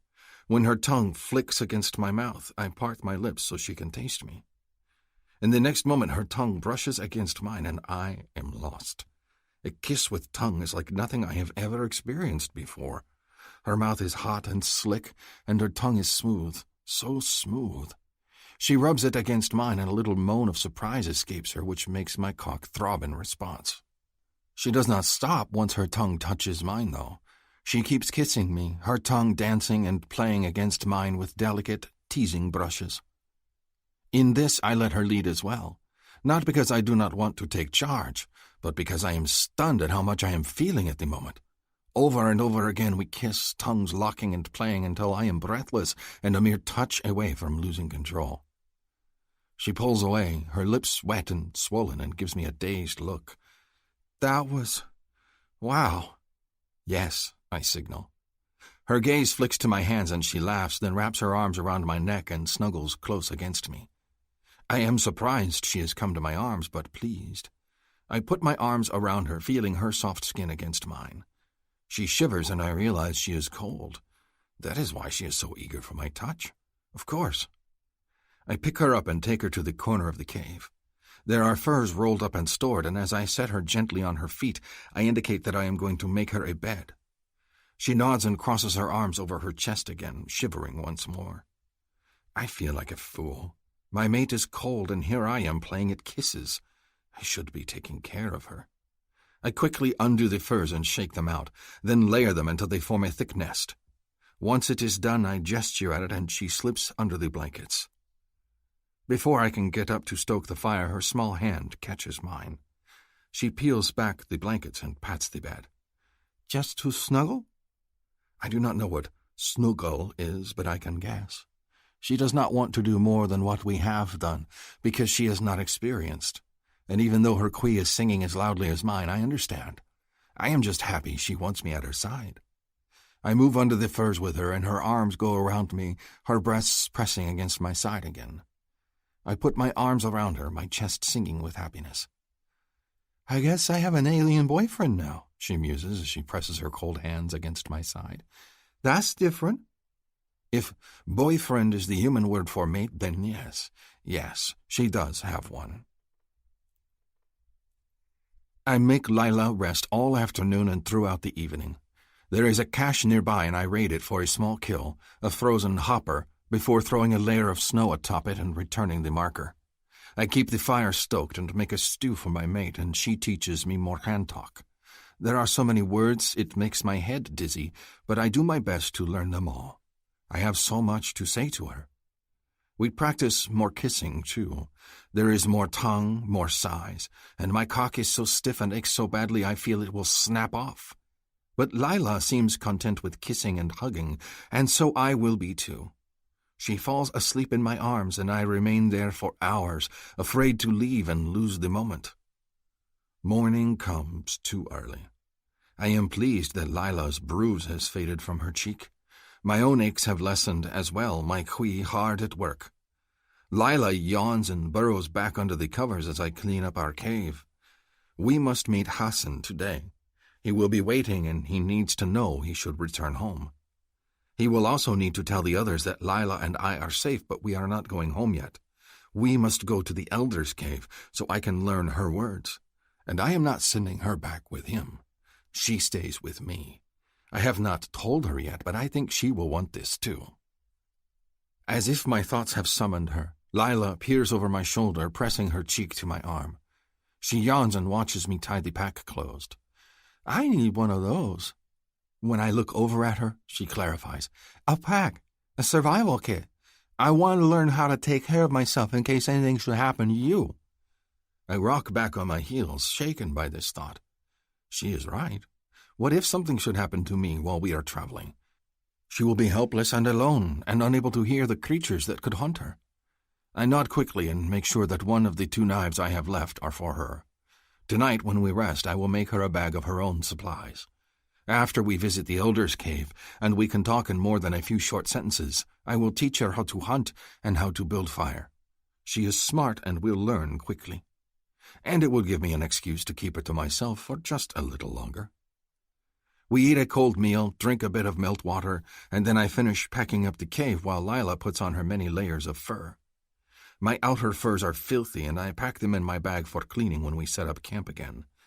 The day looks to be sunny and warm enough that I will not need them.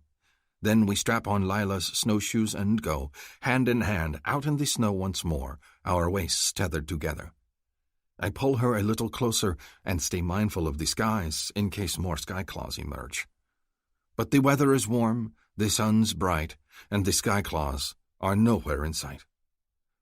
By mid-morning I see Hassan's tracks in the snow.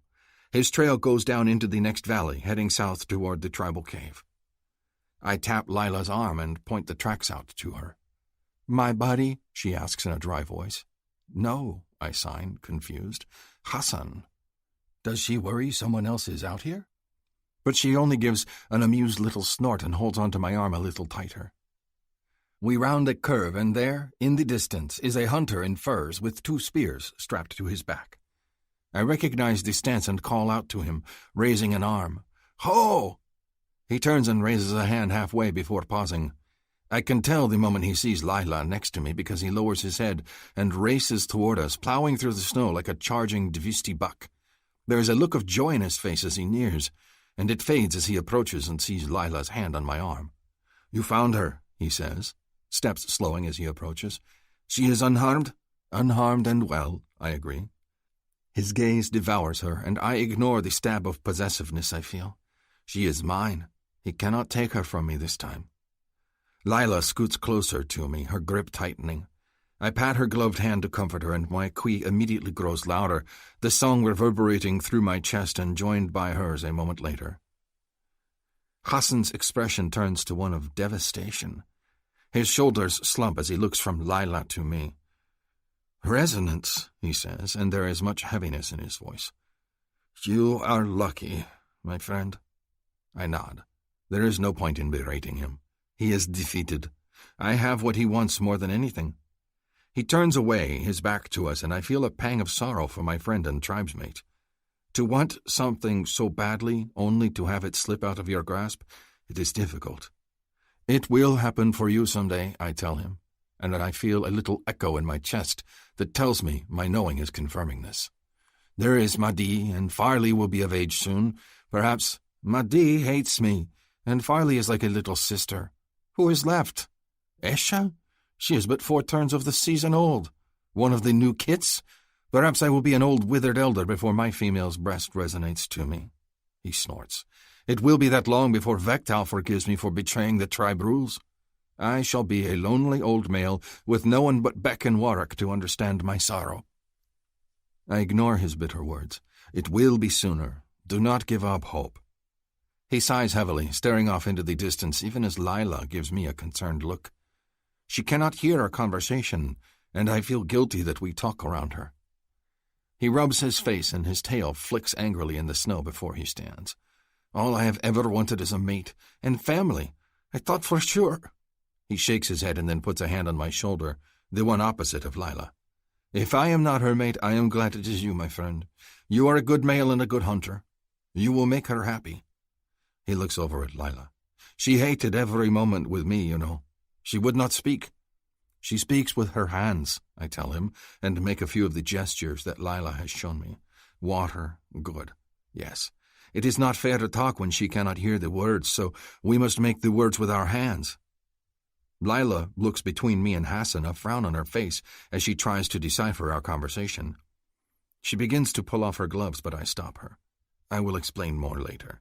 For now, I must send Hassan on his way. Because she has hand-speak, I must learn her words to talk to her. She does not understand resonance.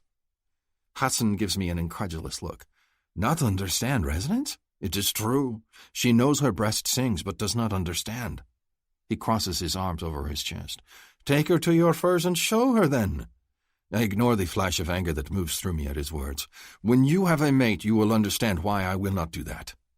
He flinches. Your words are not kind. Neither are yours. I step protectively in front of my mate. I know my female. I know what is best for her, not you, and I am going to take her to the Elder's Cave so I may learn her hand-speak and talk to her. Hassan nods slowly, though the look on his face is hard. This is a day of many disappointments for him. So you will leave me to return to the tribe, alone, and tell them of my shame? The only shame is your own. Lila did not resonate to you. There is no shame in that, and you knew that stealing her would have consequences. I just hoped. He sighs and looks at her again. I was so sure. I thought if I got her alone with me, her key would sink to mine. It felt like she was the one. I do not argue. I know that feeling. But standing here with Lila at my side, I know he is wrong. She is mine. Tell them we will return home once resonance is satisfied and I have learned Lila's hand talk. We will be back before the brutal season. So long? He looks surprised. That is at least a full cycle of the moons, maybe 2. I will teach her how to take care of herself, I tell him. She wants to learn how to make fire, to cook, to hunt. It will take time to teach her these things, and the Elder's Cave cannot do so. I do not tell him that I want to give Lila as much time as possible to come to grips with the fact that I am her mate. It is obvious from her time with Hassan, and the frustrated look she is giving me now, that she does not like to be surprised. He rubs his chin and then nods. It is an easy trail back to the tribal cave from here once we are out of Metlak and Skyclaw territory. Are you well prepared? I need a spear and knives, I tell him, and trail rations, if you have extra. He nods and reaches behind him, pulling his heavy spears free from his pack, then hands them both to me. I have my sling and extra knives. Take what you need. Thank you, my friend. Hassan looks over at Lila, then at me. Her sister, the angry one, she will not be pleased to see me come back alone. She will have to wait. I set my pack down next to Hassan's so we can share goods. Are you guys finished broing down so someone can tell me what's going on? Lila says, crossing her arms. Because this crap is getting really old. Hassan grunts. You talk to your mate. I will go through the supplies. I walk away to talk to Lila, and as I do, I hear him mutter something under his breath about Mahdi not being the only angry one. Chapter 12. Lila. I watch Hassan leave and feel a little bit of trepidation. The plan has changed, and I'm not entirely sure I know what's going on. The guys talked for a while, and Hassan's kept a respectful distance, which I appreciate. In fact, it almost feels like he's not interested in me at all, which is a real turnabout from before. Then they swapped gear, and Rokon tried to explain with his hands what was going on. 2 different journeys, he explained to me, which, okay, obvious considering that Hassan is now walking away without his spears and Rokan is gesturing in a completely different direction for us. I didn't understand the rest of what he was trying to tell me, and I think Rokan's as frustrated over that as I am. So when he gestured off into the snow-covered hills again instead of in the direction that Hassan is heading, I plant my feet. "What's going on?" I ask, and sign the words at the same time. I know he won't be able to keep up, but I'm frustrated with everyone talking around me. I thought the plan was that we get together with Hassan and then go home. Your home, not my home. I'm trying not to think about my home or the fact that I'll never see it again. That life completely changed in the blink of an eye, leaving me helpless and unable to hear once more. That I'm stranded on an ice planet with no one but my sister, and even she's far away. If I think about all that, I'll start crying, and I might never stop. Right now, I'm just doing my best to roll with the punches. Rokan gestures at Hassan's disappearing form, then at me. He thinks for a moment, makes the travel sign with his hands, then points at the rolling hills before us, then does the fire sign, then sleep. I have no idea what that means, I tell him frustrated. He does it again and adds in a sign for speak, and then points at himself. Still not getting it. Rokan gestures at himself again, points at me, signs speak, and then points at himself and then in the direction he wants to head. He wants to talk to me, but only in that direction? I don't understand what's changed unless... Is it because he's my alien boyfriend now? Does this have something to do with courting? Is that why we're not going with Hassan?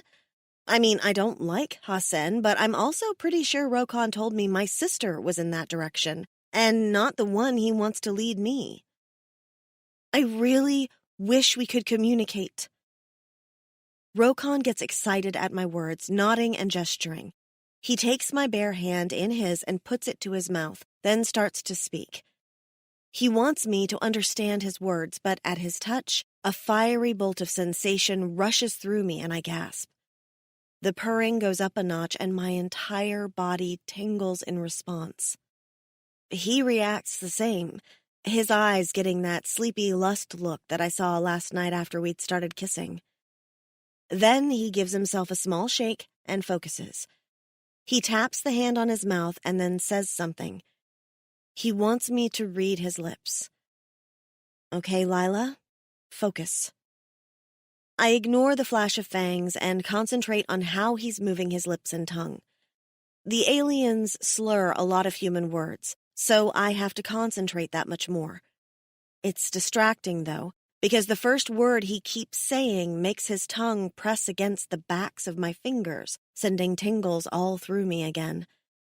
He repeats it, and I start to sound out the word. Lord... Love? A sweet tingle rushes through me. Love? He shakes his head. Oh. I shouldn't be disappointed in that. I mean, we just started dating, or whatever it is blue ice people do. It's a bit early to be throwing around the L word, but it doesn't mean I'm not stupidly sad that I misread things. I concentrate again. Lord. Lorn? No. Wait. Learn? He nods excitedly, makes the talk hand sign, and then gestures in that direction. Learn to talk? There? I gaze out in the snow, but I don't see anything there except more snow. But Rokan grins, looking so pleased with himself, and repeats the words, then gestures at himself, then at me. Oh, you want to learn to talk to me? His quick nod of affirmation makes my nipples hard and warm pleasure rushes through me. Really? We can learn to talk better if we go there? When he nods again, I look back where Hassan is disappearing, then back at Rokon. But what about my sister? Rokon's eager expression falls and he grows solemn. He points at Hassan, then picks up his bag and looks at me. He wants me to choose. One direction will take me back to my sister. The other direction will somehow magically enable me to talk to Rokon in a way that he's excited about. I'm torn. Duty tells me I should go back to Maddie. She's probably worried sick about me, imagining her frail little sister out here with the big bad aliens. And really, she has every right to be. She's always looked after me, stood up for me when no one else would, and fought a lot of my battles for me. But then there's Rokon. Rokon, who makes me feel turned on and alive, who will teach me how to take care of myself, who is excited about the thought of being able to really talk to me, like that's a special gift. Really, it's the communication thing that makes me point to the hills, not to Hassan. Because if we go back to the tribe cave, no one can talk to me but Maddie, and maybe the humans, provided I can read their lips. But if there's a way to get around the language barrier, I want to go for it.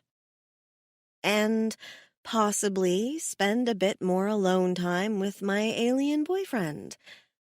Is it weird to pick him over my sister? I wonder if I'm not thinking straight. But then he puts his hand out for mine, a smile on his handsome blue face, and I feel a giddy surge in my breast as I start purring again. Maybe it's wrong, but it feels pretty right at the moment. Rokon is visibly less tense by early afternoon. When I ask him why, he points at the sky and indicates that there will be no more giant people-eating birds. That's a brownie point as far as I'm concerned. The tether is untied, and Rokon lashes both spears to his pack instead of carrying one. The rest of the day is almost pleasant, if it weren't for the fact that it's bitterly cold and there's deep snow as far as the eye can see. By the time Rokon finds our next cave to stop at, my face feels chapped and my feet throb all the way up to my knees from all the hiking with the snowshoes. I rest, exhausted, on the only stool in the cave while Rokon builds a fire. Tomorrow, I'm going to watch him and learn how, I promise myself.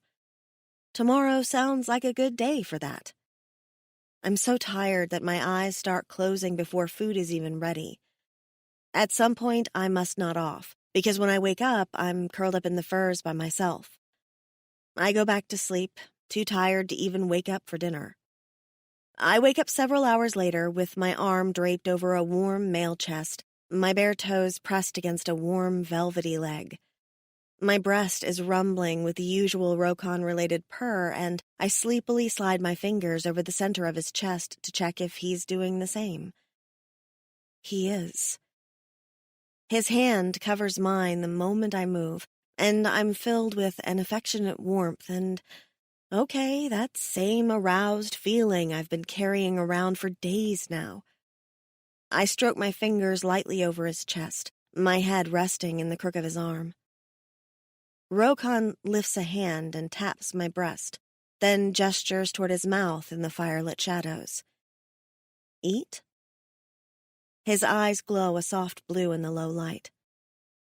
I am hungry, but I'm also warm and snuggled up against the world's biggest, most delectable alien, so I don't exactly feel like moving. I shift against him, and one of my thighs is draped over his leg. I have to fight the insane urge to start rubbing up against that rock-hard muscle, because once I start, I don't know that I'll be able to stop. For now, I just want to touch him. My hand slides over his breast again, feeling our linked purrs. And then I remember I forgot to ask him if he was married. I jolt upright. He sits upright, eyes wild, and reaches beside the bed, pulling out a knife. His body goes on alert and he tenses, looking around the cave for danger and then back at me with a confused expression. Okay, he gestures. Whoops. I nod and pat his chest again, trying to calm him. I'm not in trouble or anything, just worried I'm creeping on some other alien lady's guy. Rokon relaxes, glancing around one last time before setting the knife aside and then rubbing his ridged forehead, his expression saying, "Don't ever scare me like that again," even if the words aren't spoken aloud. It's kind of cute to see his worry. As long as you guys don't have snakes, I think we're good. I slide back toward him, tucking my legs under me. I should be safe with you anyhow, right? He takes my hand and pulls it to his mouth, kissing my knuckles. Well, dang. My panties aren't safe with him around, that's for sure. Not that I've had any since waking up on the ice planet. I've been going commando under his long tunic and leggings for the last few days, and while it's definitely rather bare feeling, it also makes me hyper-aware of just how much being around Rokon turns me on. Right now, we're seated facing each other, and I realize that this is the first night I've slept fully dressed while around him. I kind of wish I wasn't. I also wish I was brave enough to boldly shuck my pants, but I'm not. Instead, I just sit there, like a dummy, while he brushes his mouth over my knuckles. Maybe he senses my shyness. He smiles at me, fangs peeping out from under the stretch of his lips, and then moves my hand from his mouth down to his chest. He presses my fingers against his breast, and I can feel him purring again. It must mean something to him, something he really wants to communicate with me. I wish I knew what. Please, please tell me you're not married, I whisper. Otherwise, this is going to get super weird. He cocks his head, then indicates he doesn't understand. Is there a girl at home for you? The words rush out of my mouth, and I feel a sick sense of horror and worry the moment they erupt. Like I've gone over the edge. Like I've broken the spell of being with him, and now reality's going to creep in.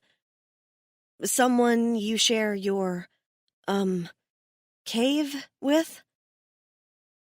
His lips twitch, and he shakes his head, then gestures at me. I think that's supposed to mean I'm his choice? Or he's staying with me?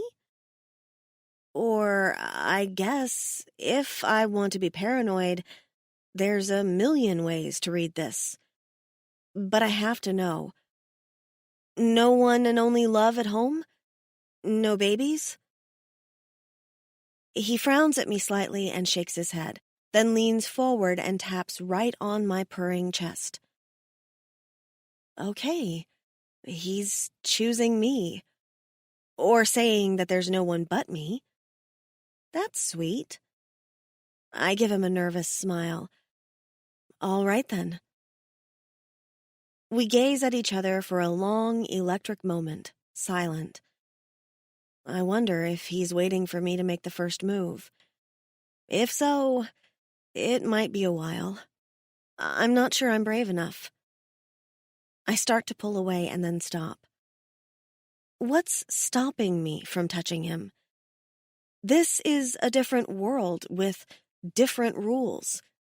No one's here to tell me to be a good girl or that I'm too shy or mousy for guys to look at. There's no one here but me and Rokon, and he looks at me like I'm the world to him. So I let my fingers glide down the ridges on his belly toward his navel, and I watch him respond to my touch. He sucks in a breath, and I feel it against my fingers, feel the shiver that racks his body. I feel the need to keep talking, even though I'm not brave enough to make eye contact and see his reactions. He has to understand me, why I'm so skittish, I guess. This is hard for me, I tell him. I'm not very not very confident. It's the cochlear implants. Even though they're amazing, were amazing. I frowned to myself, thinking of how hard it's been without them. But other than being upset for the first few days, I'm getting by without them. Rokon helps, a lot. Knowing that he doesn't act like it's a burden to try and communicate with me really makes me feel normal. I need that. I crave that. So, yeah, implants. I always felt like such a weird kid with them. Like I wasn't normal. You know how it is when you're a teenager and you think you're the most awful, geeky thing ever, even if you're not. That was me. Maybe because for the first 12 years of my life, I was that weird deaf kid and I didn't have a lot of friends. Maddie made everyone be nice to me, but if she wasn't there, no one talked to me. And even after I got the implant, that feeling never went away. I guess on the inside, I'm still that sad, lonely kid. And now I'm verbally barfing my history at him. God, if ever there was a way to scare off a guy, it's this moment, I suppose. I can't help myself, though. Just like I can't help stroking those lower abdomen muscles over and over again, tracing my fingers over the part where his platy chest ridges move to smooth abdomen. I can't seem to stop talking either. So, I haven't ever dated much. And it's kinda, well, catching, I guess. It's like the moment the dating pool senses that you're out, you're completely out. I've dated all of 2 guys ever. I had a boyfriend in 8th grade for a week, and then at my first job, I went out with a guy on 2 dates until he started asking questions about my implant and if I could take it off. And that hurt my feelings, and I never went out with him again because I felt all weird and awkward all over again. So, that was the extent of my dating history. Except now, I guess, I'm here with you. I peek up, positive that he's going to be looking at me like I'm a crazy person. Like he wants to run away and be anywhere but here. But when my gaze meets his, I feel scorched by the heat in his eyes. There's no irritation there, no shame, no annoyance or wishing I would shut up. Instead, he looks fierce, possessive, and utterly hungry for me. I shiver, even though I'm not cold. My fingers find his belly button and I trace around it, then flutter it going lower. And I look up at him again to see his reaction. The hunger in his gaze seems to intensify. He grabs me in his arms and pulls me against him, and then I'm straddling his knee after all, except this time we're sitting up in bed instead of lying down, and I'm pressed up against him. My hand goes to his chest even as one strong arm wraps tight around my back. His other hand cups the back of my head, and he pulls me against him in a kiss. Not a gentle kiss. Not a timid kiss. It's a scorching, fierce kiss, and it feels like a branding, a claiming, a there's no one but you, Lila, sort of kiss. And it leaves me breathless. His tongue glides into my mouth, and then I can't think at all. I'm surprised each time he kisses me that it has ridges, and those ridges do all kinds of weird, crazy things to my insides. Each time he strokes his tongue against mine, I'm this much closer to shucking my pants. Instead, maybe I should shuck his. The thought is a tantalizing one, and I let my hand trail down his chest as we kiss. It feels both naughty and utterly powerful to think about taking charge like this, but now that the idea is in my head, I can't let it go. I want to touch him. I need to touch him. I really, really need to find out if he has ridges down there like he has on his tongue. Or even a penis. Actually, I'm pretty sure it's a penis, because the bulge in his breechcloth is hard to mistake. But when I slide my hand down and drag my fingers over his length to outline it, I feel more than I expected. There's the thick, ridged, yep, called it, outline of his cock that's so big and hard it's practically like stroking an extra-large water bottle. Then there's the soft sack of his balls underneath. But when my fingers circle him at the base, I run into something hard and almost bony, right above his cock. I'm so startled by this new discovery that I jerk my hand away and break the kiss. He doesn't realize that I'm freaking out. His hand fists in my hair, and he buries his face against my neck, taking in my scent. His breathing is rapid, and when he shifts me against him, I can feel his purr matching to mine. I start to melt against him all over again. But I bite my lip and tap his shoulder. "Rokon?" He pulls back, gazing at me. There is worry in his eyes and a question. And I try to think of the best way to broach the subject. I mean, I haven't really had a lot of experience with human penises, but I know that they do not come with extras. How do I tell him I need to check the goods for myself to make sure I want to move forward? Not that I'm ready to have sex, of course. It's too early for that. But, now that I know there's something lurking under there, I have got to know what it is. Can I look at you? I ask him. I feel terribly shy and incredibly bold all at once. Just to, see things, make sure there's not any deal breakers under there, no barbs, pinchers, or things I don't have holes for. He gestures at his body, giving me permission. Oh, so he's not going to do it for me. All right then. Time to be brave and take what I want. I hesitate, then put my hand on his lower stomach again. Rokon's loincloth seems to be a simple affair. It's a long length of leather with a thick belt to hold it up. It also looks like if I undo the belt ties, the entire thing will just fall off. Breathless, I'm acutely aware of his big hand moving up and down my back, his knuckles rubbing lightly against me through my clothes, and the big thigh that I'm perched on. I have this insane urge to rub up against him, but before we go any further, I've got to see the goods. I pick at the knot, biting my lip, and then it's free. I tug on the belt, and the leather falls, but remains tented over his cock. I see I'm going to have to unwrap him like a present. When I hesitate again, his hand slides under the back of my tunic, and he begins to rub my lower back, stroking his knuckles in a gentle caress that seems 1,000 times more intimate than it was a moment ago.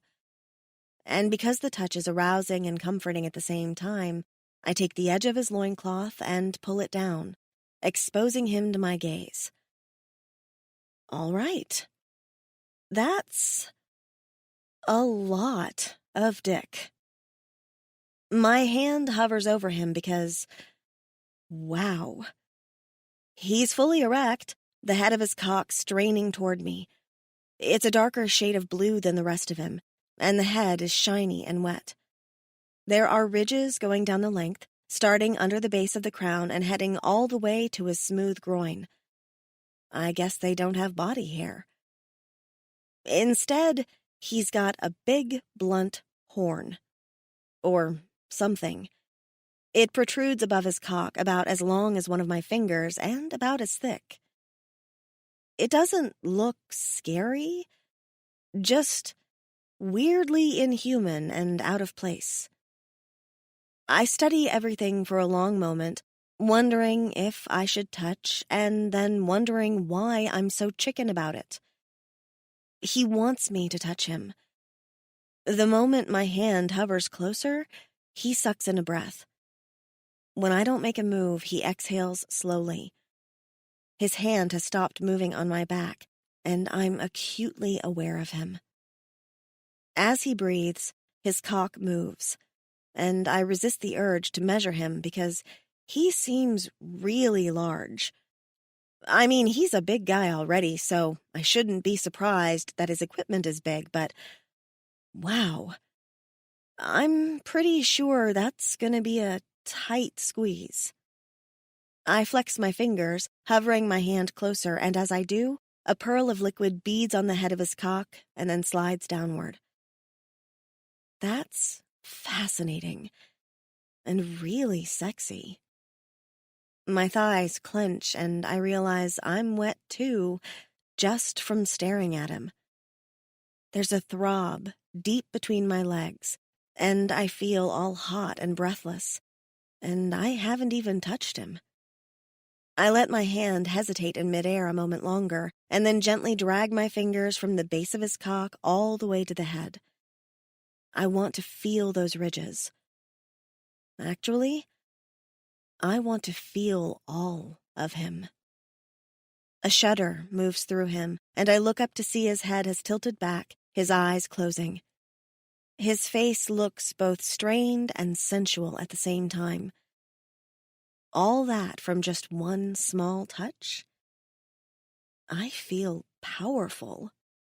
I let my fingers trace his length again, enjoying his visual response, the way his entire body shudders again. I explore him with my hand, using touch to learn his length, the ridges along the shaft of his cock and the slippery feel of the moisture beading on the head. If his skin is normally warm, it's scorching right here, and touching him makes me aroused and breathless.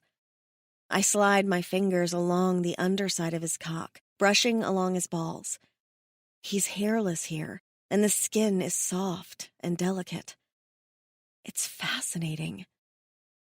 I move my hand upward and brush a finger along the horn-like protrusion, and his entire body jerks in response. His hand grabs mine, stopping me. I look up into his eyes, and I can see his mouth moving as he pants, his chest heaving. There's a fine sheen of sweat on his face, and he gives a small shake of his head. Too much? I guess aloud. He nods and clenches a fist, then flings his fingers out, miming an explosion. I giggle a little at that. Maybe you should learn to control yourself. I make the sign for control just to be a tease. Control. His brows go up, and there's a sexy look of challenge on his face. His arm goes around me a little tighter, and I suck in a breath, wondering if I've said too much. But he only pulls me in for a kiss, and I wrap my arms around his neck, closing my eyes and losing myself to the firm caress of his mouth against mine and the way he works his tongue. Lord, that ridged tongue. I'm kind of addicted to it. His knuckles rub gently at the base of my spine again, and then I feel his other hand go to the front of my pants. My eyes fly open again. He presses a little kiss to my lips, sucking lightly on my lower one before releasing it. That challenging expression is still on his face, a mixture of mischief and determination. And I feel the leather tie that holds my pants come undone. I get where this is going now. I teased him about his control, and now he's going to test mine. I gaze at him, shocked and more than a little aroused. It seems like if I tease him, he's going to give me equal measure. The thought is both thrilling and a little scandalous, and I squirm against him. His hand pauses at my stomach and then moves away. In the shadows of the cave, I see him make the OK sign. He's asking me if it's too much. God, he's the sweetest. I lean in and kiss him on the mouth. Just because I'm terrified doesn't mean I don't want him to touch me. Rokan rubs his nose against mine in an affectionate nuzzle, and then his hand returns to my belly under my tunic. It rests there for a moment, and then I feel him tug at my pants strings again. I remain still. A moment later, I feel the ties give. My pants go loose at my waist, the leather dropping a few inches. I don't move. Heck, I don't even know if I'm breathing. He nuzzles my nose again, and at the same moment, his hand pushes into my pants. I gasp because it feels like the tension in my body is so great that I might explode. I'm purring up a storm, too, and that just adds to the overwhelming sensations. But then he kisses me again, his mouth gently claiming mine, and I let him conquer my mouth, even though my entire focus is on the hand that rests just above my pussy.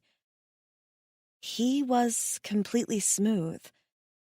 Is he going to think I'm hairy and gross? Do girls in his tribe have that weird bone thing, and is he going to find it strange that I don't? Should I be quite this wet?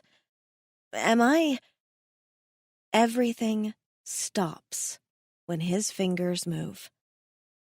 I press my forehead to his bumpy one, gasping, and gazing right into his glowing eyes as his hand begins to explore me in a place that no one's ever touched but me. He touches the curls of my sex, and I feel him petting it, stroking me like he would a cat. It'd almost be funny, except I feel ready to break into 1,000 pieces already. I'm so tense. Then his hand pushes lower, and one of his big fingers traces the seam of my pussy. Oh my God. I can tell I'm so wet and hot right now because my pussy seems to just slide apart the moment he touches me. It's like my body's saying, yes, come right on in. And it feels amazing. I'm pretty sure I'm whimpering. Not that I can hear it. It doesn't matter. I'm locked into Rokan and his wonderful, intense gaze that holds mine even as his hands hold me. It's like as long as he's looking at me, I'm safe. He's got me, and he won't let things get out of control. He won't let me get scared or overwhelmed. Looking in his eyes, everything's handled. I feel like I can let go because he'll be there to make everything all right. He tilts his head just a little, his mouth capturing mine again in just the barest of kisses, more affectionate than passionate. All the while, his fingers are exploring me inside my pants. He strokes my pussy again, moving deeper, and then he lets one finger move through my wet folds, rubbing me everywhere. He pauses at the opening to my core, his finger lightly tapping over that spot, and God, I'm so wet and aroused. I want to cry out with disappointment when he doesn't go any further than that, just goes back to lightly stroking me and petting me. His fingers start to move upward, and I rock hopefully against him. Maybe he'll find my clit and rub it instead. A moment later, he does. His calloused fingertips graze that perfect spot, and I grab a double fistful of his hair, sucking in my breath. That was almost too much. Rokan pauses, and his mouth brushes over mine again, our breath mingling like our purring. He taps the spot with his finger, and a cry wrenches from my throat. I tug on his hair and press my mouth to his, my tongue seeking him out. There's so much going on inside me. I need to let it out. I need more. More petting, more kissing, more rubbing, more everything. I need him to get me off. Here I told myself we were just going to do kissing for a while, and right now, I'm about ready to start grinding on his leg if he doesn't start touching me again. But his mouth captures mine, and then he sucks lightly on my tongue, even as his finger rubs against my clit again. I whimper, rocking my hips back and forth as he teases my clit. Please, I breathe against his mouth when he breaks the kiss. Please, I need more. He nods, the look in his eyes so sexy and full of promise that I feel my pulse flutter deep in my belly. His fingers stroke against me again, rubbing my clit, and I moan, then cry out when he doesn't follow up with more clit petting. Instead, he rubs lower, moving down to my entrance, and he pushes the tip of one big finger inside me. All the sensations in my body feel like they're changing with that one move, and my belly suddenly feels hollow and aching, like I need to be filled. I push against his hand and kiss him again, frantic. Rokan's mouth slams against mine, even as his finger pushes deeper into me. It feels tight and weird for a moment, and then he thrusts deep inside me, and I'm moaning against his tongue because it feels so good. He rocks his finger into me again hard, and then repeats it, and I'm riding his hand and kissing him with all I've got, as the orgasm that's been flirting at the edges barrels to the forefront.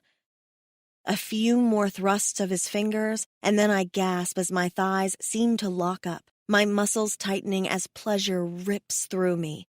I cling to him, choking for breath as he continues to finger me even as I come, pushing into my wet heat over and over again.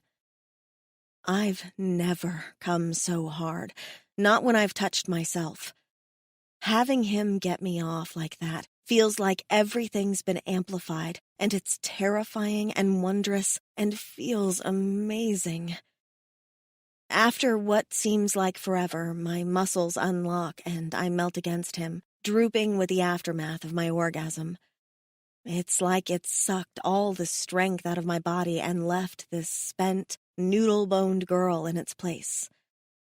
He kisses my face over and over again, his mouth still frantic, his body still tense. I wonder if he's come. I rest my head on his shoulder, mindful of his big horns that arch around his skull, and reach down to see if he's still hard. He catches my hand before I can touch his cock, and then guides me there. He wraps my fingers around his length, and then his hand covers mine and he gives a hard pump. Oh, he's going to use me to get off. I should be appalled. Instead, I'm rather titillated. He wants my touch, not his. I like that. After a few hard strokes, I feel his entire body shudder, and then his head leans forward and he bites the shoulder of my tunic. Warm liquid spatters my hand clenched in his. He's coming, lost in his own pleasure moment, and I wish it were brighter in the cave so I could watch his every expression. Instead, I just stroke his hair with one hand, gently squeeze his cock with my other, and wait for him.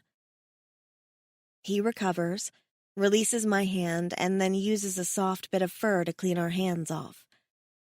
I'm a little sad when he gets up, and I curl up in the blankets that he's left because I'm too boneless to move. I watch, dopey with endorphins, as he puts more water on over the fire. So, that just happened. I went to third base with my alien boyfriend. I could officially be the easiest Earth chick on this planet. My sister would probably be mortified. It's only been a few days since I met Rokan. I should go slower, take things gradually, and get to know each other. But I can't keep my hands off of him.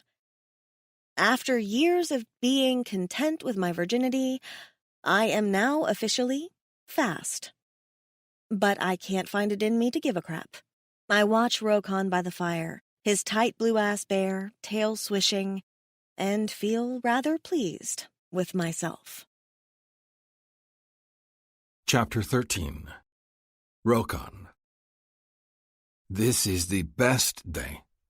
I thought perhaps that the day I felt resonance, that would be the best day. But now I know that it is this day, with my mate sleepy and sated, and the scent of her cunt still on my fingers. I am ravenous for her. Resonance has not been sated and will not be sated until she is with my kit. Until then we will starve for each other's touch.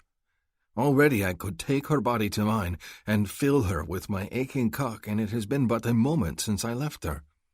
I poke at the coals, warming a bit of hot tea. I am not thirsty, but I want to have it prepared in case my mate wakes and needs a drink. I must anticipate her every need. I look over at the nest of furs. Her eyes are closed and she is on her back, her tunic bunched at her waist. Her legs are slightly parted and I can see the undone laces of her leggings. It would not take much to push them down to her knees and to bury my mouth in her warm flesh, to taste her until she fills my mouth with her juices. I lift my fingers to my nose. They are still perfumed with her scent. I want to wear it forever. I want to lick it off my hand and taste it. Instead, I add a few leaves to the tea and stir it, then hunch down by the fire to wait it out. I see now why the others are so wild for their human mates. I was pleased for my friends when they mated. I was amused when my brother, ever the flirt, resonated to his Kira and now watches her constantly with a besotted expression. Now I understand. With Lila in my life, everything has changed. My priority is her. My happiness is hers.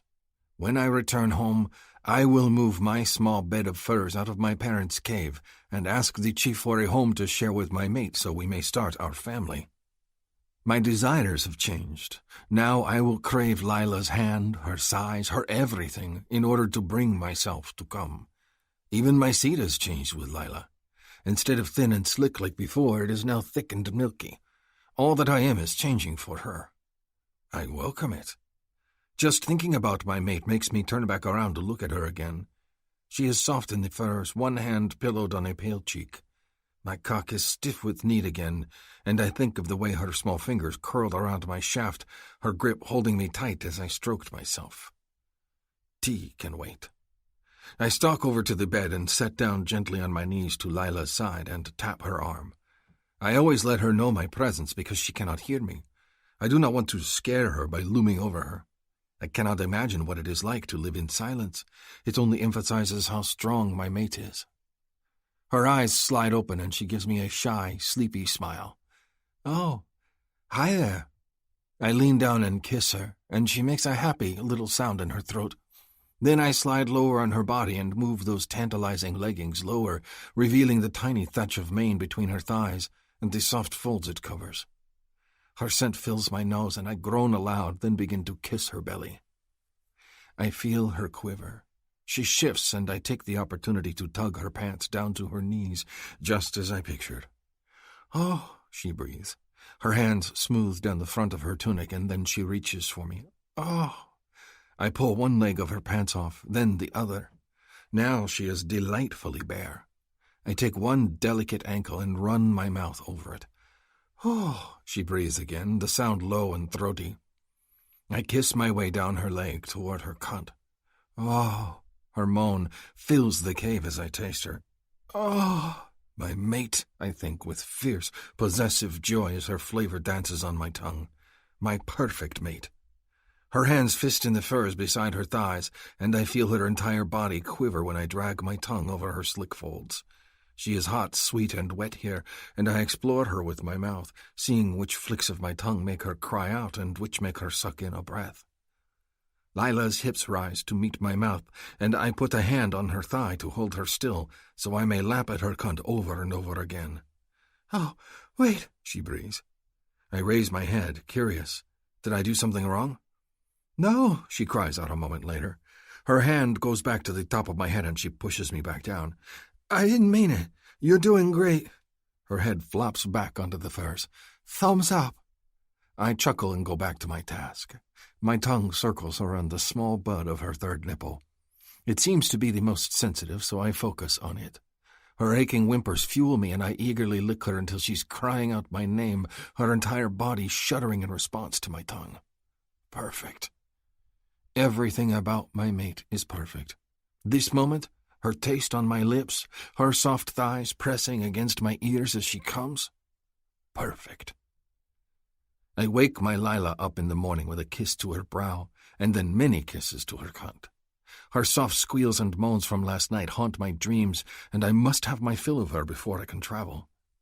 Once I have made her cry out twice, she releases the double handful she has of my hair and uses her hand on my cock, so I may come too. I think we shall wake like this from now on, every morning. It is a very pleasant way to greet the day. We bathe, eat, and then bundle our furs. I pack our things while Lila braids her hair and sips at the tea I push on her.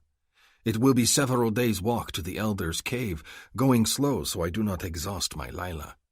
Skyclaws do not hunt this far away from the mountains, so we can take our time and enjoy the journey.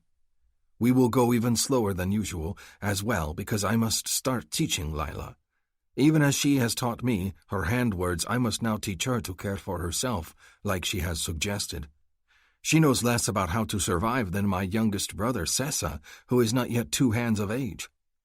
I will give her the same lessons that patient, quiet Warwick gave to me, lessons that he gives to my younger brother even now. I must do them all with hand-speak and with her fingers touching my mouth if that does not work. It is important that she learn. So I take one of the furs we have on the bed and set it on the ground. She looks over at me, sipping her tea, and her eyebrows go up when I gesture that she should come sit by me. A bright flush touches her cheek and she begins to breathe heavy, and I feel my cock surge in response. Does she think I will taste her, even now? Of course I like that idea, but I shake my head. I must focus on other things. I pat the fur. It is one of the thicker hides and not waterproof like mine, but it will do for now. I flip it over to the leather side and then gesture at my bag. Her brows wrinkle and she puts aside her tea. "Bed?" she asks, making a hand talk. I shake my head and point at my pack and say the word. Then I pull out several leather cords and pack a few things into the center of the fur. Rations, an extra skin for water, the empty stew pouch. I put them in the center, then swiftly roll the bundle and tie it on each end. I loop the straps in the knots that will allow me to create a shoulder harness. It is not the same as my own pack, but an easy-to-make carry-all that young kits are shown when they are not strong enough to carry a regular pack. Her eyes widen with recognition. "You made me a backpack?" I unroll it immediately and then offer her the straps. "Oh, I guess I'm making the bag, right?" I nod. "All right. Show me how to start? Where does this strap go?" Her eyes light up with enthusiasm and she smiles at me. "Don't go easy on me either."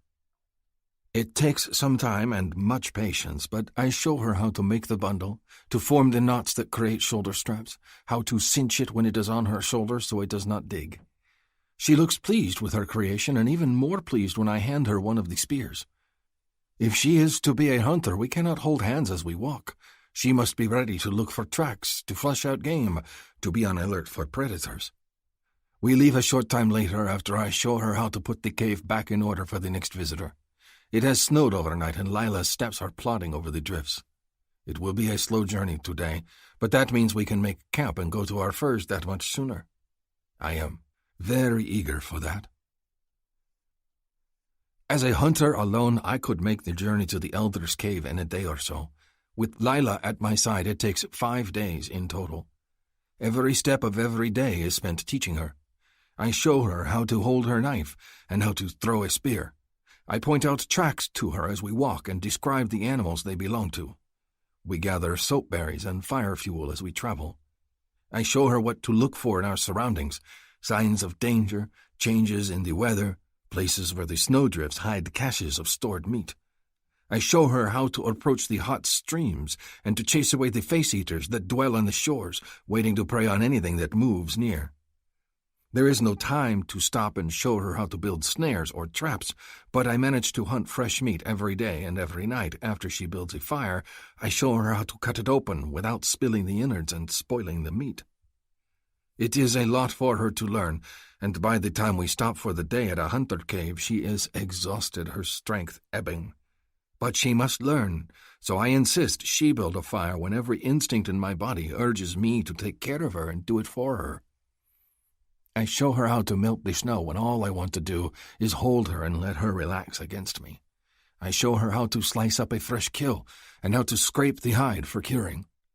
She falls into the furs each night exhausted. There is very little kissing these nights, and she falls asleep in my arms and slumbers until dawn. I tell myself I am patient, but my body craves more of hers. I want the taste of her cunt on my tongue.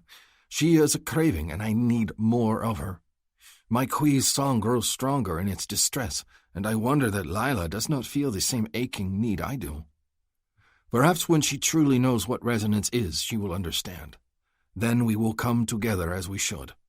Until then, I will teach her how to survive, just as she asks.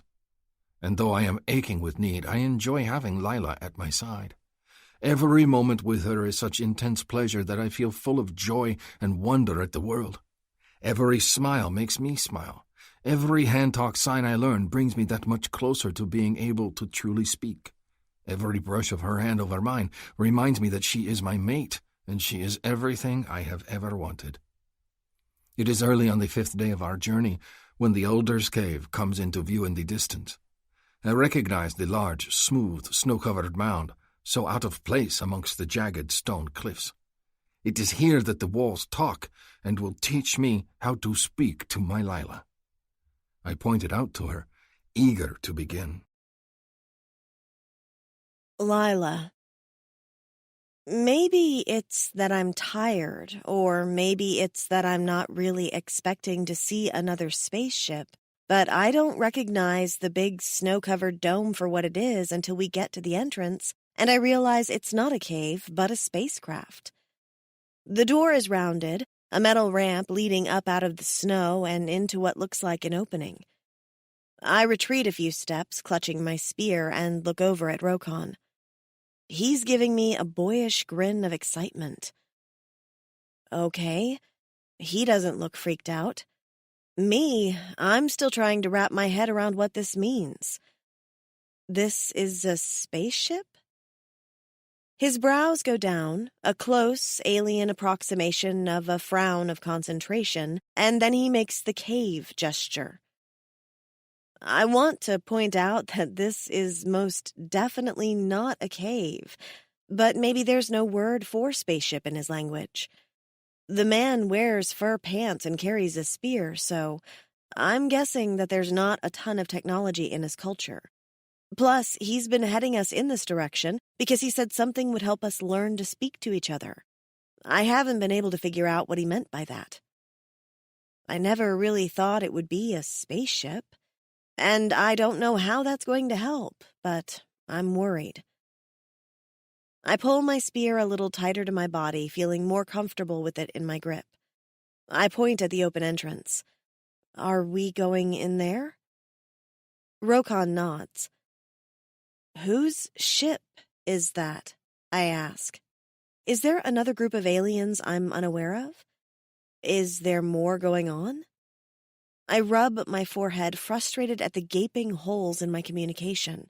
For all I know, he's been leading me back to the bad guys, and I'd have no clue. But as soon as that idea crosses my head, I dismiss it. Rokon wouldn't do that. I trust him. He's good to me and sweet. That isn't it.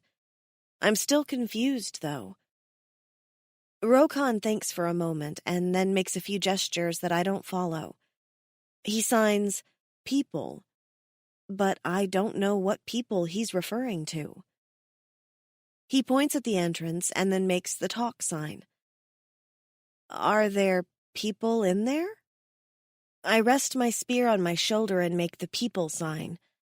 Other aliens? Other humans? Is that who is going to teach him sign language? Are we going to go talk to them?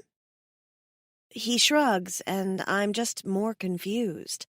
So we didn't come here looking for people? What did we come looking for? My worry must show on my face. He moves toward me and takes my hand in his, then squeezes it. He's asking me to trust him. I gaze up into his alien face with its ridged brows, fangs, big curling horns, and glowing blue eyes.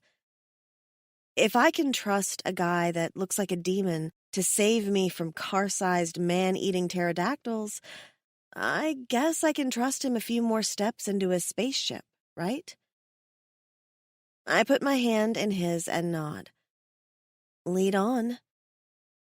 We take a few steps inside the ship and, well, I'm not really sure what to think. The first room we enter is immense and reminds me a bit of a warehouse or a large garage. The walls are dark and covered in ice in some parts, but the center of the floor has a few logs, sitting stones, and pillows gathered around a burned-out fire pit. There are rolls of blankets and woven baskets tucked into one corner, and spears resting against a wall with flickering lighted panels. It kinda reminds me of one of the hunter caves, which is also strange. Does someone live here? He makes a yes gesture and then a moment later shakes his head and gestures back out of the cave. So someone does live here, but maybe not right now? Or used to live here and doesn't anymore? There's a set of double doors off to the far side of the broken-down hangar, and another large door that's permanently jammed half open. Rokon is watching me, so I pull off my snowshoes, shake off my boots, and look around. Wires hang from the ceiling, and the floor seems like lightweight metal. As I walk across, it feels a bit uneven in some spots, and there's a long hairline crack running from one wall all the way down the middle of the floor. Several of the panels aren't lit, and it's clear that whoever's spaceship this is, it hasn't been very functional for a long time. I glance back at Rokon, and he's got his spear put aside and is crouching near the fire pit, sweeping out ash and prepping a new fire. We must be safe then. If I was in any sort of danger, he'd be shadowing me, weapon in hand. I relax a little and head for the propped open door, peering inside. It leads down a long hall filled with many doors. The debris is bad here. Wall panels crumpled and the ceiling half collapsed. Living quarters of the old spaceship, maybe? The only thing I know about spaceships comes from television, so I'm just guessing. There's a lot of dust and broken bits, though, so it's clear to me that this area isn't seeing much use from whoever lives here. I step over the crate-sized rounded boulder that's holding the door open and head into the hall, but turn back after a few steps. If the floor felt uneven in the big room, it feels shaky in this area, and every door that's open looks like it's leading to more wreckage. It's disappointing. I head back to the main hangar and over to the double doors. They slide open as I approach, like department store doors. Kinda a neat trick. Here, the hallway is clean of debris and well lit, and looks less derelict than the other end. These are the current living quarters, I'm guessing. While the place is empty and gives me a bit of the creeps, it's at least seemingly in order. There are several doors along the hall, and I move to the first one trying to figure it out. There's no door handle, and it doesn't open for me when I approach. Curious, I move down to the next one, but get the same response. Maybe someone locked up? I head back to the main portion of the hangar. Rokon gets to his feet, a broad smile on his face as he approaches me. It's hard not to feel warm and pleased at the sight of his happiness, and I smile back, though I'm confused. I gesture at the fire. Me fire? Chapter 14. Rokon.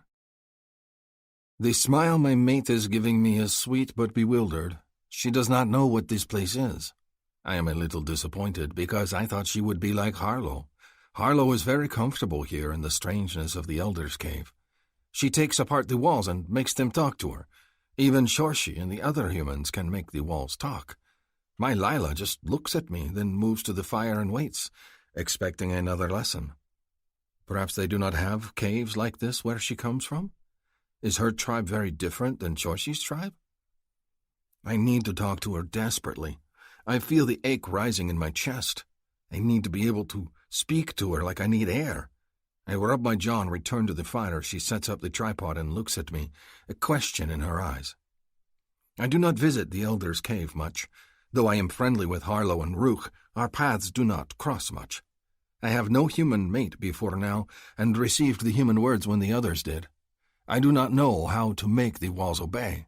I do not know what Harlow says to the walls to make them do things. I tilt my head back and pause, then try talking to the elders. I wish to speak to my mate. Silence. The walls do not answer. I scratch my chin and think. The voice in the walls has a name. I have heard Harlow say it before. I struggle to remember it. Puhor? No, wait, Puhor? It sounds right. Puhor, speak to me. Puhor does not respond. Lila tilts her head at me. Who are you talking to? I gesture at the cave and say the name again. She watches my lips move, her brows furrowing. Puha? Wait, computer? There's a computer here? She makes an unfamiliar gesture. I repeat it. That does not break the walls either, so I try her name for it. Compuhor, I wish to speak to my mate. I do not understand your question, the walls call out in Sakwi. Please restate your question. I wish to speak to my mate, I tell it again, eager. It is talking to me now. Who are you talking to? Lila asks, a wary look on her face. She glances behind her. Is someone else here? I take her hand and squeeze it in mine. I do not know the words yet, but I shall very soon, and then I will explain it all to her.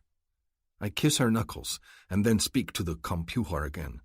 Compuhor, I wish to learn my mate's language. Assisting with languages is one of the many functions of this unit. Do you know the name of the language you wish to study? Hand speak, I say proudly, and kiss my mate's knuckles again.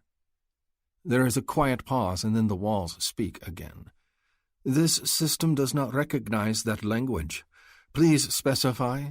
What is the planet of origin for the language you wish to learn? I frown, rubbing my mate's knuckles. Planet? Organ? I wish to learn hand speak, I say again. I do not know what else to call it. Tell me what's going on, Lila says, worry on her face as she stares up at me. This is freaking me out. If you're not talking to me, who are you talking to? I make a frustrated sound and stare at the walls. I wish to learn hand speak. My mate cannot hear sounds, and I wish to speak to her. The smooth voice speaks again. I am hearing 2 languages. Would you like for this computer to switch to human English for the default language? Yes. I want to learn hand speak. My mate cannot hear mouth speak. She does not hear sounds. There is another pause. Is one in your party hearing disabled? I try not to snarl because it will alarm Lila. I do not know this word. I am sorry, but I do not understand your response. I make a strangled sound of frustration. I am sorry, but I do not understand your response, the walls repeat. Please be more specific. My mate cannot hear you, I grit out. I need to learn her hand talk. Is one in your party hearing disabled? It asks again. She is not hearing, I agree, uncertain if that is what it is asking. Why does it not talk with normal Sakwi words? Would you like a visual terminal for input of commands? It asks. I do not understand, but telling it this again will get me nowhere. Yes, I say again, warily. I worry I will have to return to the home cave and retrieve Harlow and her mate to make the walls talk properly. Off to the side, a portion of the cave wall flickers. Scribbles of light appear and wiggle across the stone. It means nothing to me, but Lila makes a strangled sound and jumps to her feet, ripping her hands out of mine. Curious, I follow her. Lila, there's a computer here. I mean, of course there's a computer here. This is a spaceship, right?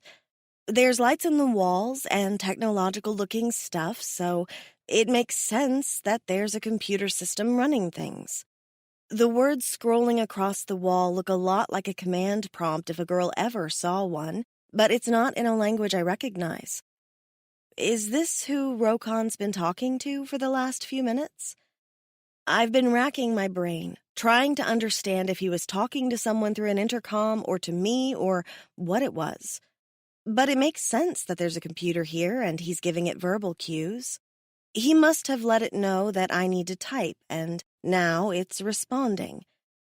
I touch the wall where the words are appearing. I don't see a keyboard, and I don't know the language.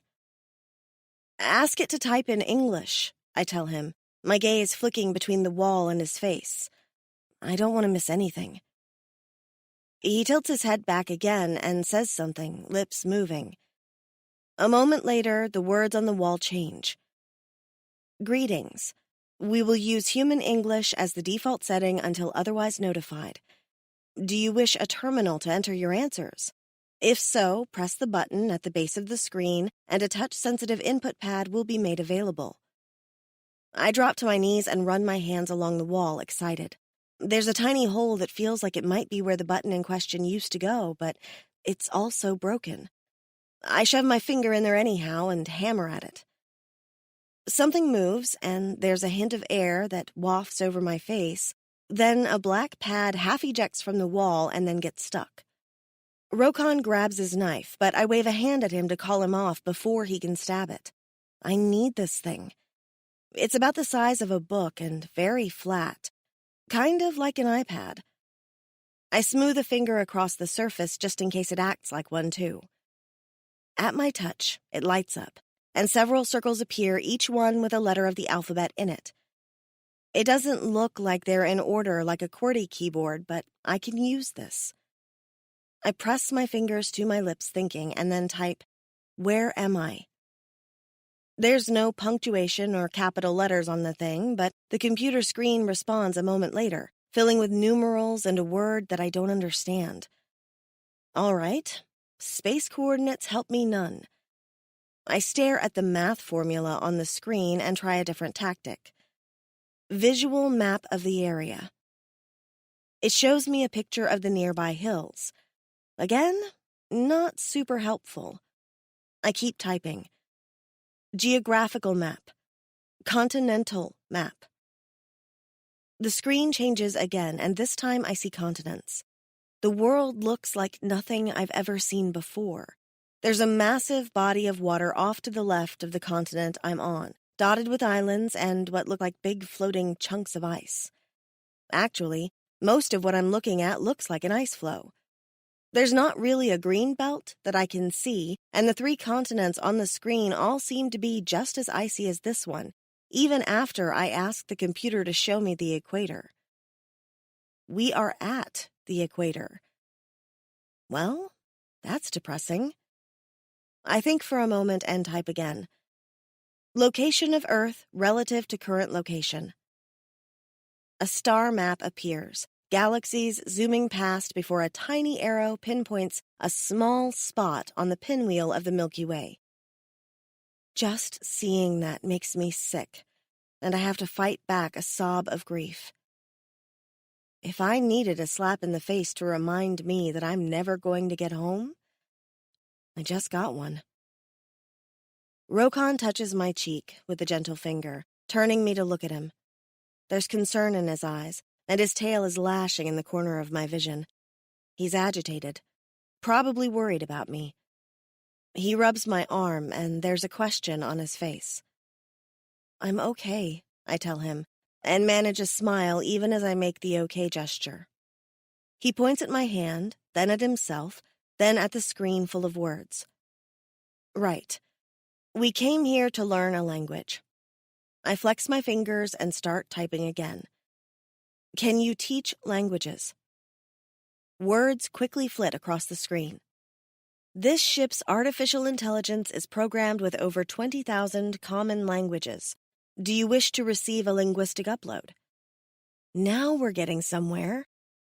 I need my companion to learn ASL, American Sign Language. The computer thinks for a moment, then words fill the screen again. I do not recognize that language in my database. Did you mean Aslanti? This thing has 22,000 languages, and it doesn't have the one I need? I'm utterly crushed. I bite my lip and look at Rokon. Maybe it knows it under a different name. Or I look around the old ship and get a new idea. How long has this ship been on this planet? Emergency landing occurred 289 years ago. Please note that when this system references years, it is calculated based upon the orbit of this planet versus the planet Earth. Okay, yeah, it wouldn't know sign language. If the years here are anything like Earth years, sign language hadn't even been invented yet. Well, shit. I set the terminal pad down and walk away because I need to think. I rub my fingers at my temples. Rokon is there at my side a moment later. He takes my hand in his and then puts it to his chest so I can feel his purring. The worry in his eyes is heartbreaking. He knows something is wrong. I move forward and he wraps me in his arms, bear-hugging me. It feels good to be held. I close my eyes, feeling the purr of his chest against my cheek and wishing I knew what it sounded like. I really wanted to talk to him, an honest-to-goodness conversation with no confusion. I wanted to not be the only one that knew sign language. Well, other than Maddie, who isn't here. I wanted us to really be companions, instead of me just being a burden. I really, really hate being a burden. Bad enough that I'm dependent on him for food, shelter, and everything else. I wanted us to be equals about something. I shouldn't be upset. I'm teaching him sign language slowly, and our communication gets better every day. I just got my hopes up, that's all. I slide my hands up and down his broad, warm back and smile to myself. I can teach him. Then my eyes pop open as a new idea occurs to me. I pat his chest to let him know I'm okay, then race back to the computer and pick up the keypad again. I mentally try to compose my question and then type, "If there is a language in your database, can you teach it to someone?" I can perform a one-time linguistic upload through an ocular light wave. It connects with the synapses in the brain tissue and refracts to carry the information to the cerebral cortex. I flex my hands and read that twice, trying to understand. So, sounds like a laser beam shoots the info into someone's head. Okay, that sounds freaking ridiculous. But it also sounds like it has potential. If I teach you my language, can you teach it to my companion? Any information processed by this artificial intelligence can be transferred to a recipient. So I can make a word bank, and you can send that to his brain.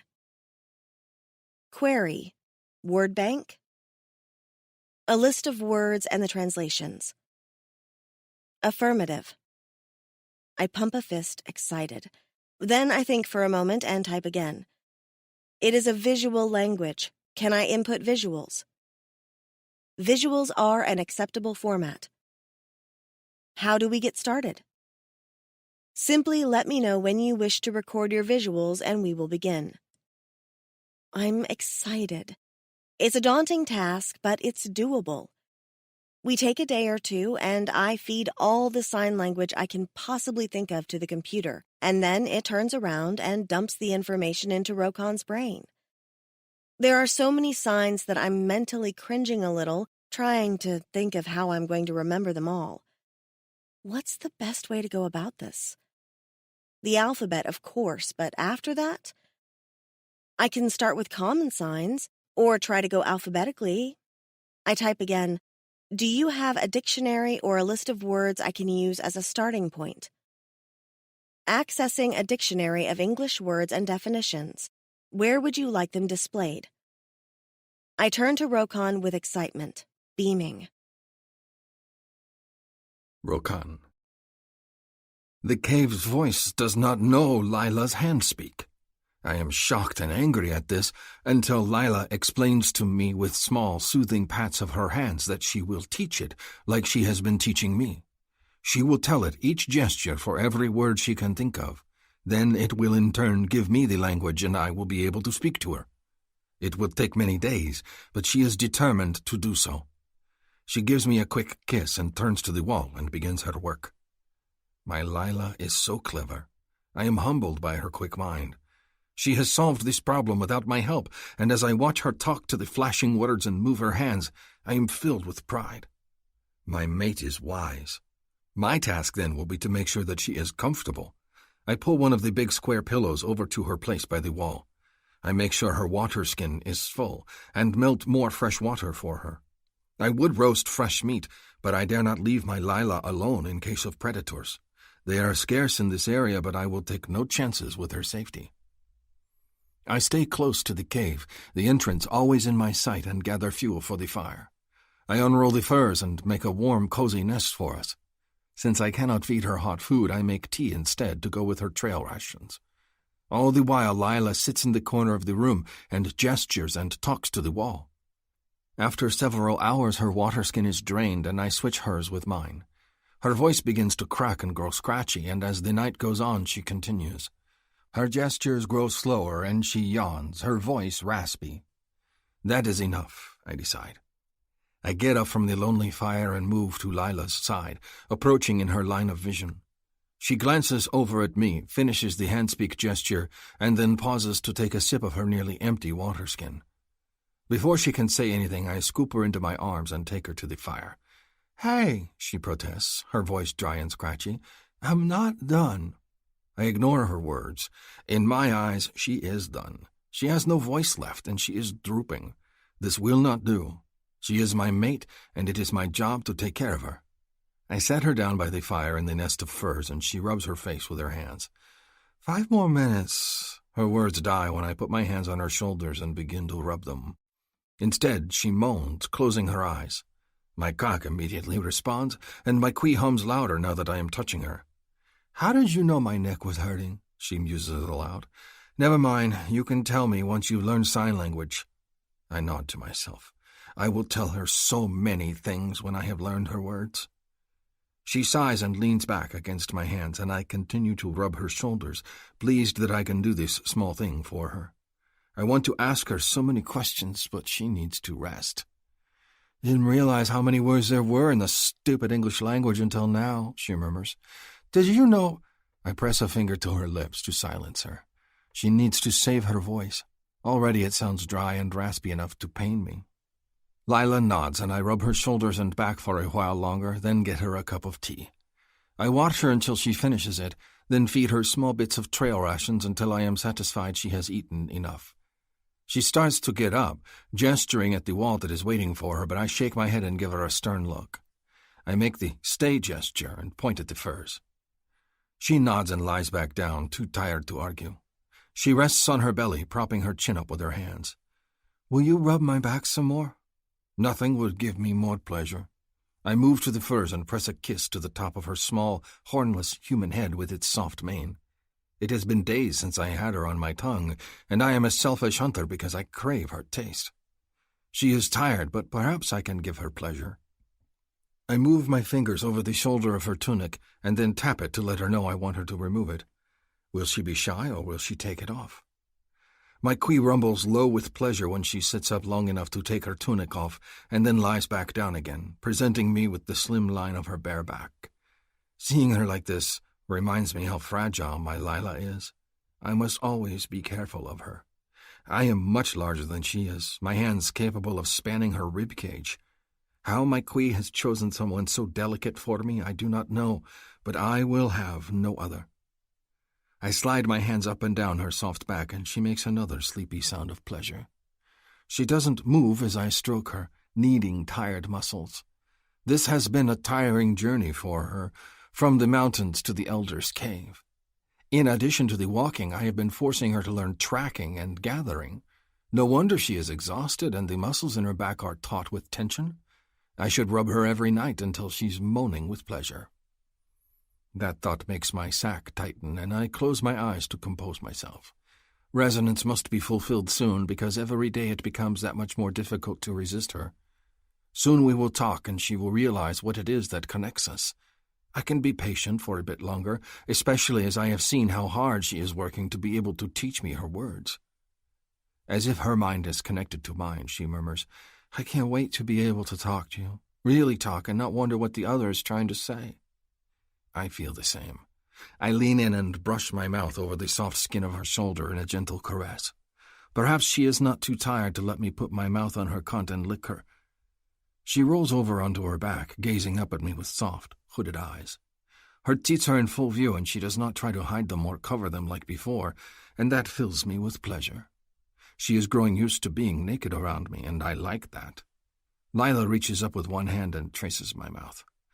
I wonder what you sound like.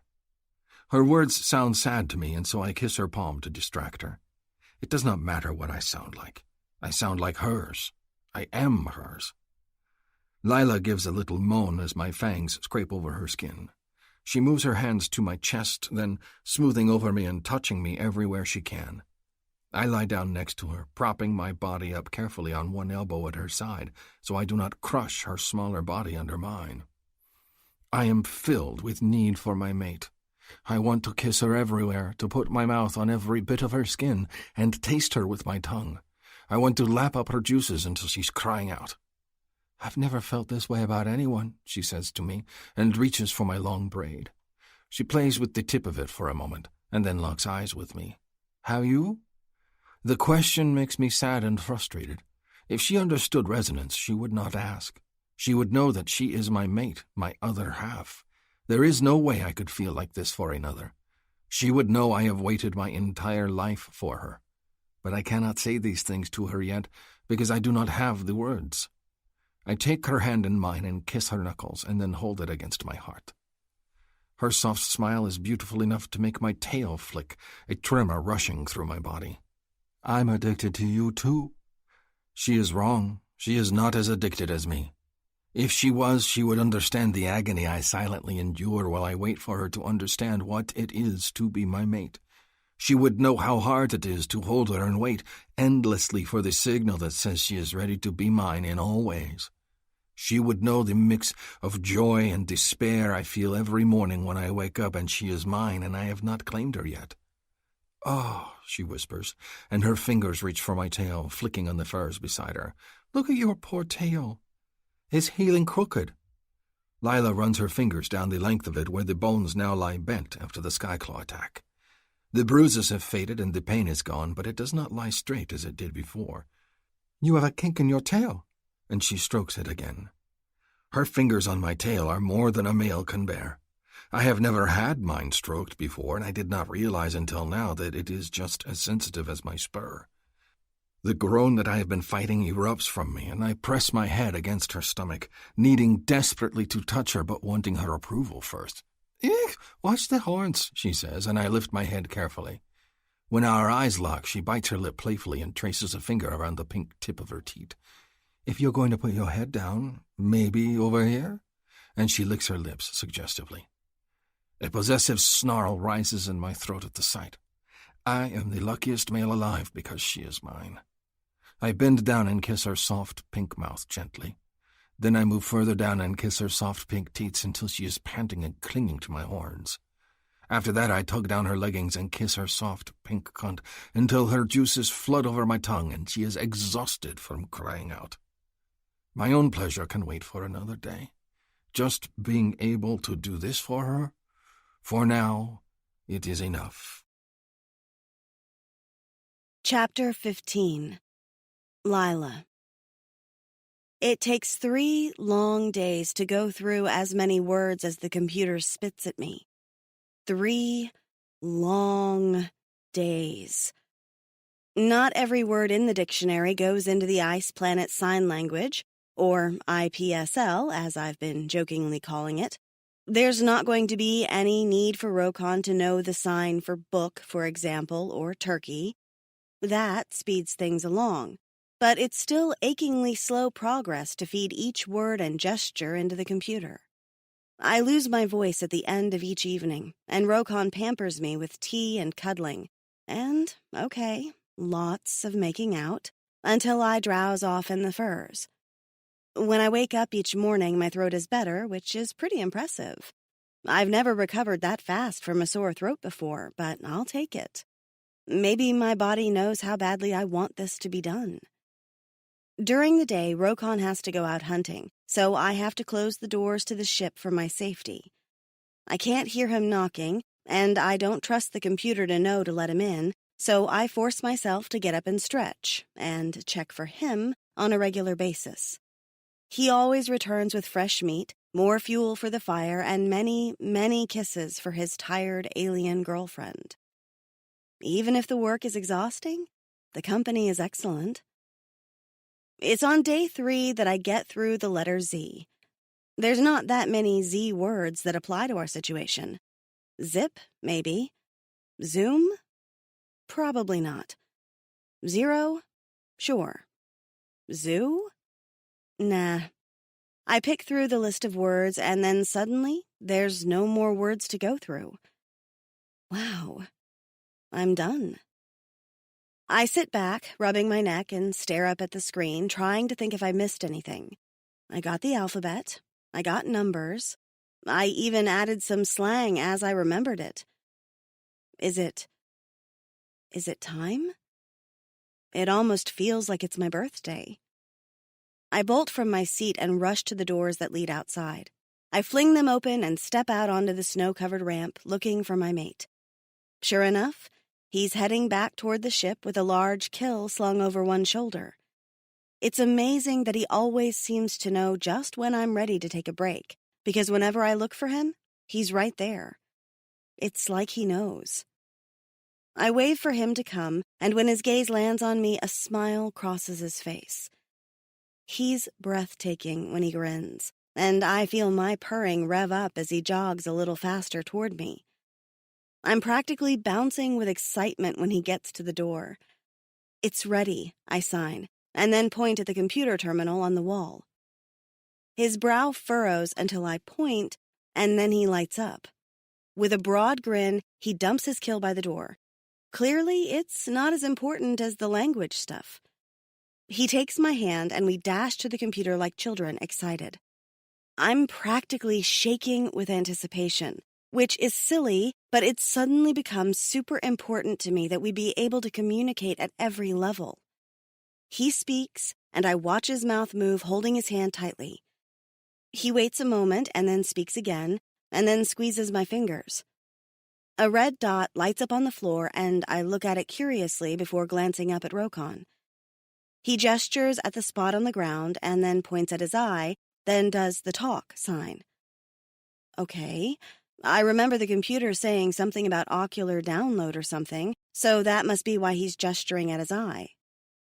I'm a little confused by the sleep gesture he makes next, but maybe he'll need a nap afterward? The thought makes me antsy. I'm eager to let all the words I've been storing spill out of me, but he knows this system better than I do. Rokon lifts my hand to his mouth and kisses my knuckles, then gestures I should stay in place. He moves to the red glowing dot on the floor and says something to the computer. A mechanical arm emerges from the ceiling, and I'm so busy staring at it in surprise that I don't realize what it's doing until a laser beam shoots right into Rokon's face and he collapses. Rokon? I don't realize I'm screaming his name until my throat aches with the force of my cry. I fling myself at him, cradling his head in my lap and patting his cheek. Rokon? I say again, trying to wake him. He's out cold, his big alien body sprawled on the floor. His poor crooked tail is limp, and I feel like bursting into tears. I really hope this is what you meant by sleep, I tell him, stroking his velvety cheek. I look over at the computer screen set into the wall, but there doesn't seem to be anything out of the ordinary going on. Meanwhile, the mechanical laser arm tucks itself neatly into the ceiling and disappears as if it were never there. I pat Rokon's cheek again, but he's still out. Worried, I chew on my lip, thinking. I should get up and ask the computer a question, but I don't want to leave my man's side. Computer? I call out and hope it can hear me. Rokon is unconscious. If this is normal after the procedure you just did, please flash the screen green. It's the only thing that I can think of, my head spinning with frantic thoughts. A moment later, the screen flashes green. I exhale with relief and stroke Rokan's cheek again. Thank God. Computer, can you flash blue on the screen if he's going to be unconscious for less than an hour, and red if he's going to be out for more than an hour? Red flashes on the screen. Drat. I gaze down at Rokan's gorgeous, sleeping face. I want to curl up next to him and put my head on his chest and just wait. But the fire is nothing but coals, and there's a big, limp carcass of a hairy, pony-looking thing by the door that will go bad if the meat isn't smoked, and we're low on water. Rokan's been teaching me how to take care of myself. I guess now's a good time to start doing so. I gently set his head on the floor, mindful of his horns, and retrieve one of the pillows and a fur blanket. I carry them over to him and fix him up as best I can, tucking the pillow under his head and making him comfortable. Then I straighten and look over at the dead animal by the entrance. Yum, yum. Dinner. In a way, it's comforting that there's so much work to do because then I can't obsess over Rokan. There's the fire to be constantly nurtured, not too low to give off no heat, but not too high and burn the meat that's smoking on the stones. There's water to be melted, and since I just butchered an animal about the size of myself, lots and lots of hand-washing, which means more snow to melt. I'm careful not to put too much fuel on the fire because I'm not entirely sure how long Rokan will be out. I close the doors to the ship just in case of predators, because I won't be able to hear them. I scrape the big, bloody, sticky hide until I've gotten the worst bits off of it, then roll it up like Rokan has shown me, tie it with leather cords, and put it off in a corner for more processing later. I'm sticky and gross with both sweat and blood by the time that's done, so I bathe, and then it's time to melt more water. All of this keeps my mind off of worrying over my alien boyfriend. For a while, anyhow. By the time I can relax enough to bathe, I worry that he's been asleep for far too long. Maybe we fried his brain instead of teaching him a language? Maybe he gave the computer the wrong command? Maybe he's never going to wake up? The thought fills me with so much grief that the breath escapes my lungs. I clench my nails into my palms to center myself, then shake the horrible idea off. That's not going to happen. Rokan, he's mine. I'm not the least bit ashamed to be possessive over him. He's handsome, sexy, fit, smart, funny, and a really good kisser now that he's gotten the hang of it. I'll happily claw out the eyes of any alien chick that tries to take him from me, too. My chest purrs in agreement. Something touches my foot and I yelp, stumbling backward. Strong arms go around me before I can fall into the fire, and a crouching Rokan is grinning up at me, his arms locked around my waist. His tail flicks against my foot again. He's awake. I fling my arms around him and pull him close, which means I'm hugging a lot of horn and the back of his head. That's all right, though. I don't care as long as he's fine. His hands smooth along my back and he nuzzles against my breast, sending jittery little shocks of pleasure through my body. He's always a little amorous when he wakes up, and I'm tempted to shuck my tunic and fling him down onto the floor and have a little bit of playtime myself. But I have to know. I step backward, mindful of the nearby fire, and study his face. Are you okay? My head hurts, he signs, a sheepish grin on his face. My heart stops in my chest. The casual way he made those gestures, without pausing to think, it's too much. I burst into tears. Rokan pulls me against him, stroking my hair. Sorry, I mumble. Then I realize I don't have to speak out into the silence to be heard.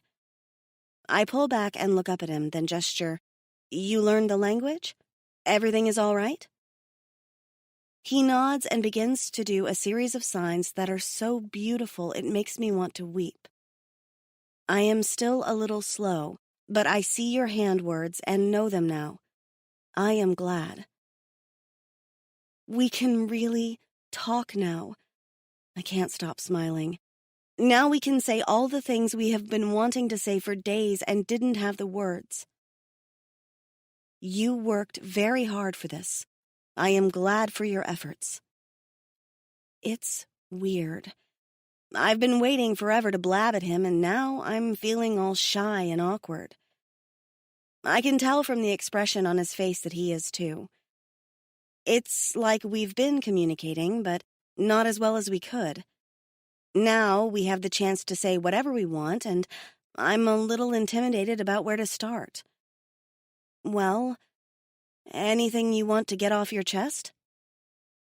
He thinks for a long moment, his face solemn. Then he looks at me and begins to sign again. You are perfect. I would change nothing about you, and I am glad that you are mine. I have waited many days to say that to you. He stops for a moment, thinking, and then continues. I want to say it again.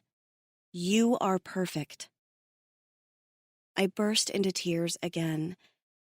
He thinks I'm perfect? Even after having to get his head lasered just to talk to me? I feel so loved. I throw my arms around his neck and tackle him, sending us both tumbling to the floor. I press kisses to his face, my purring breast matched against his. Rokon tenderly cups my jaw and kisses me back, and I feel more cherished and adored than I ever have. I'm dangerously close to falling for this guy, if I haven't already. I mean, I've never met a man that makes me purr. He's so thoughtful and wonderful, and he's never made me feel like I'm less because I can't hear him. He acts like it's his problem that he can't hear me, and not the other way around.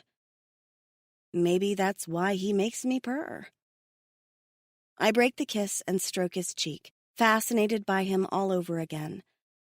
I love the way he looks at me when we kiss, those glowing eyes all sleepy and sexy and yet utterly focused on me, like he's waiting for me to tell him what I want to do next. Or like he's waiting for me to give him permission to do whatever he wants. I shiver, thinking of the times he's woken me up from half-sleep by tugging down my pants and then licking me until I'm writhing in the furs. He's never taken it further than that, though, and I wonder if he's waiting for me. Has he been waiting for me to say something to him? There's so many things I haven't even cracked the surface of. Now I can get some answers. And right now, answers are more important than kissing. Well, sort of. I force myself to ignore the hungry looks he's giving me. Answers first, then kissing. What are your people called? He thinks for a moment. I do not have the hand words for this. Can you sound it out for me, with the alphabet? He nods and then starts to spell Sacwee. Saqui? I say aloud. He makes a kinda gesture with his hand. Very close. What does it mean? It means people of the Qui. And your people? They come from here? This cave, he agrees. Like you came from a cave. The ship had mentioned an emergency landing. All right, so Rokon's people aren't natives any more than me and Maddie are. They had a crash landing and never left. That's rather depressing. Just another gaping hole in the rescue plan. Not that I really expected there to be a rescue. I see. And you are the people of the Qui. What is a Qui? He taps his chest. It is the thing that lives inside you. The glowing thing? The parasite? He pauses over the word parasite. It is helpful. It makes you strong. And makes me purr, I guess? Purr? I do not know this word. The rumble in my chest. Recognition dawns on his face and he grins, the sexy, heated look returning to his face. It is because of me that you rumble. That is resonate. Resonate? I ponder this. That can't be the right sign. Or maybe he is mistaking it for something else. I sign to him, I don't understand. You are making me purr? You resonate to me. I resonate to you. There's pride and hunger in his face as he signs the words to me. You are my mate. Whoa, what? He just made the joined finger sign indicating we're mated as in a married couple? Could you repeat that? He does. You are my mate. We resonate. Now that we have hand words, I can teach you about resonate. He leans forward and taps my breast. Your Qui chooses a mate for you. It finds you the male that is perfect for you, and you resonate to him. I resonate to you, you resonate to me. We are mates. My eyes widen. This entire time I've thought he was my boyfriend and I'm his wife? So it's decided? Just like that? Just like that, he agrees, a pleased expression on his face. I have been waiting for you to understand so we can mate. This time, he uses the sex version of the mate sign. And then we will return to the tribe cave and start our family. I am stunned into silence at this. For a long moment, I can think of nothing to say. Then I have to ask, family? Babies? Yes, resonate always brings babies. It is the reason for resonate, mate and baby.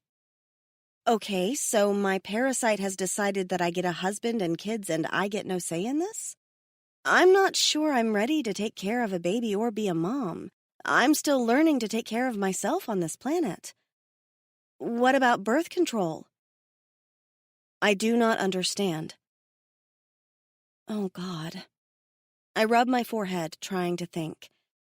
I keep circling back to the resonate part. The parasite chooses a mate for me. Is that why Hassan stole me? He was trying to get me to choose him? I think back to all the expectant looks he constantly shot me. No wonder he was so hands-off when we saw him again. I thought it was baffling, but welcome at the time. Now I know the truth. He didn't look at me because I was off the market. And all this affection for Rokan, this lust, this need for him, it's not mine at all. It belongs to the parasite. None of what we have is real. None of it. That really hurts. Chapter 16. Rokan. The look on my Lila's face is alarming. She looks broken. Like Asha did when her kid died in her arms. Her expression looks as if she has lost something that means much to her. I go through our conversation trying to follow why it would upset her so. We spoke of resonance and kits. Do you not wish to resonate to me? I ask her, my own heart hurting. Does it matter? She signs back rapidly. It does not sound like I have a choice. Resonance always picks the right mate, the best mate. We will be happy together. Because it's forcing us, she signs, and then begins to cry. None of this is real. Her sorrow hurts me. I hate that she weeps. I hate that this pains her. I would give anything to make it go away. It is real. Why do you say it is not? Because you wouldn't like me if this thing weren't forcing you to. She taps her breast. It's pulling our strings like we're puppets. What we feel between us isn't real if it's pushing us together. She swipes angrily at her cheeks. I should have known it was too good to be true, that you were too good to be true. I reach out and capture her hands to get her attention. The words she is saying are upsetting and make no sense. When she glares up at me, I sign to her, You and I are mates. Just because resonance is what brings us together does not change what I feel for you. You have always been mine. She shakes her head. That's a lie. You only wanted me after you started purring. I came for you even before that happened. Her brows go down and she looks frustrated. I thought everyone was out looking for me. No, I sign. I sent the others back. I knew I would find you. Now she looks even more confused. What do you mean you knew? I shrug. I knew. I just knew. I always know. What do you mean you always know? Why are you not making any sense? She puts her hands to her face and speaks in a low voice. Why is it now that we can sign you make even less sense than before? I ignore her frustration. She is misunderstanding. It happens with the humans, who choose their mates differently than we do. Patiently, I keep signing. I know things. I sense things before they happen. She gives a little moan of frustration. So now you're psychic in addition to my fated mate? I do not know if psychic is good or bad, or even what it is.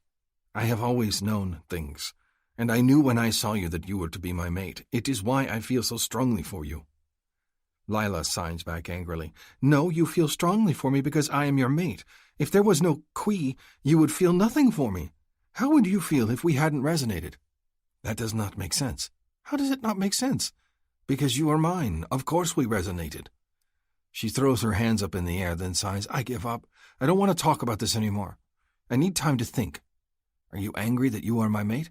I am angry that it's making me care for you. Why? Because I can't tell if what I feel is real or if it's all pretend because it wants us to sleep together. It does not want us to sleep. It wants us to mate. Afterward we can sleep. Her eyes narrow at me. Conversation done. I'm not talking to you anymore. Why not? I need time to figure out my feelings. She gestures in a done motion and then storms to her feet, moving to the fireside. I watch her go, confused by her reaction. What did I say that was so bad? Is being my mate and having my kiss such a terrible thing? She has enjoyed my kisses and my mouth until now. Now she acts as if this is upsetting. I do not understand. Lila has always been soft and welcoming in my arms before. Why would she think anything has changed? She has and will always be my mate. It does not matter if we resonated or not. She is mine. Lila does not want me in her furs that night. I ignore the stab of betrayal I feel and make my own bed. My anger at being pushed out gives way to helpless frustration when I hear her quiet crying in the dark. She is clearly upset by whatever she has learned. My attempts to hand-talk to her are ignored and she will not look at me.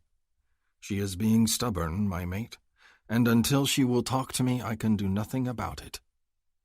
I do not sleep at all that night. My body aches for hers, and my heart aches to comfort her and make her tears stop. She will not let me, so I wait in quiet agony for her to fall asleep. When her breathing finally evens out, I still cannot rest. I spend the evening keeping the fire burning, because she does not have my warm body to curl up against, and she will be cold. In the morning, Lila is composed. She sips her tea and then looks me in the eye. She sets down her teacup and begins to sign. I have made a decision, she tells me. I am listening. I know that you think what we have is real, but I am not convinced. I need time to think about whether or not this is me that's attracted to you, or whether it's the Qui. I say nothing. She does not realize the two are intertwined. If she was not perfect for me in every way, my Qui would never have resonated. That is why she did not respond to Hassan. He was not right for her. But I understand her frustration. She thinks time will help, but I know better. Time will only make the hunger greater, I tell her. Your body will crave mine. You will want to mate. She makes a face, and I continue. That is not arrogance, that is how resonance works. Do you not feel a great need for me already? Even though it is shadowy in the cave, I can tell her cheeks are heating. She has an embarrassed look on her lovely face. I am not going to answer that. Your Qui will make you ache for me, I sign to her, deciding to be bold. I have tasted the sweet honey between your thighs, and I know this is true. Just the thought of your hand on my skin makes my cock ache. These are truths, no matter if you choose to believe them or not. But I will wait for you. She raises her hands to sign, then drops them. She does not know what to say. That is fine. I know what I wish to tell her. You are my heart, always. I can wait for you to realize that. Lila licks her lips, the tiny gesture sending an ache through my body. Well, she signs, until I decide what do we do. We continue as we have, I tell her. I will teach you how to hunt and to build traps. Whether or not you choose to remain at my side, you must be able to take care of yourself. She nods, a smile curving her mouth for the first time in many long hours. I would like that. Lila. Over the next few days, I slowly come to the realization that Rokon isn't wrong about most of the things he's told me. Is it wonderful to be able to speak to him? To really speak to him? Absolutely. Do I crave him like I crave chocolate when I'm PMSing? God, yes. Has anything changed about how I feel? Nope. Is he pushing me? Nope. In fact, he's not acting any differently at all, other than when he's happy, he doesn't reach out to touch me like he used to. And I'm sad that I find myself missing it.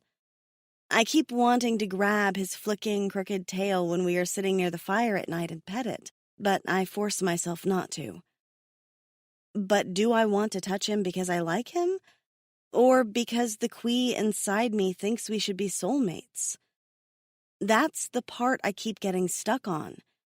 Is it my choice, or is it just the parasite messing with me? And if it is just the parasite, how am I going to feel after the need it's shoving down my throat is fulfilled? Will I wake up one day and be completely blah about Rokon? That worries me too, because right now, I like him so much, and he makes me feel so good that I'm terrified of losing that.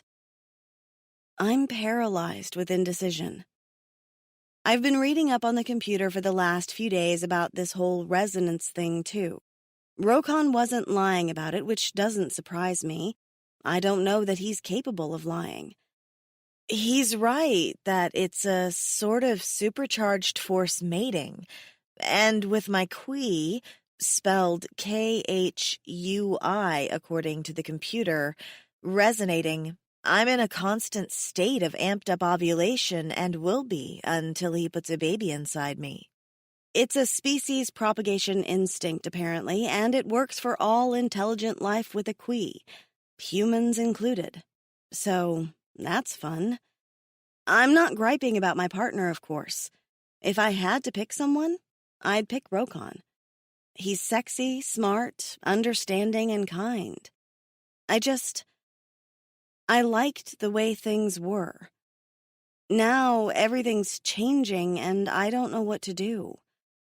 I feel terrified of picking the wrong path, which is funny because half the time I don't feel like there's even a path to pick. I need a sign, and not in one of those woo-woo ways that Rokon claims he can sense. I need a real, honest-to-goodness sign that Rokon really is my mate and that we're more than just compatible genetically. I need to know that what I feel is real and what he feels for me won't fade the moment I'm pregnant. Rokon's been a saint, of course. He's given me space and acted as if nothing's changed, which I appreciate and yet makes me even crazier. Sometimes I just want him to grab me and show me that it's not just the Quee compelling him, that he wants me for me. And then I think of him telling me that I am perfect, and I want to stick my hand down my pants and relieve some of the overwhelming need I feel. But I'd rather have him do it. Instead, he takes me hunting and fishing, and we build traps. We keep the Elder's Cave, as he calls it, as our home base, and take to the snowy hills every day to continue my education. For now, we're staying here. Maybe I should be upset that he's not taking me back to my sister, but my thoughts are so consumed with Rokon and this thing between us that I haven't thought about Maddie much. And that makes me feel guilty. I know she has to be worried sick. I'm a bad sister. This morning, Rokon is quiet. Normally, he greets me with a morning cup of tea and we go over the things he wants to teach me that day, like I'm his apprentice. It's another thing that drives me crazy. It's like he's able to turn off the whole need thing and talk about setting snare traps and fish cages, while I keep watching his hands and picturing him doing naughty things with his fingers.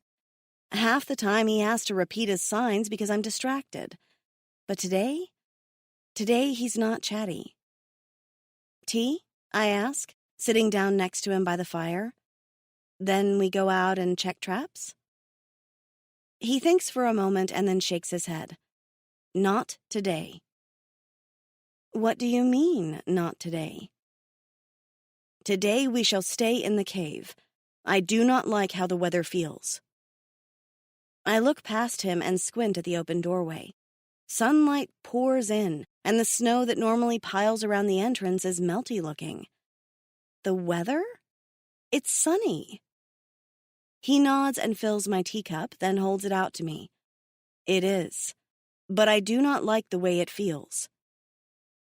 I roll my eyes and take my drink from him, blowing on it. More of this psychic stuff? Seriously? That's what got us into this in the first place, isn't it? If it wasn't for him having a feeling, he wouldn't have come after me. Is he trying to convince me that there's more to his feeling? I take a few sips of my tea and then set the cup down so I can talk. What about the traps we set yesterday? You said we had to check them first thing. Rokon shrugs. They will be empty then. I do not care. But we worked so hard. Sometimes we work very hard for nothing. Such is the way of the hunter. Okay, well that's crap. This is the best weather we have seen in days. You said yourself the traps would be full this morning, and we're just going to let all that meat go to waste? I hate that. It doesn't make sense to me. One of the things you've taught me is that nothing goes to waste. Except now, because you don't like the sunlight, we're going to let a bunch of meat go to waste? I don't get that. He rubs his chest, gazing at me thoughtfully. Then he nods. Very well, we will go. I do not like it, but we will go. Why? I ask. Why don't you like it? He shrugs. I do not know. Great answer, I think to myself, but I'm just being bitter because he used to greet me with kisses and affection, and now he just hands me a cup of tea and talks about hating the weather. It's just another thing I've ruined, I guess. Frustrated, I turn to my pack and pull out my hunting gear. Dressing for the weather, even with the sun out, takes time, and it'll get my mind off of how distracted he is this morning. By the time I finish layering my clothing on, my tea is cold. I slug it down quickly and then head to Rokon's side so he can finish tying my outer layer of furs onto my body. It used to be one of my favorite parts of traveling because he'd pull me against him with the pretense of bundling me up and steal a kiss or two. Now he's all business, and it makes me sad. I know I told him I wanted time to figure stuff out, but I also miss his kisses. Or my Kui does. I still haven't figured out which it is yet. He's all business today, quickly prepping me and demonstrating the knots this time so I can do it myself in the future. That's depressing. I remind myself that this is what I wanted. I asked him to give me space. I just didn't expect so much space, I guess. Or I didn't expect to care so much. He puts on his own gear, grabs his spear, his bow, and puts his knives in their sheaths. I have a spear and my one knife, and the sight of all his weapons surprises me a little. The sunlight really is bothering him. Wow. I consider following his advice and staying in, but then what are we going to do?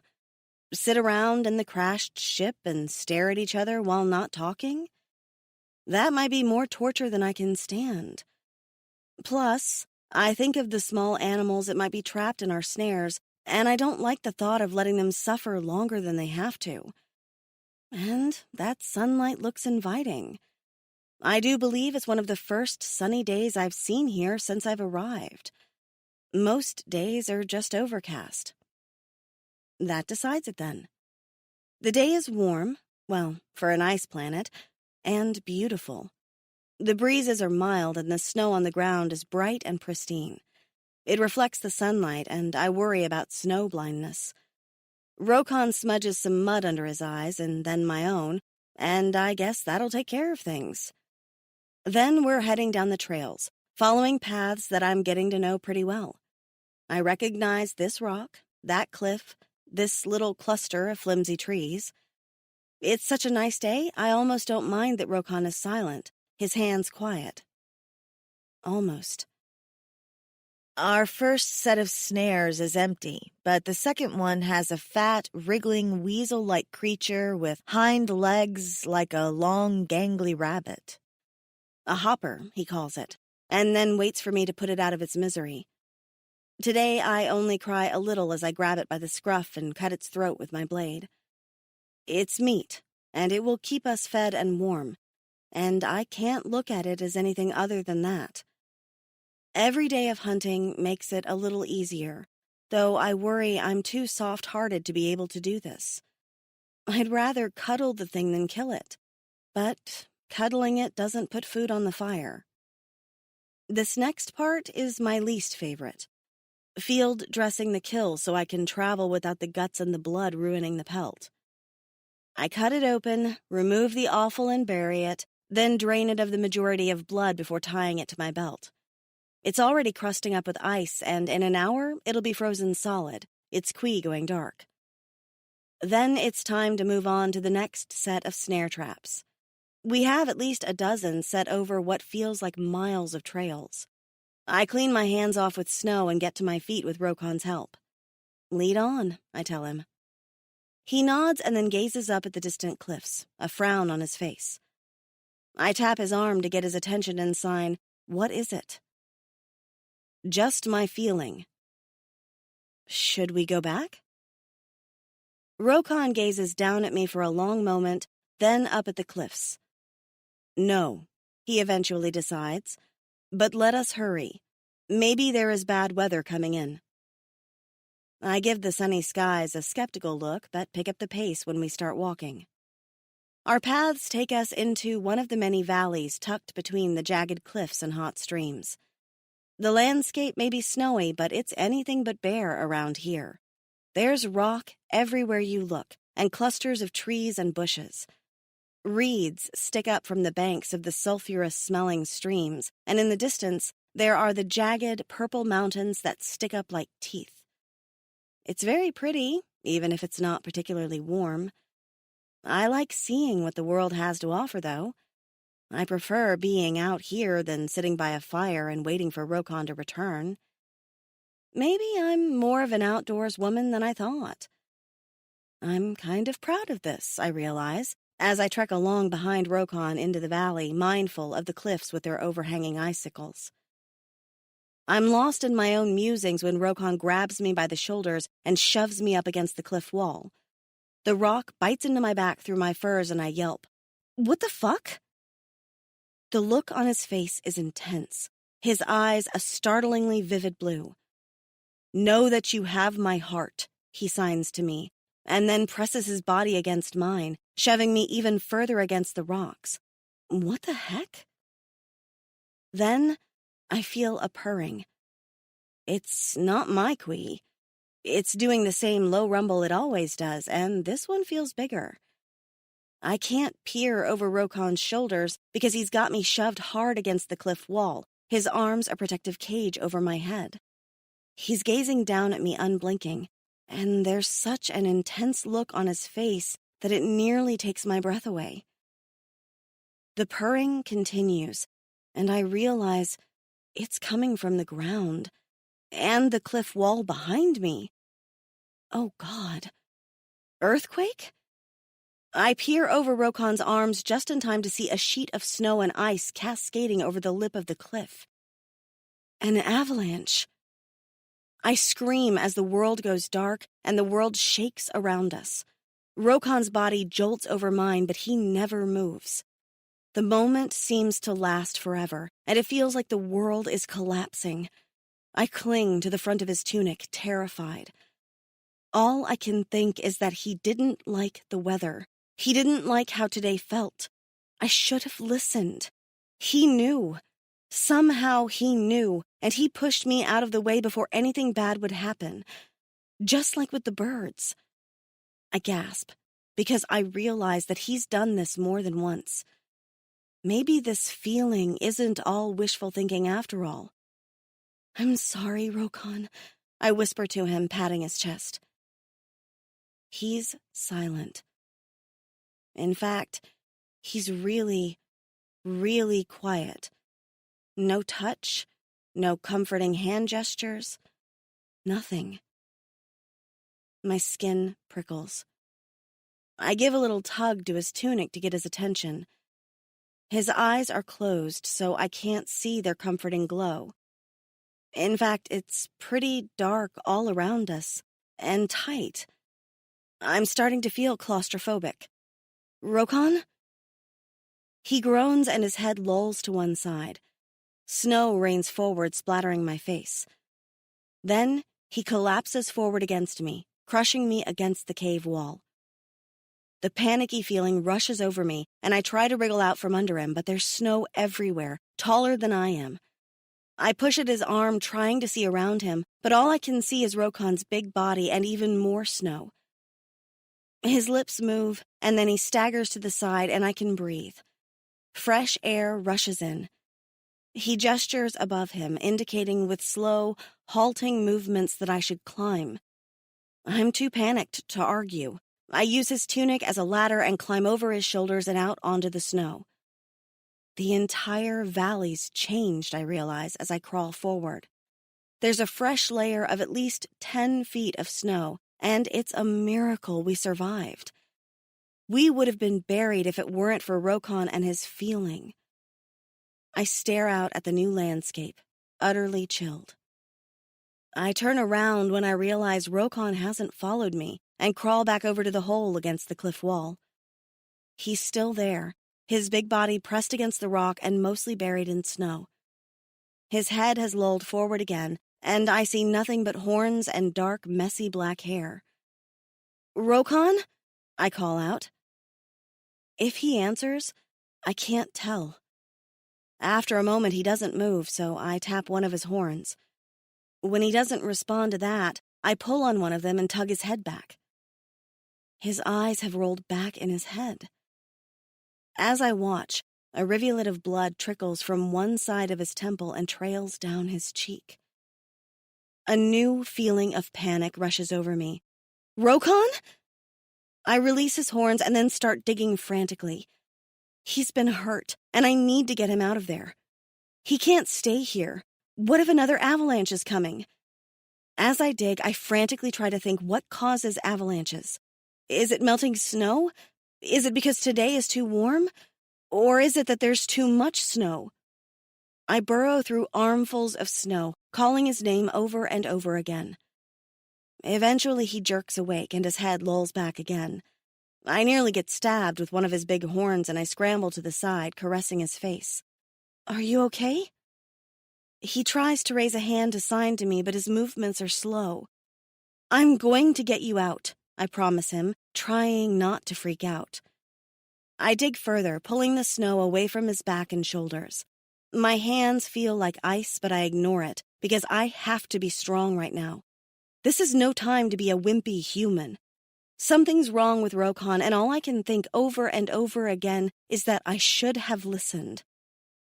Know that you have my heart. I bite back the sob that threatens and sniff hard. I'll cry later when he's safe back at the ship and drinking a hot cup of tea. Until then, I have to keep my shit together. I continue to scoop at the snow with my hands. If it takes all damn day, I'm going to dig him out. As I dig further down, though, I see a lot of broken icicles mixed in with the snow behind his back. There's one chunk the size of my fist near his shoulder, and it's got blood on it. Did it hit him on the way down? I move closer to him and tug on his horns, tapping his cheek. He woozily leans back, blinking up at me. It's clear he can't focus.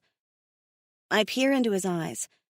His pupils aren't like mine, so it's hard to tell if one is dilated or not, but I bet he's concussed. Can you get up? I sign. I can't carry you. You're too big. He reaches out and touches my cheek, then signs, "You okay?" I shake my head and tug at his arm. "I'm fine, but you've got to get up, Rokon. You can't stay here. We need to get you back to the ship. Let the music unwind the tension of the day, making space for the next chapter to arrive with clarity.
Elder's Cave.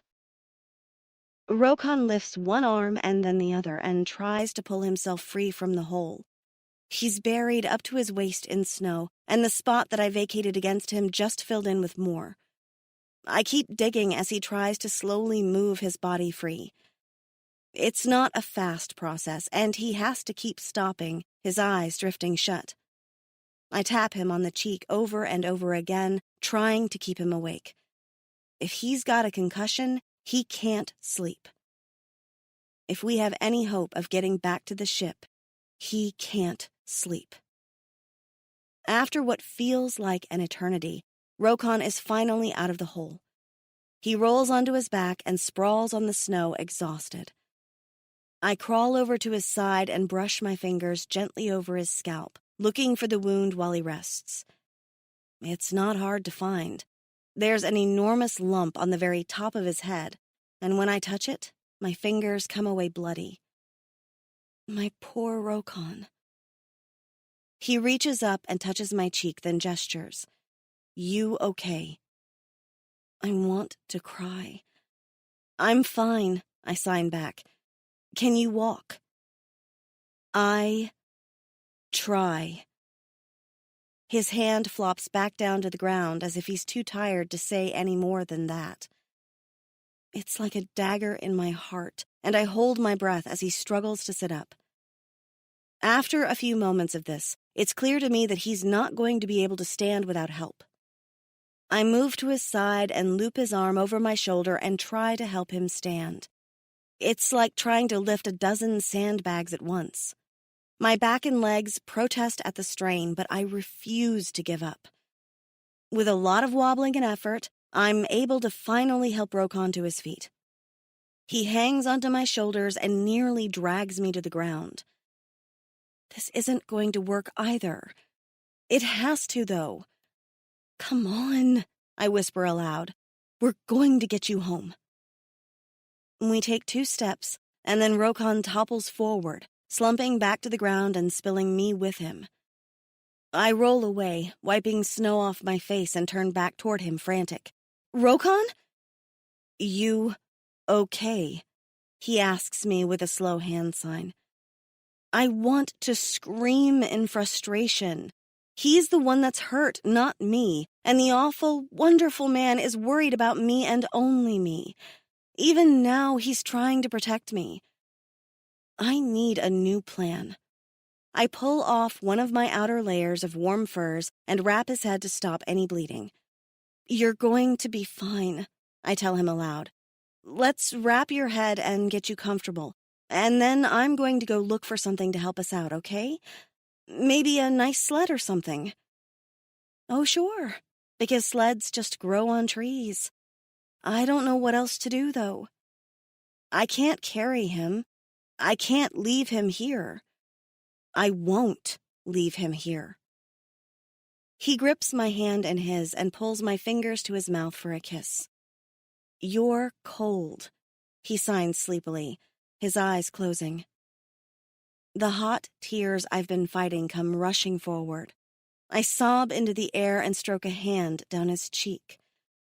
Right now, in this moment, I could care less if it's the Quee making me have feelings for him or if it's the real deal. All I know is that I love him, and he's in serious danger right now. I love you, I sign, but his eyes are closed. He won't see it. I love you, and I'm going to fix this, I promise. Then I'm going to be your mate, I whisper. I lean in and kiss his mouth, swiping at my icy tears. He's falling asleep again, and I don't know what to do. I can't leave him here alone and defenseless. I'm not going to give up, though. I get to my feet and grab the shoulders of his tunic. All right. We're not more than a few miles from the ship. Hopefully. I'll just have to drag him to safety. I hold on tight and tug with all my might. Rokan moves an inch, maybe 2. Come on, I snarl. Move! But it's impossible. I try again and again, but his shoulders only lift. I can't move the rest of him. He's too heavy. He probably has at least 200 pounds on me, and I'm not exactly a power lifter. I can't move him. I want to, but I can't. Desperate, I look around the valley. Maybe there's bushes or trees or something I can cut down to act as a sled. But all I see around me is a blanket of white.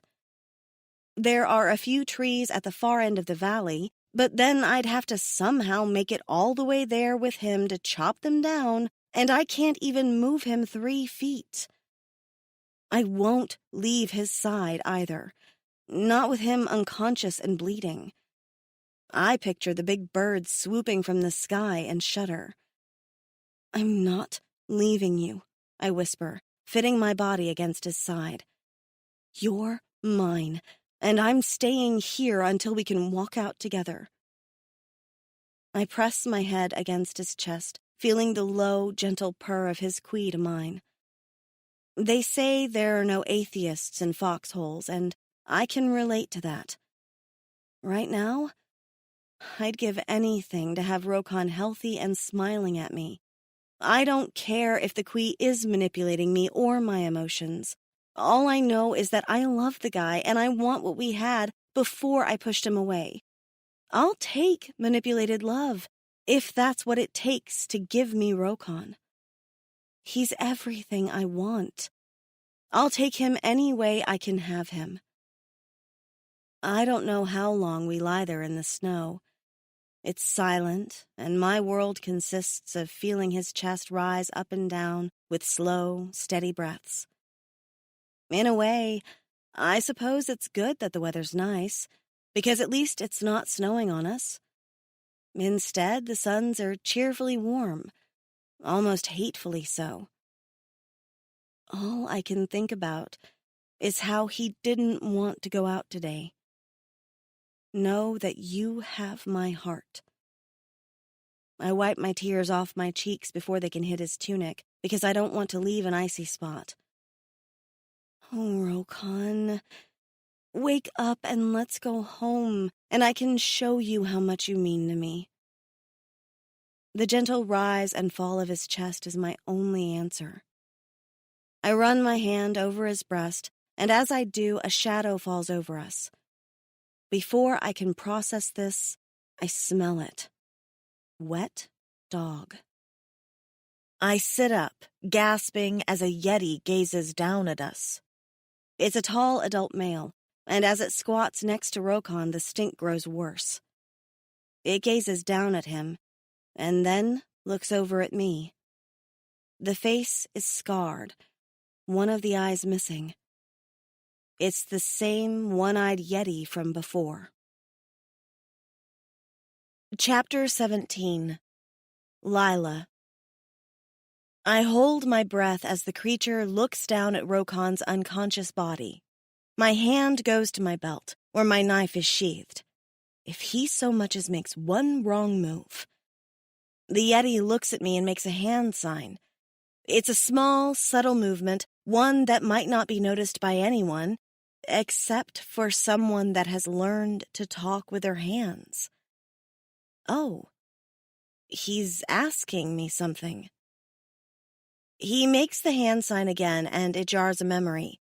It's a sign that I recognize, one that he did before when he handed me the intestines and tried to feed me. I don't know what it means, though. The yeti leans over Rokon, sniffs hard, and then looks at me. He shuffles closer to Rokon's head, then leans in and sniffs again, his nostrils flaring. Maybe he smells the blood? I bite my lip, worried. He smacks a big hand on Rokon's chest and then makes the signal again. Is he asking if Rokon is mine? I nod, then I realize he might not understand what that means. So I make the sign back to him, trying to repeat the subtle finger movements. It grunts at me and then gets to its feet. I rise also, uneasy. What now? To my surprise, he reaches over and grabs Rokon by one arm, slinging him over his hairy shoulder as if my big blue alien weighs nothing. I follow behind as he starts to walk away. I don't know where he's going, but even a cave full of these things might be safer than leaving him bleeding out in the open. Then I remember the length of intestine this one tried to feed me, and I shudder. Maybe not. I keep my knife ready as I struggle to follow behind the yeti.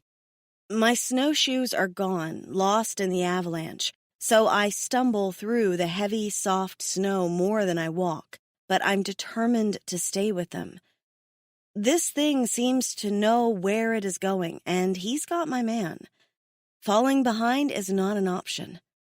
The yeti goes to the far end of the valley and heads for one of the rocky walls. I squint up, worried as he begins to climb. Rokon still unconscious and slung over the thing's shoulders. Where is he going? The valley walls are steep, almost sheer, and at the top there's nothing except more snow. As I watch, though, He gets about halfway up and then disappears behind a rock. I gasp and climb after them, terrified. Where did they go? I get a few feet up when the Yeti's head appears from within the rock and he makes a beckoning gesture. It takes me a few minutes to climb after them, my legs and arms screaming a protest, but when I get closer, I see there's a human-sized fissure in the rock wall. It's practically invisible to the naked eye and hidden behind another rocky outcropping. The Yeti makes another come gesture and disappears inside it again. It's a cave. Cautious, I pull my knife out and follow the creature inside.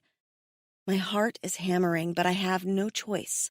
He has Rokon, and I won't leave him behind.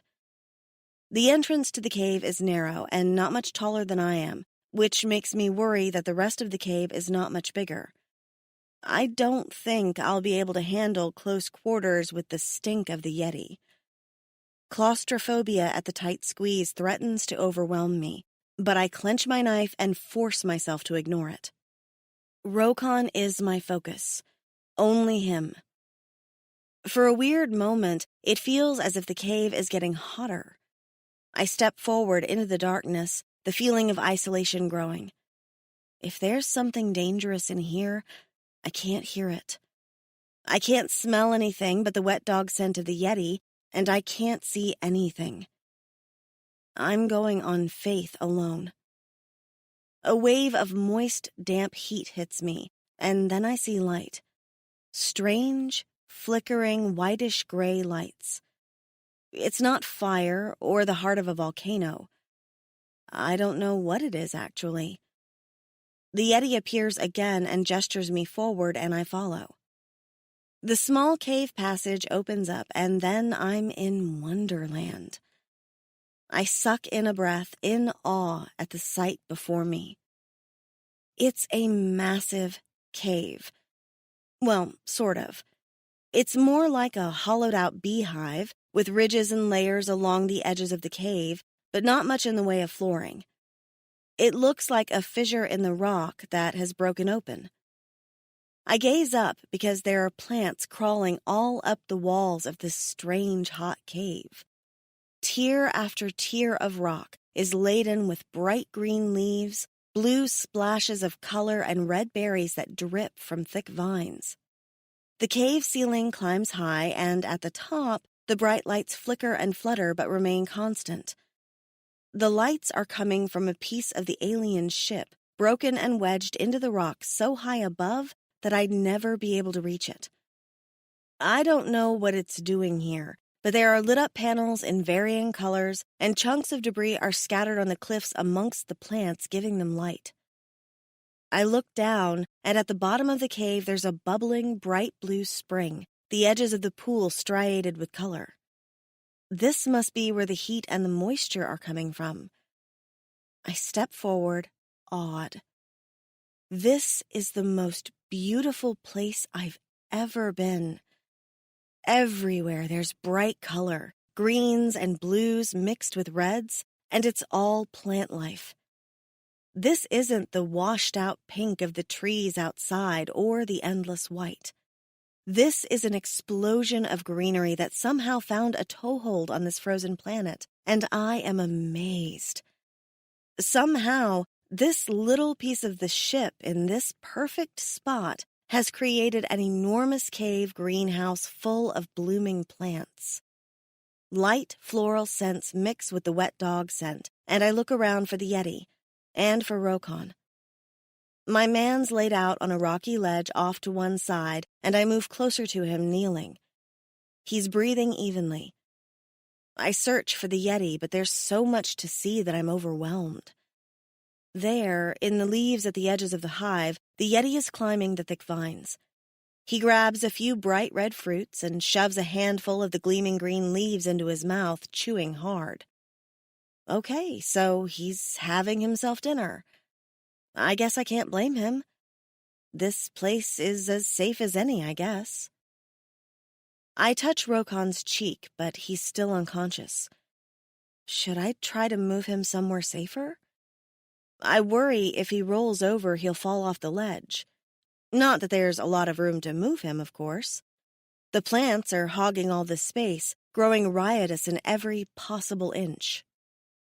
The Yeti lands on the ledge next to me, making me jerk back in surprise. He shoves the red fruits at me, and I grab at them before they can roll off the edge. Each one is the size of a cantaloupe, the rind hard. I make a gesture at myself, asking if he wants me to eat them. God, they look amazing. My mouth waters at the thought of melon. It's been so long since I ate anything but meat. He continues to chew, his mouth open and showing me glances of the green double mouthful he has. Gross. Then he makes the same signal he always does, looking at me expectantly. The gift of the fruit suddenly has a double-edged meaning. What if I take it and he thinks we're now mates? That I'm choosing him over Rokon? Even if they smell incredible, I can't eat them. I put them aside and point at Rokon and make the signal over him. If Yeti can look disappointed, this one does. He tilts his head and makes a face, or a sound, with his mouth and then continues chewing. I remain silent, one hand tight on the knife and the other on Rokon's sleeve. The Yeti watches me for a moment longer, still chewing. Then it turns to Rokon and pulls the bandage off his head, sniffing. I watch, not sure what else to do. It doesn't act like it's going to hurt him, but I remember how unpredictable they are. He sniffs again at the spot on Rokon's head where he's wounded. I can see the blood crusting in Rohan's thick hair, and my heart aches. This is all my fault. I'm so lost in that thought that I almost miss the part where the Yeti spits out the mouthful of greens he's got in his cheeks and slaps them directly onto Rokon's wound. Oh my God. I make a gagging noise, and the creature looks over at me, a bit of chewed greenery still dribbling from his mouth. I put a hand over my lips. Silence is probably best. I think this might be the Yeti version of healing. In a way, it's kind of sweet. The Yeti pulls the last of the greens from his mouth and pats them over the wound, then crawls back out along the vines to get another mouthful. He returns a few moments later without fruit for me and spits another round of the disgusting poultice onto poor Rokon's head. Then he looks at me expectantly. I'm not sure what he wants. I put the leather wrap back on Rokon's head, careful not to disturb the wound. I'd thank him, but I don't know the Yeti signal for it. It seems my Yeti friend is a one-trick pony, though. He makes the mate, at least I'm pretty sure it's mate, symbol again and watches me. Yeah, I'm not changing my mind. I pat Rokon's shoulder. This one's my mate. I almost feel bad for turning him down. Not that I want to be a Yeti bride, but he's been so sweet and helpful. In response, the Yeti bares his teeth, and I feel a rush of hot, fetid breath hit my face as he screams at me. He snatches the big fruits and hops away, climbing up the vines.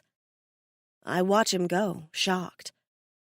A few moments later, he disappears out of the cave, and then it's just me and Rokon. Okay, that was a little scary. So much for feeling sorry for the darn thing. I clutch my knife close, ready to defend my mate. All is quiet, though, and after a few minutes, I begin to wonder if the creature is truly gone. I'm still surprised he showed up after all this time. Maybe he's been following me, waiting for the right moment to try and convince me to be his mate? Great. I have a Yeti stalker. Totally what every girl dreams of. When more time passes, though, and the Yeti doesn't come back, I relax. My stomach growls, and I eye all the greenery near me. Maybe I should try eating something. I get to my feet and move along the ledge, looking for fruit that's in reach. There's a big yellowish-orange fruit overhead nearby, so heavy that the vines are bowing with the weight of it. I carefully pull it free and sniff it. It smells like peaches, but the rind is smooth and hard. I return to my spot next to Rokon, brushing my fingers over his hand as I do so. I just want to touch him, to know he's there.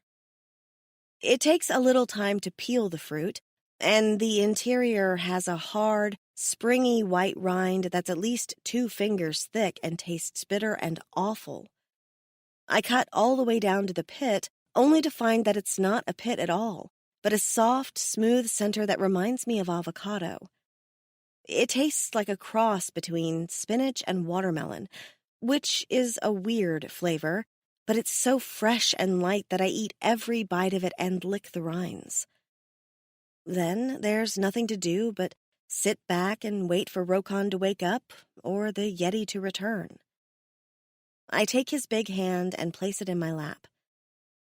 His tail is so still, and that bothers me. So I reach over and gently drape it over my legs, running my fingers lightly along the length of it. It makes me feel better just to touch him. Less alone. Please wake up. Rokon. My head throbs and aches behind my eyes. It is worse than the time that I as a kid stole my father's fermented sasa and drank it all by myself. I am a little sore all over, my mouth dry, but it is my head that pains me the worst. I open my eyes, squinting, but all I see is a mixture of blinding color. I close them again, rubbing a hand over my eyes.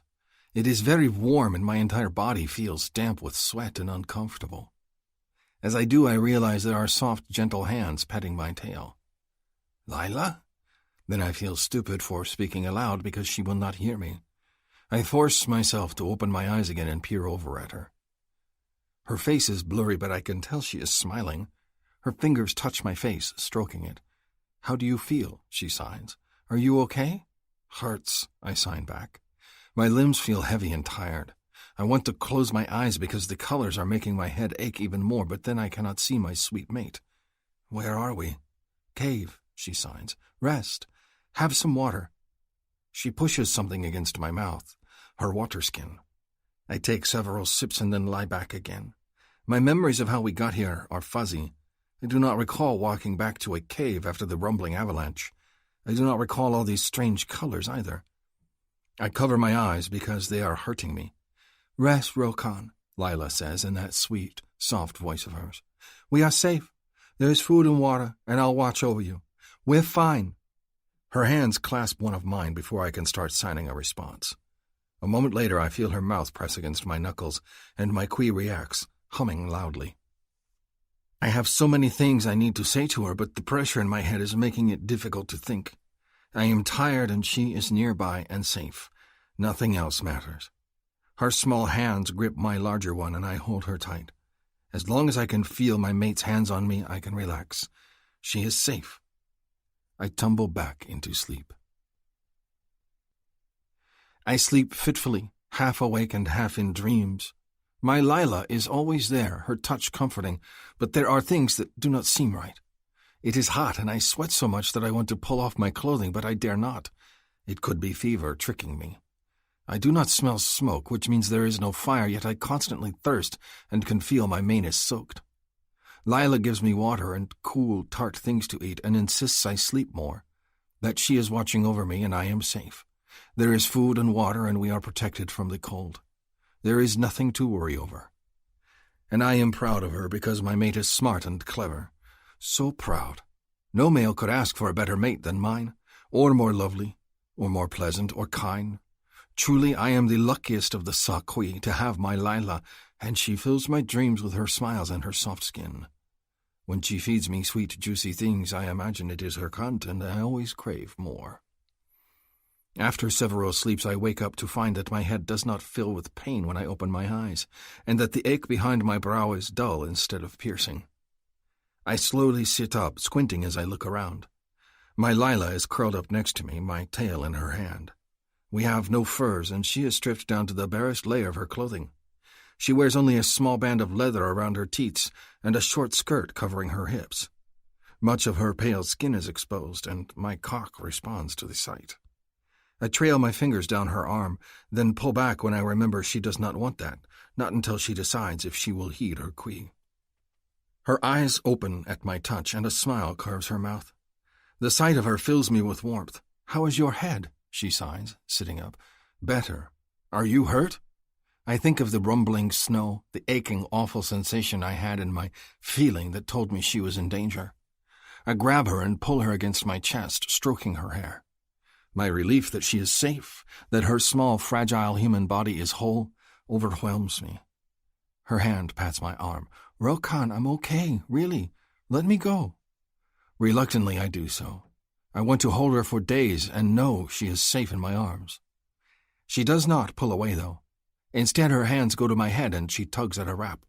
She pulls it free of my sweaty hair, and then a strange scent fills the air. "Looks better," she murmurs to herself, even as her teats press in front of my face, and it takes all of my power not to pull the band of leather down her front and bury my face in the valley there. Lila brushes her fingers over a spot on my head, and I wince because it's sensitive there. I touch it myself, and when I pull away, my hand is covered in green sludge. What is this? I sniff it, and the odd scent is coming from this. "Don't eat that," she warns quickly, grabbing my wrist. "You do not know where it came from." As if I would eat this? It smells terrible. I give a small shake of my head and wipe my hand on my tunic, frowning. "How do you feel? Hot? Sweaty? I want to bathe." "Good luck getting to the water," she signs back with a grin. "It's a bit of a climb. That might have to wait a few days until you're steady on your feet." Her words are strange, and I study my surroundings for the first time since waking. The colors are still here. I was not sure if they were part of my dream, but the green that overflows from the cave walls is not fading now that I am awake. What is this place? "It's a garden," she says. "I have so much to tell you." Lila reaches forward to cup my face, radiating happiness. Her smile does not fade, and in the next moment she presses her mouth to mine. Hot, sweet lips brush over mine, and then her tongue dips into my eager, waiting mouth. The taste of her is sweet, and I hold tightly onto her as she kisses me. I have missed this. My qui rumbles agreement in my chest, and the need to possess her grows with each breath. Our kiss grows more intense with every moment that passes. I let her flick her tongue against mine, but when she goes to pull away, I hold her close and suck on her lower lip until she is moaning, her teats rubbing against my chest, her hands buried in my sweaty hair. Does this mean she will take me as her mate now? Her little tongue is as eager for me as I am for her, and I can smell the hot scent of her need amongst the fragrance of the plants. If she will let me, I will lay her down here in this cave and make her mine. My breechcloth feels tight at the thought of pushing deep inside her, and I break the kiss and close my eyes, afraid I will lose control. Her soft little moan in my ear makes me break into a sweat. "Oh, Rokan, I thought I lost you." I pull back and study her face. I see no fear or anger there, only need. Even though it pains me to release her, I need my hands to speak. "I am yours. I will always be by your side." To my horror, her eyes well with tears. "Yes, but I didn't listen. I didn't know what you meant when you said you weren't feeling the weather. I should have listened. About everything." I shake my head. "You do not understand. Not many do. But I'm your mate. I should understand. You've always done your best to understand me. I'm a jerk, and I should have tried harder." My mate. Fierce joy surges through me. I cup her face and stroke the tears from her cheeks, pressing a kiss to her soft mouth before signing again. "You accept you are my mate? I nearly lost you in the avalanche. It made me realize that I don't care what makes me feel this way. I just love you and want to be with you. Do you still love me?" "You always have my heart." Her teary smile is beautiful. "You have mine, too."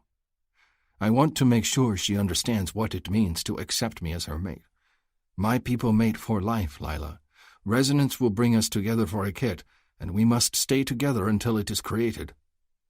But not all stay together afterward. It is not common, but it has happened, and I think of Rahash's miserable parents and of Asha and Himalo. I will not wish her misery if she does not want to stay with me. So I add, "If you will not have me, I will not force you to stay." She shakes her head fiercely. "I'm not sure I'm ready for a baby, but I do know that I'm not losing you. If there's a baby, we'll be parents together. I love you, and next time you have a bad feeling about the weather, make me listen to you." Her words warm me. "Then let us mate. I will make you mine now." She giggles and shakes her head, looking amused at my suggestion. "Now is not the time. You still need to rest and get your strength back. Plus, your head is covered in someone else's chewed goop." I touch my head, even as she puts a leather bandage back over my wound. I wait patiently until she is done, and then ask, "Someone else? Who is here?" "Long story." She puts a hand on my shoulder. "One that can be told later. You should rest." I sign to her, "I am not tired. I would rather touch my mate." Her eyes gleam at that, and her hand slides from my shoulder to my chest, slowly. Very slowly. "Maybe you let your mate touch you?" That enticing hand leaves my belly, and I almost groan aloud with disappointment.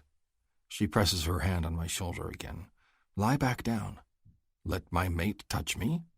The idea fills me with pleasure, and yet pleasing her is one of my greatest joys. "If you will not let me touch you now, I will touch you double when it is my turn." That sounds like a deal to me. Now, are you going to lie back? I do so, and her fingers tug at the laces of my tunic. I am suddenly eager to remove it, not only because it is sweaty, but because I want her hands on me.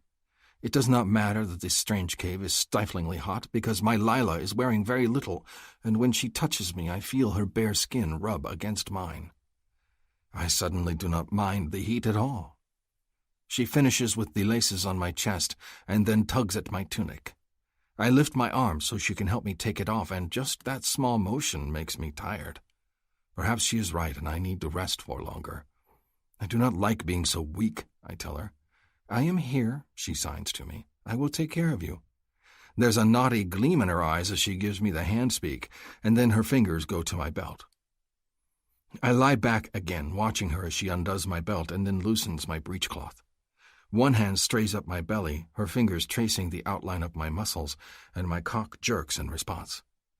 That small movement does not escape her notice, and as I watch, her gaze moves lower, and she peels back my breechcloth to reveal my cock, hard and aching, the head covered with thick droplets of seed. She makes a pleased sound in her throat that makes my tail twitch, then looks up at me. The look in her eyes is as hot as the air around us, and as I watch, her hand curls around the length of my cock. The breath hisses from between my teeth. I cannot look away as she drags her fingers up and down my length, feeling the ridges and learning the texture. Her fingers trace a large vein along my shaft, and then she lowers and her mouth slicks against my cockhead. My hands flex, helpless. I want to grab a handful of her silky mane and rub her face along my cock. I want to pull her away and kiss that soft, slick mouth. I want her to take me into her mouth in the shocking way she is suggesting. I am full of want. "I've never done this before," she murmurs, glancing up at me, "so tap me on the shoulder if I do something you don't like, all right?" Do something I will not like? Impossible. But I force myself to nod, my gaze locked on her. I could not look away if sky claws descended in the next moment. My gaze is on Lila, and only Lila, as she drags her teasing fingers over my length again, her mouth hovering ever closer. Then she licks a bead of wetness off the tip of my cock, and I feel that small graze of her tongue all the way through my body. "You taste nice," she whispers, and her breath skitters over my sensitive skin. I might have to do this more often. My groan of need is swallowed as her lips close over the head of my cock. I watch as she pulls me deeper into her mouth, her tongue dragging along my length. I have never felt anything so good. I want to touch her, to bury my hands in her hair, but I also do not want to distract her from her task. Not when she is licking and sucking on every bit of my cock. My quee is thrumming loudly, its song matching hers, and I can feel the gentle vibrations of it through her mouth and her tongue as she sucks on my length. Her fingers tease at my spur, exploring it even as she licks my length. I have to close my eyes. If I do not, I will spill right into her mouth and on that lovely pink tongue that is even now tracing teasing circles on the head of my cock. I picture that and am nearly undone. I clench my fists and press one to my forehead, forcing myself not to touch her. Let her work her mouth over my cock, and I shall gladly endure all that she will offer to me. But my mate is tricky. I am so focused on her mouth dragging over my length that I am not paying attention to her hands. She takes the end of my tail, and before I can realize what she is doing, she strokes it with her fingers, just like she has stroked my spur. My eyes fly open. I watch as she lifts her mouth from my cock to lick the end of my tail, and it is just as sensitive as my spur. My entire body jerks in response. I put a hand on her shoulder to stop her, to warn her to pull away because I am about to lose control. Lila looks up at me, and when I give a small shake of my head and begin to gesture, the look on her face grows naughty. Her mouth descends on my cock again, and she sucks hard. And I come, all over her tongue and her lips in her hot, sucking mouth. It is stunning. The breath has been stolen from my lungs, just as my heart has been stolen from my chest. I am not worthy of such a perfect mate. Chapter 18. Lila. Even though Rokon seems to be doing better, I make him relax in the garden cave for an extra 2 days. At least, that's the idea. He needs to rest and rebuild his strength. I'm not entirely sure the man knows how to relax, actually. I try to tire him out with blowjobs, which, okay, are a lot more fun than I expected, back rubs and naps. He does his best to try and help out, building me new snowshoes out of some of the thicker, reedier dead vines, restitching torn leathers, and even climbing down to the pool of water below our cozy ledge so he can bathe. His inability to stay in bed is driving me crazy, but I suppose he can't help it. I'm the same way. There's no need for a fire here in this cave. It's too humid and warm. It reminds me a bit of a sauna, which is pretty darn nice in my opinion, even if Rokon complains about the heat. I guess it's more human temperature than Sakui. Since there's no fire, there's no need to melt water, and the vines have provided plenty of food for us. There are all kinds of fruits and melons, and a few tuberous-looking plants that taste starchy and awful raw, but will probably be pretty good cooked. Rokon likes the fruit, but is puzzled by it. He's never had it before. It makes me wonder about this little cave. If these plants aren't familiar to him, did they come on the spaceship with his ancestors and spilled from the broken part of the ship wedged into the ice and stone above us? Is that why they only grow here? Or is it that this fissure just happens to be warm enough to allow these plants to flourish when everything is icy outside? Either way, they add a bit of variety to our diet, and I'm careful to ration it out, saving the seeds when I can. My one-eyed friend hasn't returned. I can't say I'm sad, because I think of his possessive gestures toward me and his constant attempts to get me to ditch Rokon. But he did save my mate, so I'm still grateful. I want to leave enough fruit for him, too, in case he comes back. Rokon doesn't believe me at first when I say the creature, a metlak he calls it, signed to me. He doesn't think they're intelligent. Maybe they're not at our level, but it's clear that the Yeti knew a lot more than Rokon gives him credit for. I don't argue the point, though. I'm kind of hoping the Yeti doesn't show up ever again. Maybe he'll go home and find a nice Mrs. Yeti to fulfill his furry dreams. I'm just not the girl for him. On day 3 of our stay in the garden cave, Rokon's head no longer hurts him, and it's time to go back to the Elder's Cave. I'm a little torn. Our cave here is so pretty and warm, and I love the fruit. But Rokon is uncomfortably hot, and all of our things are still at the Elder's Cave. Plus, the ledges here are narrow, which means it's difficult for me to sleep next to Rokon without fear of someone rolling off the ledge and into the pool far below. And it's clear to me that Rokon is very eager for us to have sex. And the Elder's Cave seems like the best place for that, with our nice clean furs, a toasty fire, and lots of room to roll around. Okay, I'm pretty eager for that too, I admit.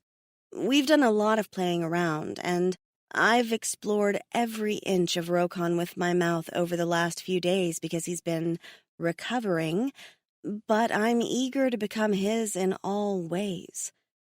We'll return to the Elder's Cave for a day or two, gather our things, and then head to the tribal cave to meet back up with the rest of the group.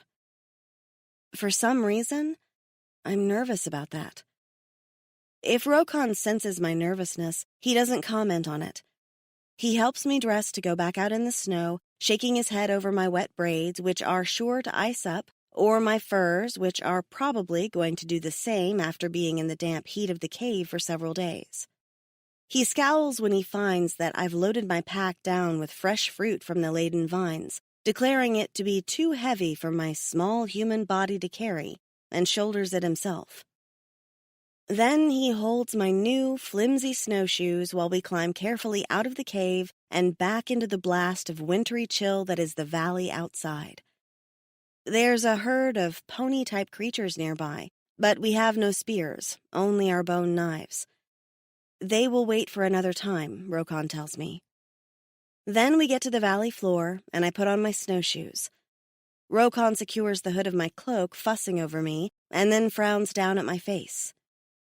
You look unhappy. What troubles you, my mate? I'm just thinking. About. The future? What happens next for us? I've spent so long thinking one day ahead that it's weird to stop and realize that I don't have a big plan for what comes next. He leans down to press a kiss to my forehead, then signs, "We will get our gear at the Elder's Cave, and then I will put a kit in your belly." His eyes gleam hot at the thought. The look he's shooting me makes me all squirmy, even if his words are a little, well, blunt. Of course he's focused on resonance and us coming together. I admit it's eating up my thoughts too, and all of my dreams have been rather filthy as of late. I mean when we go to your tribal cave, I tell him. I worry what it's going to be like. Everyone will be happy you are home and safe, he tells me. As for what it will be like, there will be a celebration with much singing and my father's favorite sa-sa.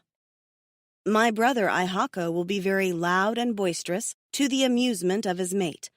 My mother will try to feed you all the time, and I will try to steal you away into my furs all the time.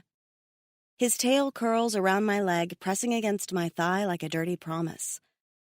Though we will have to move out of my mother's cave first. I giggle at that. You still live at home with Mom and Dad? How old are you? He shrugs. There is not much room in the caves. Hunters who are not mated live together. Private caves are saved for families. Oh, I don't know how I feel about that. I think of spending the next few years living in the back of someone else's cave, and a sinking feeling curls in my belly. Where do we fall? Fall? Will we get our own cave? Yes. He touches my flat stomach. I will fill this, and we will make a new cave together with many kits. Eek. So much talk about filling me. I'd be appalled at the crudeness of his words if I wasn't so turned on at the thought.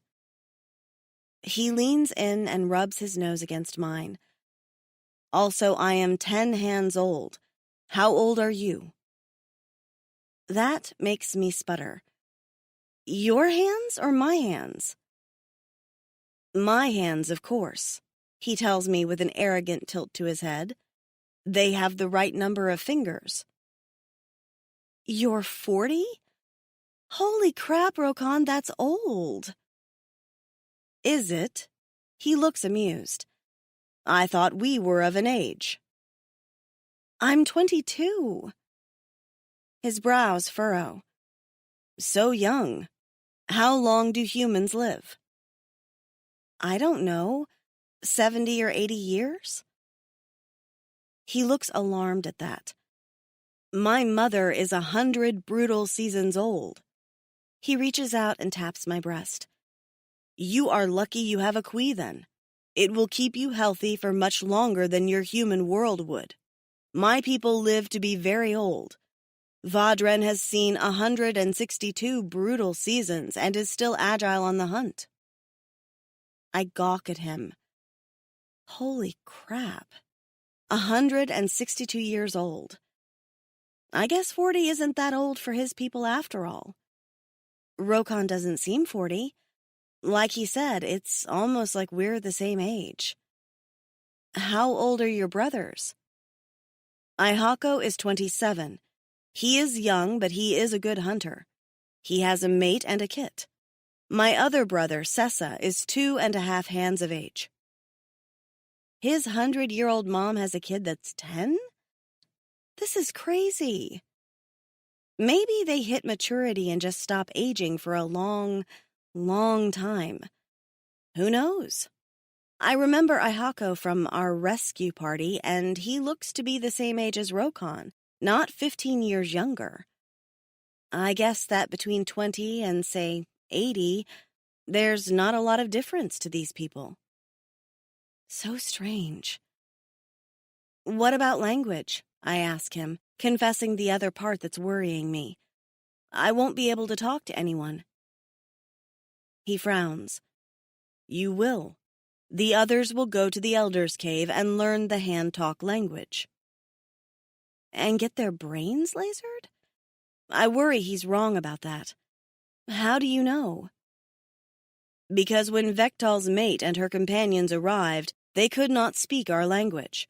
We learned their language in the Elder's Cave, and they learned ours.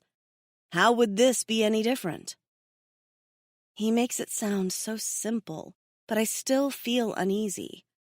Until I got my cochlear implant, I always felt isolated, with Maddie translating for me when someone absolutely had to talk to me. I was limited in who I could talk to, and it was awful. I've been fine for the most part without my implant, but I worry about being isolated all over again. But Rokon wouldn't lie to me. Then again, I wonder if Rokon realizes how self-centered some people can be. How easy it is to just talk over someone. I just don't want to be left out, I tell him. Or a burden.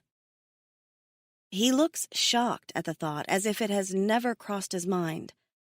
Why would you be a burden? Because I can't hear when they talk to me? He scowls. You have many words to say. It is not your fault they do not know hand speak yet. It is easy to learn, so there is no excuse for them to not welcome you as part of the tribe. Sweet man, and this is why I love you. His eyes gleam with arousal. Save your love words for when we are by the fire, or I am going to throw you down in the snow and put my cock in your cunt even now. The look on his face makes it seem like he thinks that's a pretty damn good idea at the moment. Eep.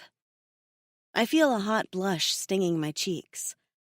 I'm pretty sure that if we mated right here, we'd scare off the ponies. Plus, I'm thinking about my Yeti stalker. Let's go back to the cave, all right? So you can romance your woman properly? He takes my hand in his, and we set off for the Elder's Cave. The walk back to the Elder's Cave seems laughably short compared to how yawning a distance it seemed when Rokon was unconscious. We make it there in no time, and I have to admit that I'm glad to see the smooth, snow-covered dome of the place as it rises into view. There's a storm picking up, because of course there is, and a light snow is falling from the skies. We've gathered a bit of fuel, mostly dried pony poop, during our walk, but I hope there's enough fuel back at the ship itself so we can stay in tonight and relax. And then I feel my cheeks heat up, because of course I'm not thinking about relaxing. I'm thinking about sex with Rokon. Sliding under the furs together, bodies bare, and just doing it. Finally sealing the deal. letting him get me pregnant. I've never even had sex, much less had a guy come inside me without protection, and I'm nervous and excited about it. My chest has been purring a mile a minute all day long, and Rokon's been sending me heated looks all day, so I know he's thinking about the same thing. When we approach the doors to the Elder's Cave, though, I'm surprised to see new, fresh footprints churning the snow at the entrance. Rokon points them out the same time I see them. Someone is here, he tells me. Who? Someone in your tribe? Or the Metlak you found? He steps forward, knife out, gesturing that I should wait behind him. Oh, crap. I hadn't even thought about the Metlak. I pull out my own knife, hoping it's not my buddy from before.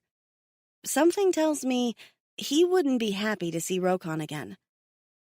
Be careful, I whisper as he goes in. I stay at the bottom of the ramp as he disappears inside, worried. It's probably just his tribesmates coming to check up on us, considering we've been gone for a while. Surely that's it. Impatient, I wait for him to come and give me the signal that it's safe to go in. As each moment ticks past, I get a little more anxious. What's taking so long? Is he all right in there, or is there a fight going on that I'm unable to hear? Is something happening? Just when I think I can't stand it any longer, a stout figure appears out of the shadows and bursts through the door and down the ramp. The fur hood is pushed back, and then I see bright blonde hair and a beaming, round face. It's Maddie. I shove my dagger into its sheath and then jog forward as best as I can in my snowshoes, my arms going wide. Maddie! My sister's bangs are overgrown and hang down in her face, almost obscuring the bright, new quee blue of her eyes. Her face looks thinner, but the grin is totally my sister, and she looks healthy and whole, and just as barbaric as I do. As she gets closer, I fling my arms around her and weep tears of joy into her tangled hair. It's been so long since I've seen her, and so much has happened. I knew she was safe, and I knew she was nearby, but seeing her brings it all to the forefront, and I can't help but cry a little. Okay, maybe a lot, but it's a good cry. Maddie pulls back and studies my face, her eyes bright and shiny with her own emotions, and then takes a step back. She checks me over, as if making sure that I'm one piece and not mistreated. Typical Maddie. She's always been my protector. Then she smiles and signs, "Good Lord, look at you." "Well, look at you," I sign back. "You look like one of them." "You're one to talk. Your eyes are so creepy." "Oh, like yours are any better," I laugh, because of course we've both got glowing, creepy eyes now. It's part of the quee thing. I don't even mind that she says it, because seeing her eyes with no whites, that's throwing me off as well. She looks strange to me, so of course I look strange to her. It'll take some getting used to. She flips me off, and then I can't stop laughing. I hug her again, and it just feels so good to have my sister at my side. It's like a little piece of home has settled in and made everything on the ice planet click. It doesn't matter where I'm at. If Rokon is at my side and my sister is here, this is home, just like anywhere else. I can be happy in this strange new world. Chapter 19. Lila. "What are you doing here?" I ask my sister once the initial surprise of her arrival is worn off. She looks healthy, a little disheveled maybe, and she looks like she's lost some weight, but otherwise, she looks great. And she looks so very happy to see me, which makes me feel guilty. Because my first instinct at seeing my sister here? Disappointment. Now Rokon and I don't have privacy to fulfill our resonance. It makes me a bad sister because while I'm thrilled to see Maddie, I'm also frustrated that her timing is so terrible. Couldn't she have shown up tomorrow? Tomorrow I would have been ecstatic to see her. Then again, I suppose it's good that she didn't show up while we were under the blankets and wrapped around each other. I should count my blessings. She gestures, and I force myself to pay attention. Farley and I slipped out yesterday, she said. This place isn't far from the cave, so we figured we'd jaunt over here and say hello. Slipped out? I ask. That sounds a little ominous. Yeah, we're not being held prisoner, of course, but the tribe seemed to think we should give you guys some space. She rolls her eyes. They don't seem to realize you're my sister and we need each other. Her words fill me with guilt. I have missed her, but there's been so much going on. My sister, in her typical headstrong fashion, has ignored the advice of the tribe, good advice too, and decided to come find me on her own. I ignore the stab of frustration I feel. Maddie loves me and has my best interests at heart. She worries about me. How could she possibly know that I've been doing just fine without her? That I've been enjoying the freedom Rokon and I have to go hunt and do as we like? That his lessons on how to take care of myself have been empowering, and I feel stronger and more capable every day? That I was about to suggest to him that we stay in the Elder's Cave for another week or so because I'm not ready to join the tribe? But Maddie wouldn't know any of that. To her, I'm the scared, weepy little sister. I always have been. I just smile and squeeze her hands briefly. She gives me a chiding look and signs again. Of course, then we got here and you weren't here. Where did you guys go? It's a long story, I tell her, gesturing at the ship and indicating we should go inside. Rokon got hurt, and we had to stay in a cave for a few days while his head got better. She grabs my hands and stops me from signing. Are you all right? Do we need to talk? I'm puzzled by the serious, worried look on her face. I'm fine. Are you all right? She waves off my concerns. The tribe is nice, if a little overly helpful in Brady Bunch. I mean, are you okay? First, that caveman Hassan stole you, and then he comes back without you, and I thought I was going to lose my shit on all of them. But then Hassan says you resonated to Rokon and you're his mate? Without even asking? That's bullshit. Do we need to run? The look on her face is deadly earnest. I have some food on me, and weapons. You say the word and we'll blow this joint. We can figure out how to survive together. You don't have to be anyone's little wife. Little wife? What the hell? I love Rokon, I tell her. No, that's the resonance talking, she says with a roll of her eyes. They told me all about that. It doesn't give you a choice. It's forcing you to think that you love him because it wants you to have his babies. You don't have to fall for this shit, I promise. We'll find a way to break resonance. I'm not falling for anything. It doesn't matter if it was my choice or not. Maybe it wasn't at first, but I love him now. I want to be with him. He's good to me. You'll like him too. He's wonderful. Maddie looks skeptical. So wonderful he stole you from the first guy? No, he rescued me. Big difference. Whatever. Did he get you pregnant? Now I'm getting annoyed at my sister. She means well, but she has all the subtlety of a hurricane and doesn't seem to grasp that I can be in love with Rokon. All she sees is that the Saqui are the enemy. Not yet, and that's a personal question. There's hurt on her face. I'm your sister, she signs with rough, jerky movements, upset. What am I supposed to think when you get kidnapped and you're staying away with a guy until he knocks you up?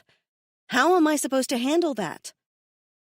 Her fists clench, and then she keeps signing. I know we're stuck here for now, but we can escape, I promise. You don't have to stay with him. I put my hands over hers, calming her frantic signing. I love him, I tell her. We're together. That's all there is. There's a flash of hurt on her face, and she nods slowly. She pulls her hands from mine. Okay, we'll do it your way for now. Thank you. Hurricane Maddie's wrath has been averted for now. I gesture at the entrance to the ship. Let's go join the others? Maddie's silent as we enter the ship, and she keeps a protective arm on my waist. I don't shrug it off, but it irks me a little. I can take care of myself, but she's acting like I need help to go up a snowy ramp. Really? Suddenly, it feels as if there's a massive gulf between us. She wants me to be scared little Lila, I think, because it lets her be big bad Maddie. But I don't need a protector. I can take care of myself, and it makes me feel strong. I'm capable. But I don't need my sister to be my protector anymore, and I wonder how that will make her feel. When we get inside the ship, Rokon is there, arms crossed and talking to a girl. She's about a foot taller than I am and all lean, gangly arms and legs. Her chest is just as flat as Rokon's, but her features are like a delicate female version of his. Her long black hair is braided into an intricate series of loops decorated with colored bands, and her horns are a dainty version of his big arching ones. I can't stop staring at her. She's the first female alien I've seen, and I had no idea she'd look so different. It's fascinating to see the big, strong features of the Sa-Kui on a delicate female face. And as Rokon says something, she laughs, chattering at him. And for a moment, she looks really, really young. She's a teenager. Holy cow, she's a huge teenager. That shouldn't be surprising, given that all the aliens are enormous, but I'm still surprised. She looks over at me and smiles eagerly. To my surprise, she begins to sign. Hello, I'm Farley. She spells out her name with careful precision. You learned sign language? I ask, surprised. Her smile falters and she looks over at Maddie. My sister signs, Farley wanted to learn how to say hello to you, so I taught her. That's all she knows so far. I told her she can learn the hand speak from the Elder's Cave, Rokon adds. She is eager to learn. Maddie looks over at Rokon's features, a frown on her face. She gives me a curious look. I taught the computer sign language, I tell her, and then I had it teach him so we could talk. Oh, guess you've been busy. I laugh at that and gesture. Busy is an understatement. A little. Rokon approaches me, his movements easy and fluid, and I can feel myself purring as he moves close to me. For a moment, I think he's going to sweep me into his arms, princess style, and I start blushing. But he only touches my cheek and then signs, Since we have visitors, I will go to the nearby cache and get fresh meat so there will be enough to eat. They have food, I point out. And you're still recovering. How is your head? My head is fine, and it will give me something to do. I will not be gone long. He gives me a sheepish look and touches my cheek again. Do you understand? I think I do. Our sexy little rendezvous we were planning has been interrupted by my sister and her friend. It's just an excuse so he can retreat for a bit while they chatter my hands off. Go, I tell him. I'll start a fire. I will bring back more fuel. He gives me a light, tender kiss full of promise and looks into my eyes, then sighs heavily and heads out the door. I watch him leave, my body aching and my nipples tight under my tunic. Man, our visitors really do have the worst timing. I turn back to my sister and Farley. Did we chase him off? Maddie asks, a skeptical look on her face. Just us for now, I say aloud and sign as well. He's going to get food. The cave. Funny how I'm starting to think of the crashed ship as a cave now. Interior is a bit more messy than when we left it, and I attribute that to Maddie, who's a bit of a slob. The fire's down to nothing but coals, and so I move to it and begin to stoke it higher, feeding it fuel. Within moments, I've got a cheery, roaring fire once more, and I set up the tripod and put on some tea. I sit down, and Maddie's looking at me as if I've grown a second head. What? I ask. How did you do that? I've been learning how to take care of myself, I tell her. I can hunt and trap now, too. I'm not great at either yet, but I'm getting better every day. She blinks. Oh. This isn't like home. I've been trying to learn everything I can. Have you? I learned that if I show up at the fire every morning, someone will feed me. Does that count? I snort and look over at Farley, who is watching our hands move with a fascinated expression. We should include her in the conversation. I know what it's like to be excluded. Of course. She's going to want to learn the language. Everyone back at the tribal cave has been trying to learn some basics so they can talk to you. I've been teaching them the easy stuff, but there's a lot to cover. I have to blink back sudden tears. That's so sweet and unexpected. They have? They're learning sign language to talk to me? She nods. They're very excited to meet you. The ladies are really nice. There aren't very many alien girls, though. 2 older women, 2 about our age, and Farley here. All the other women are human.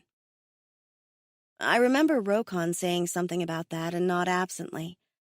I glance over at the entrance, but no sign of my mate. I rub my purring chest. Weird to say mate and have it be no big deal. It feels right. Natural. I wasn't lying, you know, Maddie says. If you want to get away, I'll go with you. It doesn't matter where we go as long as we're together. We can wait for Farley to be distracted and take the packs and get out of here. Rokon's gone right now, so it's perfect timing. I stare at my sister. Does she not believe me when I say I'm happy? I'm not leaving Rokon. He's my mate and I love him. In fact, I'd be loving on him right now if she hadn't shown up today. Maddie, this is our home now. It doesn't have to be. There are 2 crashed ships we've seen so far. It doesn't mean there aren't more. We can try to find a way home. I don't want to go home. Signing it to her feels brutal, angry. Why do you think I hate it here? Because I do. She slams hands on her chest. How can you like this place? My ass freezes every damn day. There are no real toilets, no phones, no showers, no cheese, no french fries, no nothing, Lila. We're giving up everything. So we give up some foods and beach vacations. I have gained so much. You're deaf again, Lila. How can you sit there and tell me you prefer this? I flinch at her words. Farley's gaze moves between us, back and forth, an uneasy expression on her face. I'm sorry, Maddie signs when I'm silent. You know I didn't mean it. I am deaf, I reply. You think I haven't noticed? My sister makes an unhappy expression and I shake my head, continuing on. But you know what else I've noticed? It doesn't change who I am. I can talk to you. I can talk to Rokon. I'm just as capable as anyone else on this planet. It's not holding me back, Maddie. You may think it's awful, but I feel like I can accept my hearing for the first time in my life. It doesn't change who I am. I'm the same person, whether I have the implant or not. It doesn't define me. I know, Lila. I know that. You know I love you. I love you too, Maddie, but I love being here. I love Rokon. I love all of this, and it feels exciting to me. I want to keep learning and growing stronger. And I'm sorry if you don't like it here, but that doesn't mean I want to leave. There is nothing back on Earth that holds a candle to what I've got with Rokon. Nothing. I drop my hands, done. Maddie's mouth trembles, and she nods slowly. Okay. I guess we'll have to agree to disagree. She gets up from her seat by the fire and flounces away. She storms into the double doors that lead to the other end of the ship and disappears from sight. I watch her go, sad. I hate that this is coming between us. Maddie's miserable, it's clear. She's never been a big fan of the cold, and maybe she doesn't get along very well with the tribe. I don't know what it is. But even if we had a choice, I'd choose to stay here with Rokon. Even now, I'm antsy at him being gone so long. Farley waves a hand to get my attention. I give her a small smile. That had to be awkward to witness. Sorry about that. She points to the computer screen that's still showing the map I left up a few days ago and says something. I think she wants to learn sign language. Sure, I tell her. Might as well. It's going to be a bit before my sister returns from wherever she stomped off to, and someone has to be here to catch Farley when she passes out. Rokon. I am slow to arrive at the cache. It feels as if my strength is at a low ebb, but at least my head does not ache. I take my time, choosing my steps carefully as I walk, because my mate would be very upset if I were to get hurt, and then I cannot help but grin to myself. My mate. Lila is my mate. She has accepted me. All we need is a quiet moment, and I will claim her as mine. With Farley and Lila's sister Madi here, that quiet moment has been delayed, and my aching cock does not want to wait another moment to take her. Now that I am so close to fulfilling resonance, my body craves it even more. I do not want to take myself in hand again, no, not when she is so close and willing. When I return to the cave, my Lila sits near the fire, alone. Farley is spread out on the furs, unconscious, and Madi is nowhere to be seen. Lila's eyes are red, but she smiles at my return. What has happened? My sister is angry, she tells me. That one is always angry, but I do not say it aloud. What can I do to help? Lila gets up and comes to my side and wraps her arms around me, pressing her cheek to my chest. You just be you and love me like you do. I stroke her hair. I can do that. It is an oddly quiet afternoon. Lila is not very talkative, preferring to lose herself in work. She insists I keep up her lessons, and so I correct her as she scrapes the skin of the quillbeast I have brought for food. She makes a stew of half of the meat, letting the rest thaw on stones for myself and Farley, who prefer our food raw. Madi eventually emerges from her hiding place, her mouth a firm, unhappy line. She hugs Lila and joins us by the fire, but it is clear that she is not pleased. Farley wakes a short time later and eagerly begins to sign at my mate, trying out the new language. She chatters with her hands enough to distract all of us, and the evening is filled with Farley's questions and Lila's thoughtful answers. Farley fills us in on what is going on with the tribe since we left. Shorshi and Vektal's baby, Tali, has her first tooth.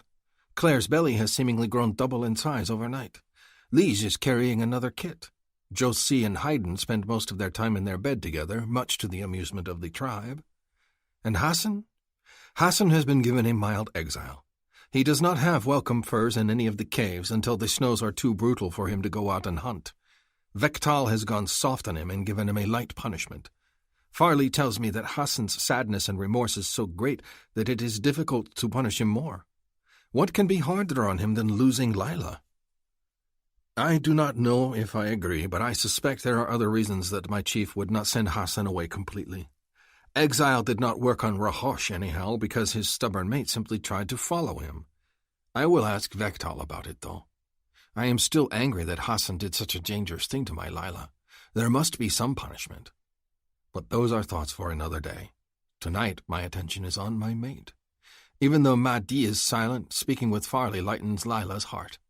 I can tell by her quick, light movements and the way her eyes sparkle. By the time she begins to yawn, her sweet smile has returned. Sleep, I declare, after Lila yawns 4 times in a row. There will still be words to be said in the morning, and we must travel back to the tribal caves. They will be looking for both of you, I say to Farley and Mahdi. Farley rolls her eyes. I know how to take care of myself. Yes, but your mother is like mine, and mine still fusses over me at my great age. Farley snorts, but then my Lila yawns again, and sleeping furs are unrolled near the fire. I make one bed for myself and Lila, ignoring Mahdi's raised brows. She has to know that I will sleep with her sister in my arms. We are mated. That is how it is done. Lila's cheeks are bright red in the glow of the firelight, but she climbs into the furs next to me. I start to pull off my tunic, but Lila makes a squeak of alarm and Mahdi's eyes are wide. Ah, humans and their strange modesty. Very well. I lie down and tuck my mate against my chest. Her Kui is humming a loud song in tune with mine, so loud that I wonder that Mahdi and Farley can even sleep. As for myself, her teats push up against my chest, and she fits so perfectly in my arms that my cock remains stiff and aching for long hours after the others have drifted to sleep. I am too aware of my mate's body, her sweet scent. How very close we were to mating and fulfilling resonance, only to be denied by Mahdi and Farley's arrival. Tomorrow, I decide. Tomorrow I take my mate to my home and I will claim her as mine. I wake Lila early the next morning, and she sits up in the furs, her hair a wild nest atop her head. She yawns hugely, and then a surprised expression crosses her face. She puts a finger in her ear and wiggles it. "What is it?" I ask. She shakes her head after a moment. My ears popped, and I thought I heard something. It's my imagination. There's nothing now.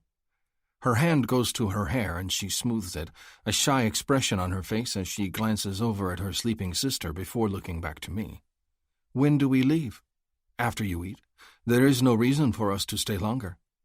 She licks her lips and then signs. I wish there was. I wish we were here by ourselves. And her Kui hums louder, the look in her eyes telling me exactly what she is thinking.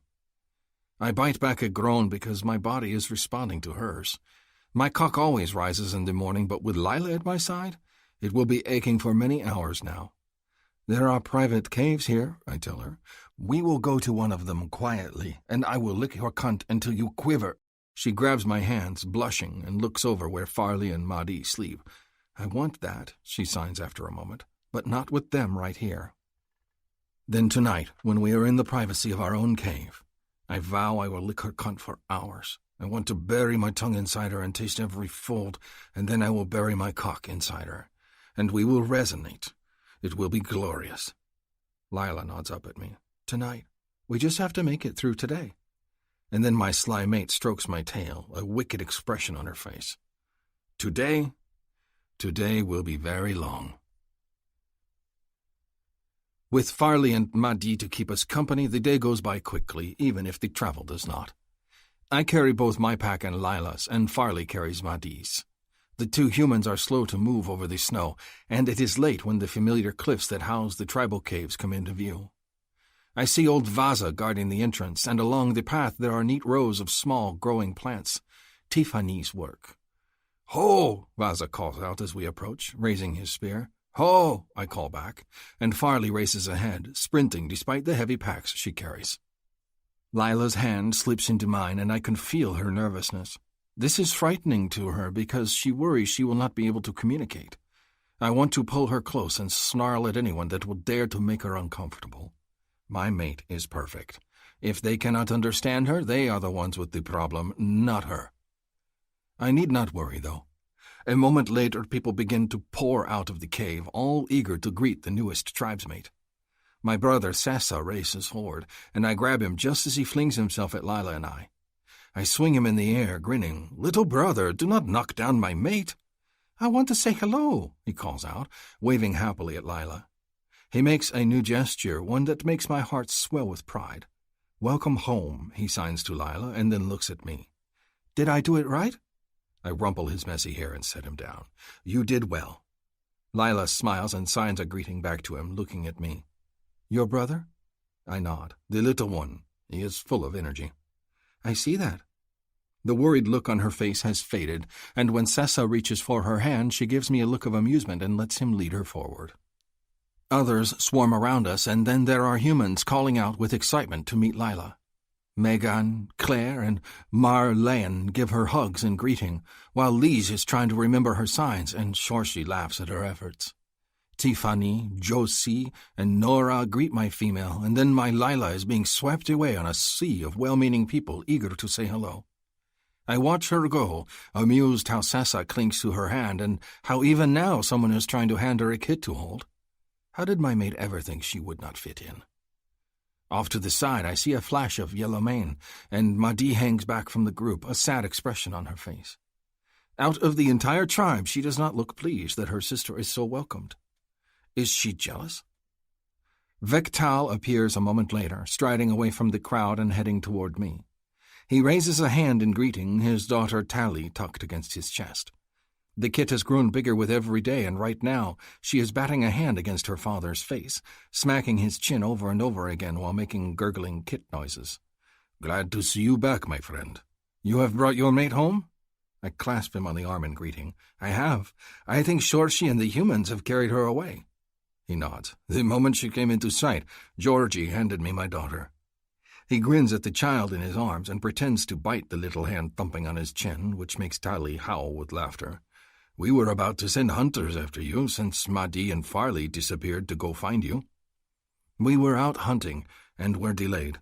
I took a blow to the head and Lila nursed me." My chief looks concerned. "Have the healer check your wounds." "I am better," I tell him, "but I shall. I will not risk my health because I must be at Lila's side, always. Hassan told you that we resonated?" He nods, distracted by Tally's tiny smacking hand as she swats at his nose. "He was not himself when he returned. He apologized and offered to leave the tribe forever. I gave him exile, but not a harsh one." Vektal glances over at me. "He should suffer for his misdeed, but the truth is, we need him for the upcoming brutal season. It will be upon us soon, and the storage caves are not full. You know as well as I do that he is a strong hunter, one of the strongest. Am I punishing all of us if I send him away?" I say nothing. He is clearly unhappy with his decision, and I understand. Hassan is a friend and a good tribesmate.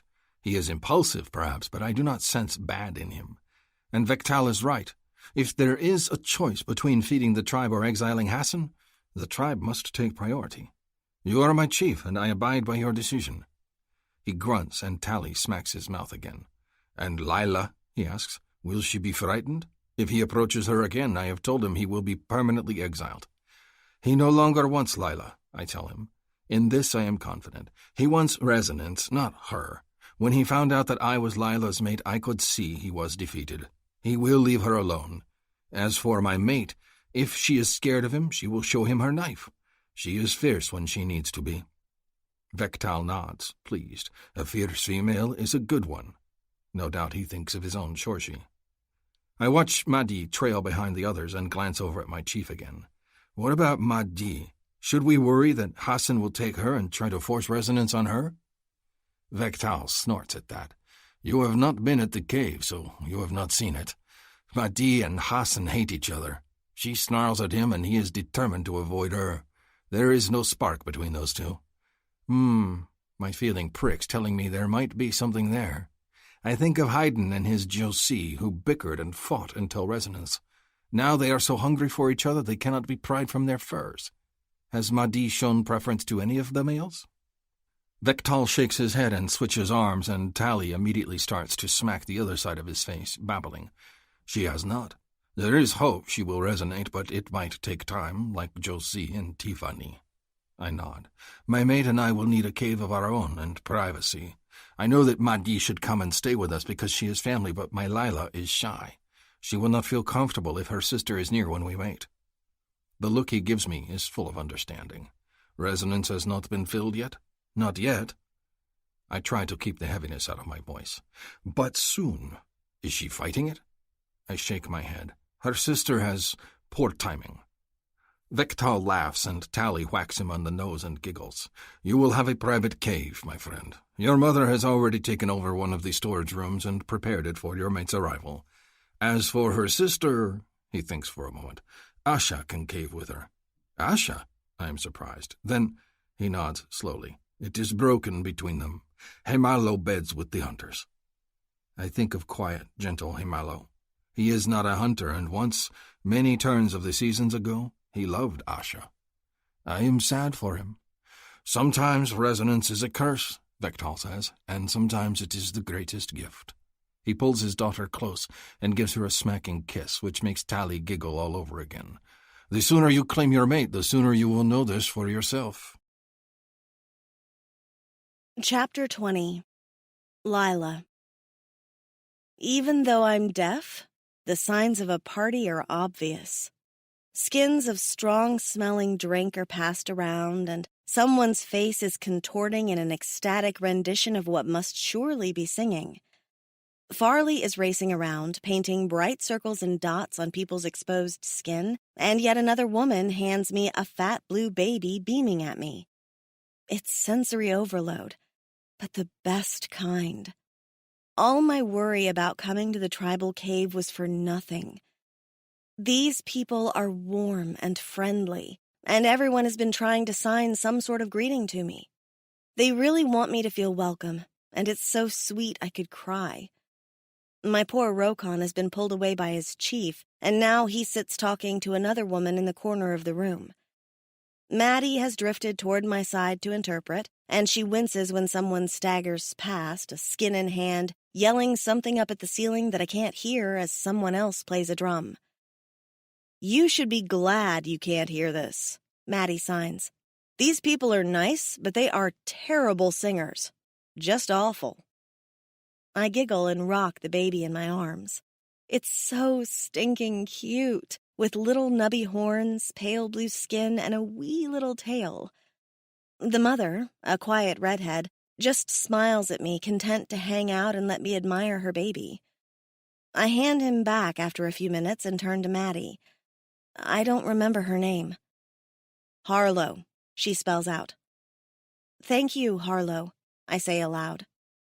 Harlow says something long and involved, but I can't catch all of it, and look to my sister. She is heading out to the ship tomorrow, she says, to get the language. She says it's very clever of you to teach the computer. She says she's working on a broken medical machine, and if she gets it fixed, maybe she can have it look at your ears. Thank you, but I'm good either way, I say aloud to Harlow. You sure? She mouths, her brows going up. I shrug. I'm fine either way. She grins and gets up, and as she does, I catch a glimpse of a few people frolicking naked in the nearby pool located at the center of the cave. Okay, that's a lot of nudity. Both male and female, human and Saqui. I blink rapidly and turn away. Yeah, Maddie signs. In addition to the singing, they are also not shy. But hey, bonus, there's a bath. Might be a while before I get brave enough to do that, I tell her. You and me both. Gonna be a long time before I go native. Maddie nods her head over in the corner where Rokon is now being fussed over by both his mother and the other woman. Did you meet the in-laws? I did, I tell her, very briefly. I'd been expecting an old crone, and instead was surprised to see that Rokon's mother, Seva, has gray hair, but her face is youthful and her smile bright. She's the same pale blue as Ihako, and Rokon's the darker shade like his father. When the party first started, Seva hovered over me for a time, patting my stomach and then pinching my cheek, making it obvious that she's super excited to get grandchildren. She got pulled away with Sessa, and right now she's busy splitting her time between fussing over Rokon and dishing out food.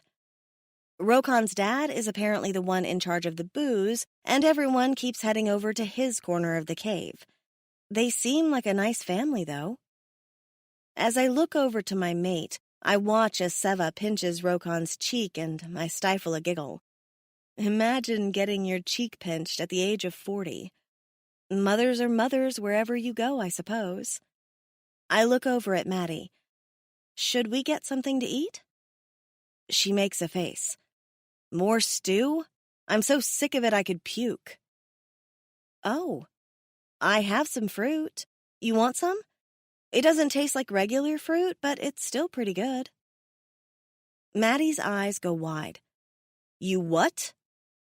She's so startled that she speaks aloud, and 2 or 3 human girls also turn to look at us.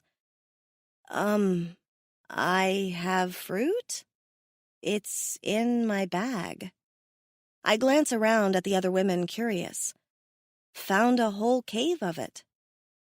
2 other humans immediately pile into the small group near the fire, and one, I think, is the chief's wife. She says something to me, and I look over at Maddie. She wants to know if it's real fruit. I nod slowly. I ate a lot of it. Do you guys not have fruit? Not that I've seen, Maddie signs and talks to the woman for a moment. Georgie says that the plants they can eat consist of something like a potato. I've tried it and it sucks. Where's your bag? I think Sessa ran off with it. Maddie turns to Georgie and they speak, and then Georgie charges to her feet with a speed that astonishes me. A few other humans gather, and by the time Sessa returns with my pack, there are no less than 10 eager humans crowded near me, most holding a baby. I open the bag and pull out one of the big reddish fruits, and every mouth rounds into a little O. I can't hear it, but it's funny to watch. This one is sour, I say as I hand it over to the closest set of hands. A bit like cherry. This one is kind of like spinach mixed with melon. I pull out the next and hand it over. And these sweet little berries taste, well, kind of like berries. They're a little squished after being in my bag, I'm afraid. I pull them out, passing the little berries out to the others. They're actually about golf ball sized, but compared to the other fruits, they're tiny. I have a few more in the bag, too. It looks like everyone starts talking at once, and it's clear they're excited. Maddie begins to sign. They want to know where you got these. There's a cave, I say aloud, in a little valley close to the Elder's Cave. It's about halfway up the cliffs, and you can't see it from the ground. But when you go inside, it's full of all these plants, and it's warm like a sauna. It's almost like a greenhouse. As I watch, a pretty black girl claps her hands and says something to Maddie. She wants to know if you can take her. She's their gardener. I can, but give me a few days. In the meantime, you guys can have this stuff. I'm kind of fruited out at the moment. The fruits are snatched up eagerly, and a few girls come over to give me a hug, which is surprising. You'd think it was Christmas the way they're acting. They're super excited, Maddie says, an envious look on her face. You're now the most popular girl in the cave. I am? It's just fruit. You know they're worried about food shortages, right? Everyone's out hunting like crazy to try and have enough food for the winter. Wait, winter? It's not winter right now? Maddie shakes her head slowly. This is summer. Oh, God. So yeah, the fruit is great. They are going to love you even more. My sister gives me a smile that doesn't quite reach her eyes. And here you worried about fitting in. I shrug, feeling awkward. This isn't like Maddie. She's normally so assertive, and right now she seems lost. My poor sister. This has been hard on her.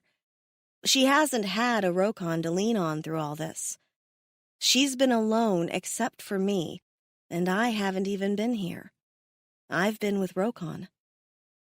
My body fills with warmth at the thought of him, and I peek over at the corner where he's been ensconced with a few of his tribesmates for the last while. Our eyes meet from across the busy cave, and I feel an electric pulse race through me. It's like he was thinking about me in the same moment, or his psychic sense told him I was thinking about him. and in that moment, I wish we were back in one of the other caves alone. Everyone is nice, but I really just want to crawl into Rokan's arms and kiss him until the sun comes up. We stare at each other for a long moment, and then he gets to his feet.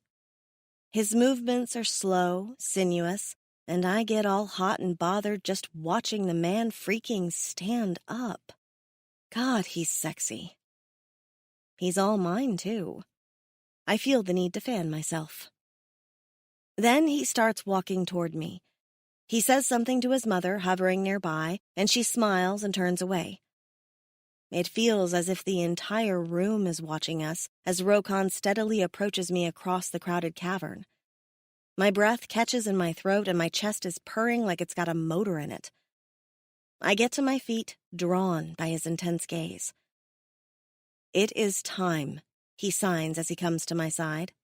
And before I can ask exactly what he means, though I have my suspicions, he picks me up and tosses me over his shoulder like I'm a girl in one of those caveman movies. And, okay, it's hot as hell. I'm so aroused at that quick, decisive action that I'm practically squirming. Everyone's going to know what we're leaving the party to do, and I kind of don't care. I want my mate. I want my Rokan. Everything else can wait. Rokan. I have been a patient male. I have let my mother fuss over me. I have let the healer check over my wounds.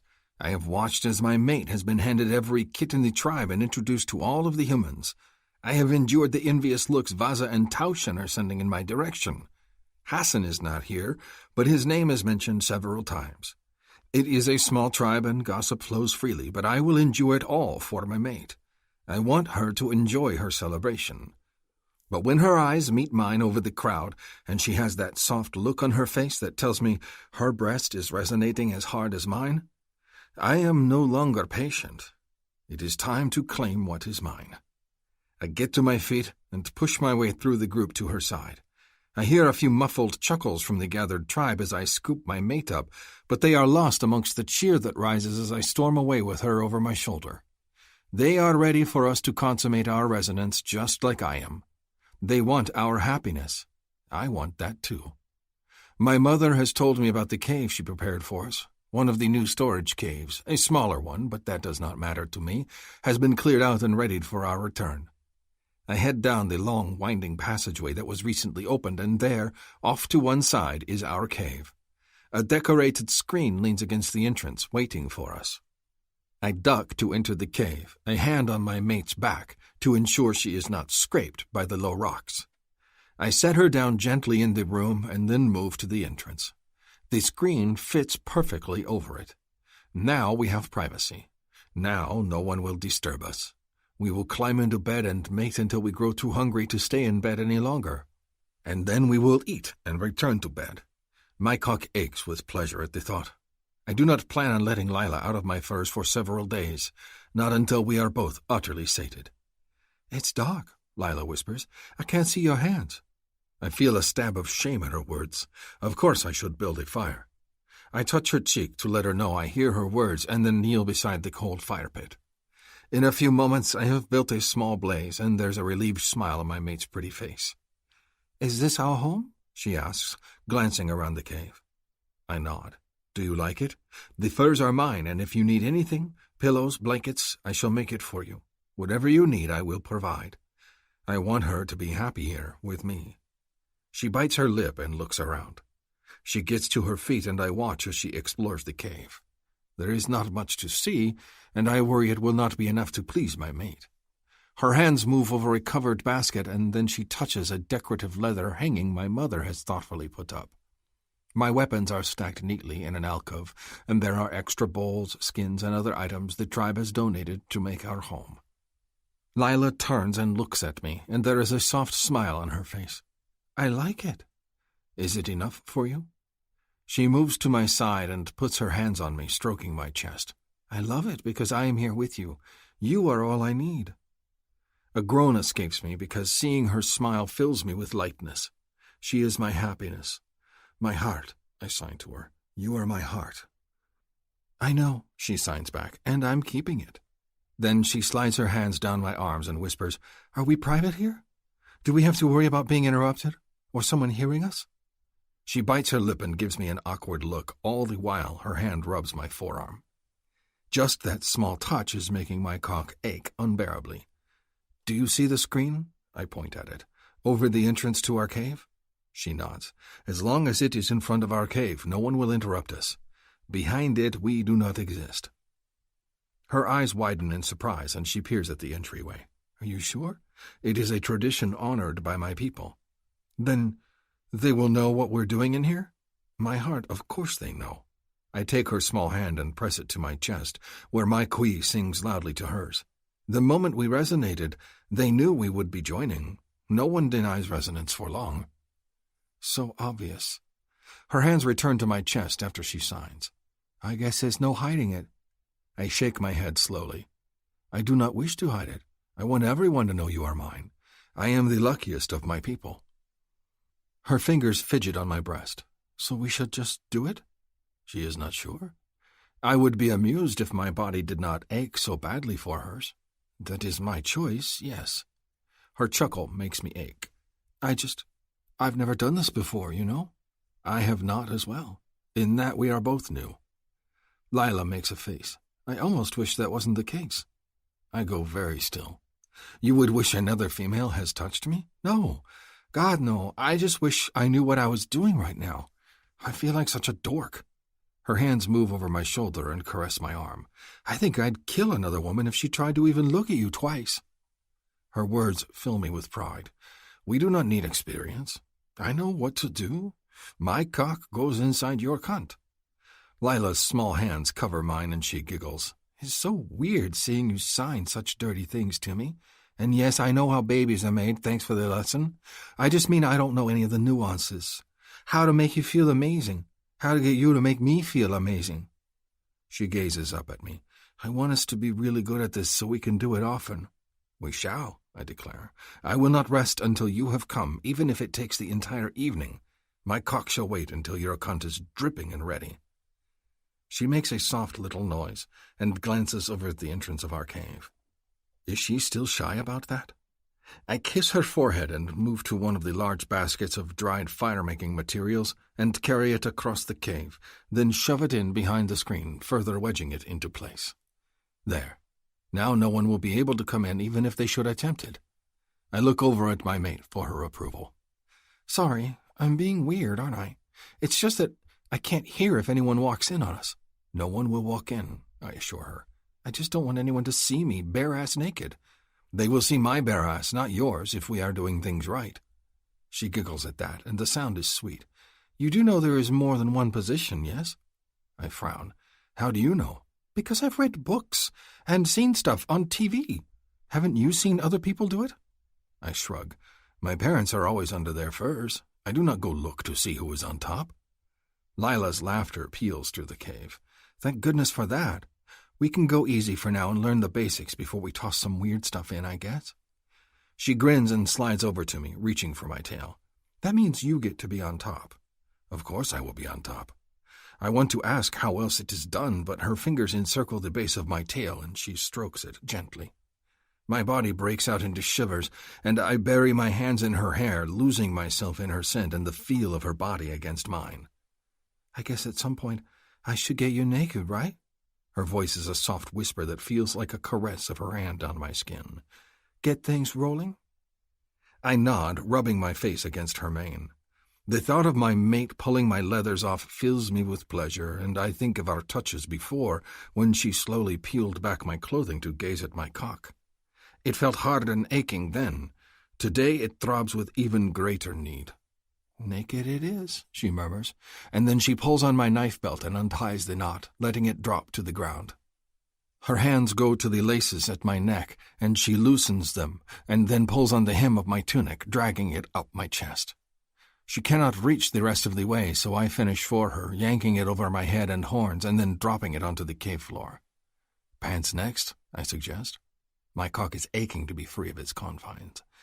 "I'm deciding." She studies me for a moment as if choosing what to pull off next, and then drops to her knees, tugging on my boot. I am amused by her choice. Is she savoring her undressing of me? I shall do the same to her when it is my turn. She wears a great many more layers than I do, so it shall be an exercise in patience. I obediently lift one leg as she pulls my boot free, and then the other when she moves to that. Then I am in nothing but my leggings and breechcloth. My body feels tense with anticipation, and as I watch, she licks her lips and remains on her knees, gazing up at me. That small little flick of her tongue is nearly my undoing. It makes me think of the last time her mouth has gone over my cock, and I nearly come in my pants at the image. Resonance has filled my mind with nothing but thoughts of her mouth, her teats, her soft skin. I am useless until she is done with me, and gladly so. If the cave were to collapse around us, I would not leave my furs until she is done with me. That is how badly I want this, and how badly I want her. Her attention goes to the waist of my breechcloth. "I remember how to do this," she whispers, and slides a hand up and down the hard length of my cock before undoing the next set of ties. Then the leather falls down my legs and to the floor, and my leggings follow a moment later, pooling at my ankles. Lila sucks in a breath, and her hands go to my hips, holding me there and just staring. "The sight of you always overwhelms me," she murmurs. "In a good way, though. I scarcely know where to touch you first." Then her fingertips graze the head of my cock, and I nearly lose control. If I am going to last long enough to please my mate, I must take over. Before she can touch me again, I put my fingers to her chin and pull her attention away. "My turn," I tell her. She nods, getting to her feet. I can tell she is feeling shy. Her movements are fidgety, and she cannot remain still. I do not understand why. Have I not kissed her most private spots? Have I not dipped my tongue into her cunt and tasted her sweetness before? There is no need to be bashful now. I shall simply have to kiss the shyness out of her. I step out of the last of my clothes and sit down on the large rock near the fire, then pat my knee, inviting her into my embrace. Lila slides into my arms and starts to put her hands on my shoulders. I stop her, clasping her smaller hands in my bigger one, and pull her against me for a kiss. Her lips part under mine in surprise, and then she moans against my tongue as I look inside her mouth, tasting her honey. With her in my arms, I can feel the vibrations of her quee resonating in time to mine, and her thigh is very close to my erect cock. If she had no leggings on, I could prop her up on my thighs, pull her legs apart, and bury myself deep. I groan into the kiss, picturing that, slicking my tongue between those soft lips and thrusting deep as my cock aches to do. She clings to me, her mouth greedily accepting my tongue, and as we kiss, I tug at her clothes. The home caves are warmer than out in the wild, and she is only wearing a tunic, a fur wrap, and leggings. All are easy enough to remove. My hands work on her clothing as I kiss her, removing the wrap first and then loosening the ties on her tunic until I can slip it over her head. Lila is so lost in my kisses that she makes a small sound of regret when I break the kiss long enough to pull her tunic off her body. Underneath, she is wearing her leather band over her teats. More clothing. Always more clothing with her. I want to see her naked, to weigh her small teats in my hands and feel the tips harden against my touch. Her mouth goes back to mine, her kisses hungry and eager. I move my hand along the band and find a knot at the back. It is easily undone, and then her teats are bare and lovely. My fingers skim her skin, and she is so soft here, softer than the backs of her knees or the sweet dip of her neck. Lila moans at my touch, and her hips rock against my thigh. I pull her tighter against me, fitting her hips against my cock until I can feel my length pressing against her. She still wears her leggings, but they will be gone soon, and then we will be skin to skin. Her small teats brush against my chest, and her arms wrap around my neck, rubbing her body against mine. Another harsh groan escapes me, and I cannot take any more. I must have her under me. I hold Lila pressed against me and stand, moving to our furs. Cradling her close, I lower our bodies until she is underneath me in the furs. Her legs wrap around my waist, and it takes everything I have not to rip the last of her leathers from her body and plunge deep into her. I must be calm. controlled. I must give my mate pleasure first. And I know what she likes. I know what makes her cry out and writhe as if she is being pulled apart. She likes kisses on her teats, but she likes kisses on her cunt even more. She makes a soft, mewing sound when I tear my mouth from hers, but I am determined. I want my mate's sweet flavor on my tongue, and I want it now. I kiss her lovely skin, moving downward over chest and belly, even as my fingers work at the knot at her leggings. I pull them down her thighs, and as I do, the hot, needy scent of her arousal fills my senses. My mate. She is soaking wet for me. A growl rises in my throat, and I jerk her pants off her legs, then push her thighs wide. "Rokan," she breathes, and I can hear the anticipation in her voice. Her hands go to my horns, and she holds them tight. I remain still, waiting to see if she is going to steer me away from her cunt, but she pushes me down toward her thighs, a silent encouragement, even as she arches up off the furs. Already she is wriggling with anticipation, her breathing coming sharp and rapid. "You don't have to do that if you don't want to," she tells me, just as my tongue is about to drag through the soft, slick folds of her cunt and lap up her taste. Not want to? Licking her is my favorite. Not want to? It is what I want more than anything. I could stay with my tongue buried between her legs for hours and never get my fill.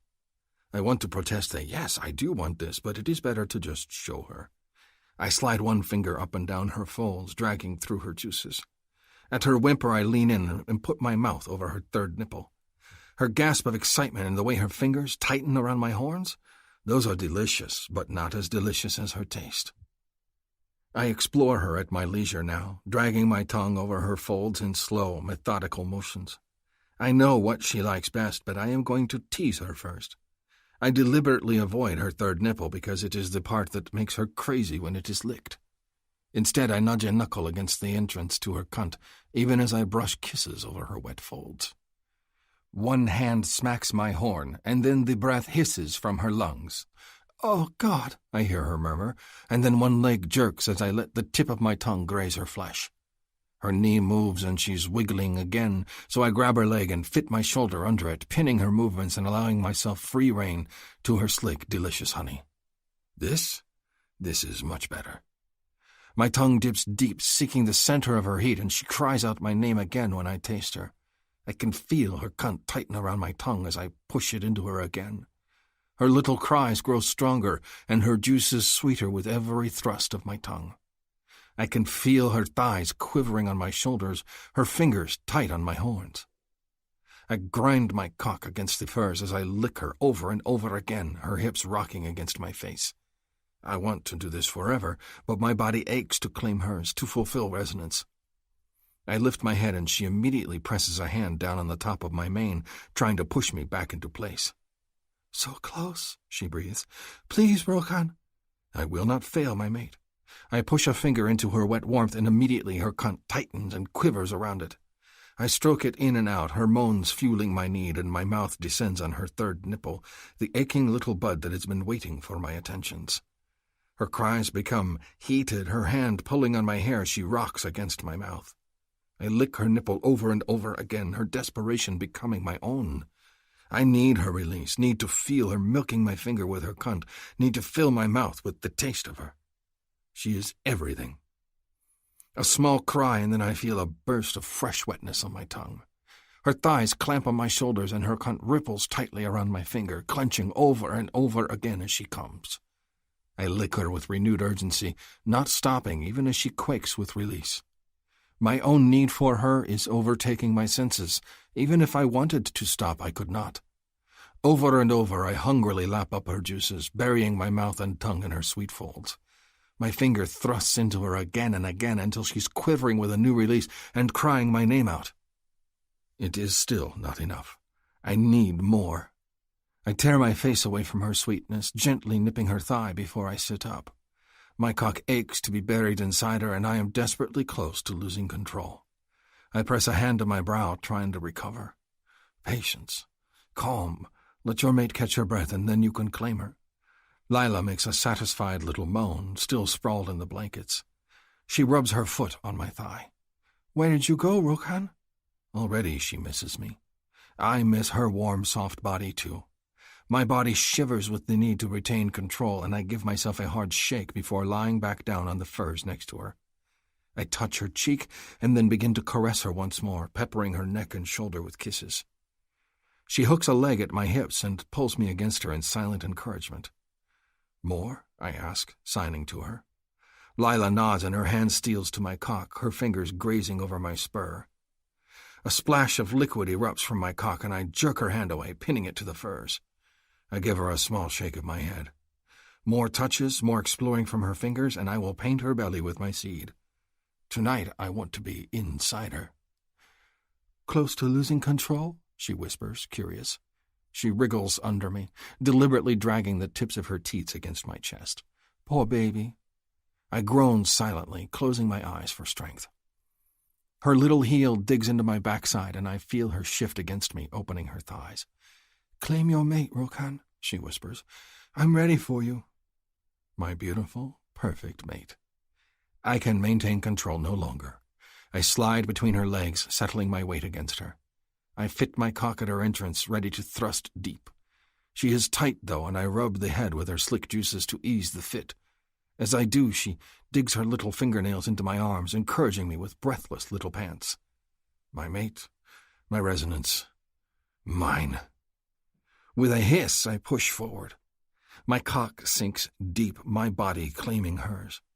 Her cunt is like a fist, clenching me tighter than my own hand, and the feeling is like nothing I have ever experienced. I close my eyes, savoring this moment. Mine now. Lila's gasp makes me freeze. It penetrates the pleasurable haze, clouding my thoughts, and I force myself to go still. Have I hurt her? Agony lances through me at the thought. She is my mate and the reason I breathe. To hurt her is unthinkable. I brush a finger over her cheek in a silent question, and when she opens her eyes, I sign, "Okay?" Oh my God, what was that? Her hand slides to where our bodies are joined, and I feel her fingers moving, tracing my spur. I think the earth just moved. I frown, looking around. An earthshake? Now? I did not feel it, but I was too lost in the wet clench of Lila's body. "Figure of speech," she says, breathless, and her fingers move against my spur again. "With this, you rub up against me really nice."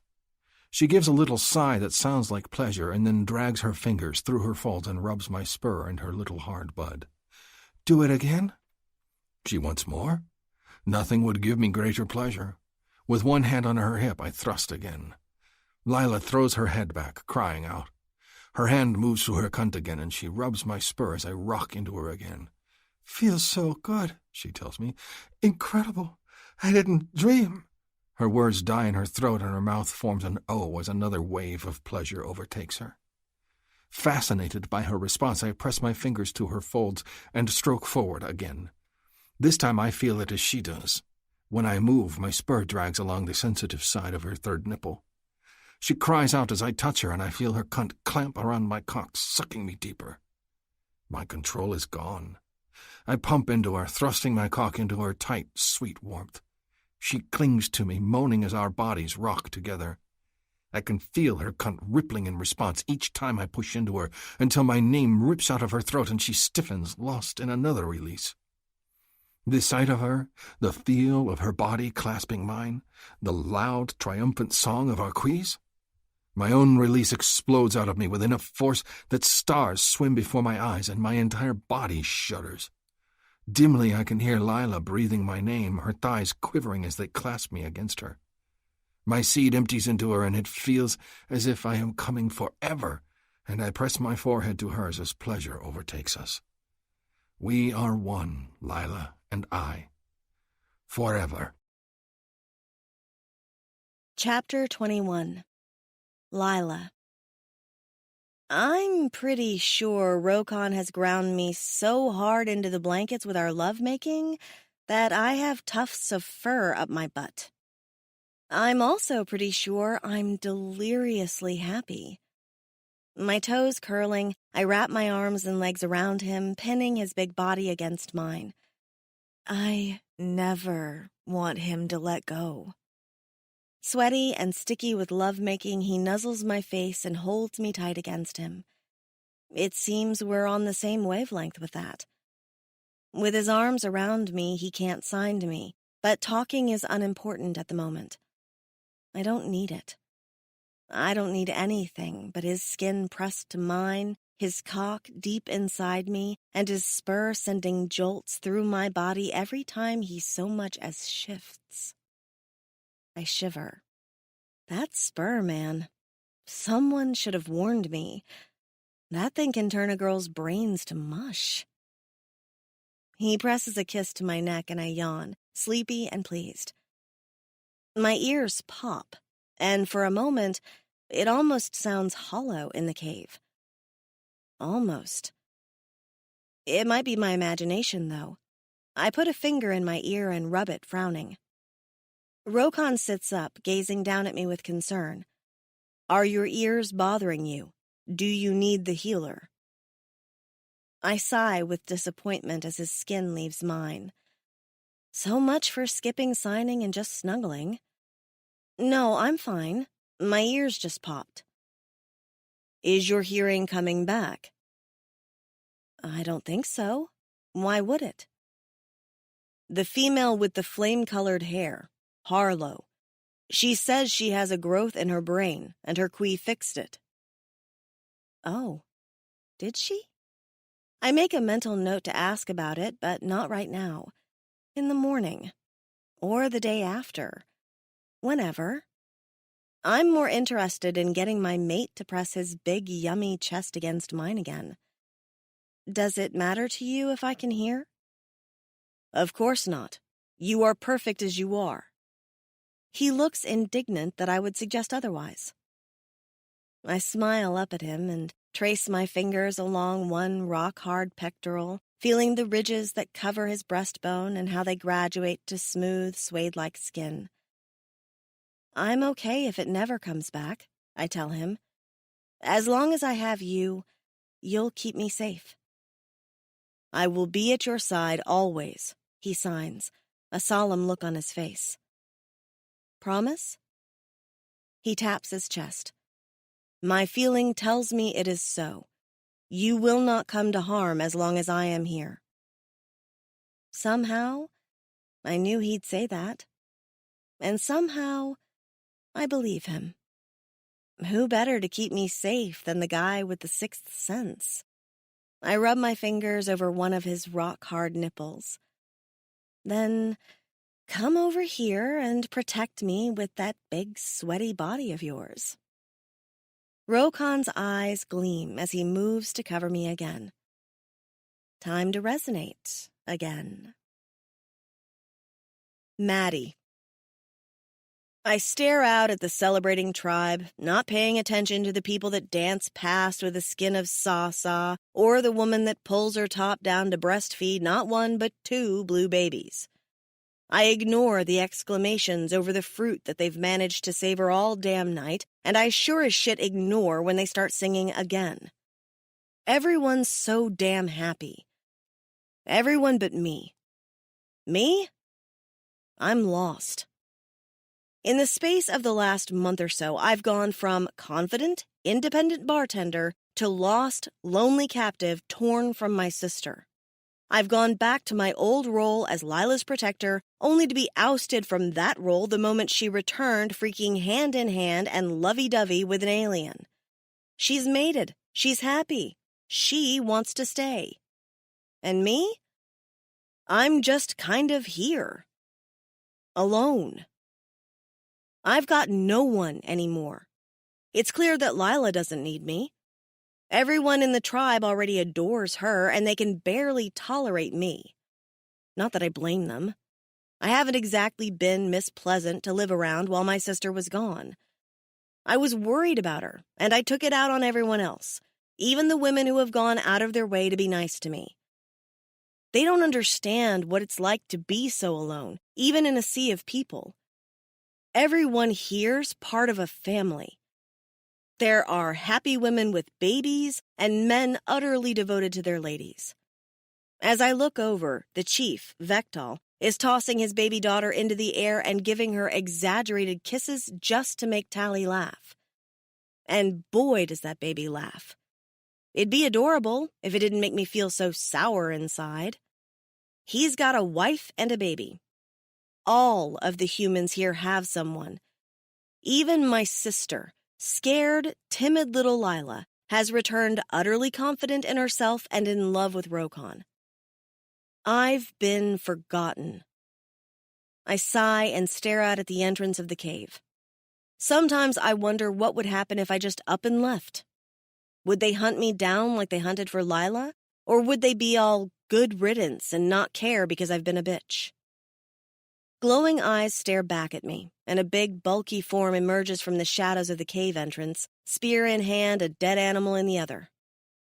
It's Hassan, the one that stole my sister. The one that decided he wanted to mate so much he'd just up and fucking steal her. Him? He can kiss my fat ass. Though the look he's giving me right now, that tells me he'd enjoy that far too much.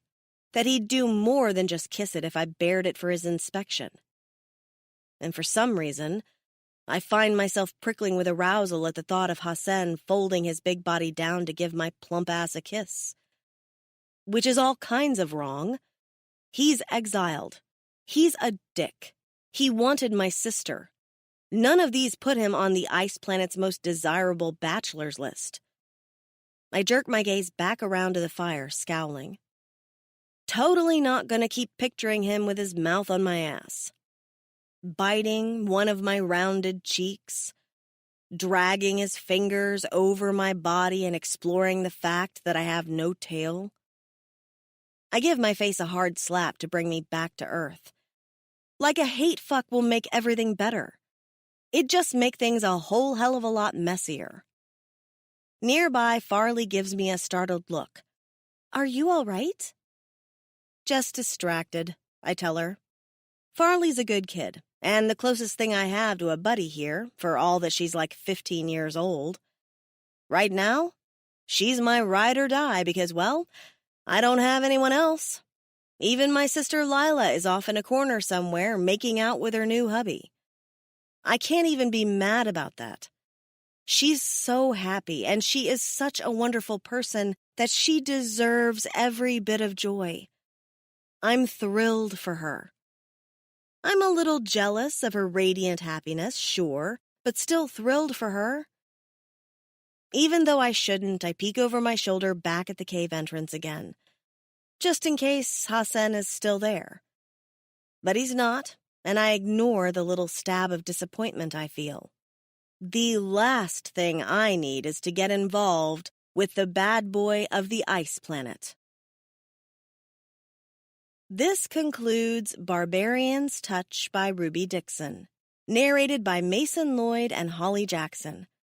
Copyright 2016 by Ruby Dixon. This unabridged audiobook is published by arrangement with Ruby Dixon, care of Root Literary, and was produced in the year 2018 by Tantor Media Incorporated, a division of Recorded Books which holds the copyright thereto. Please visit Tantor.com for more information on our growing library of unabridged audiobooks.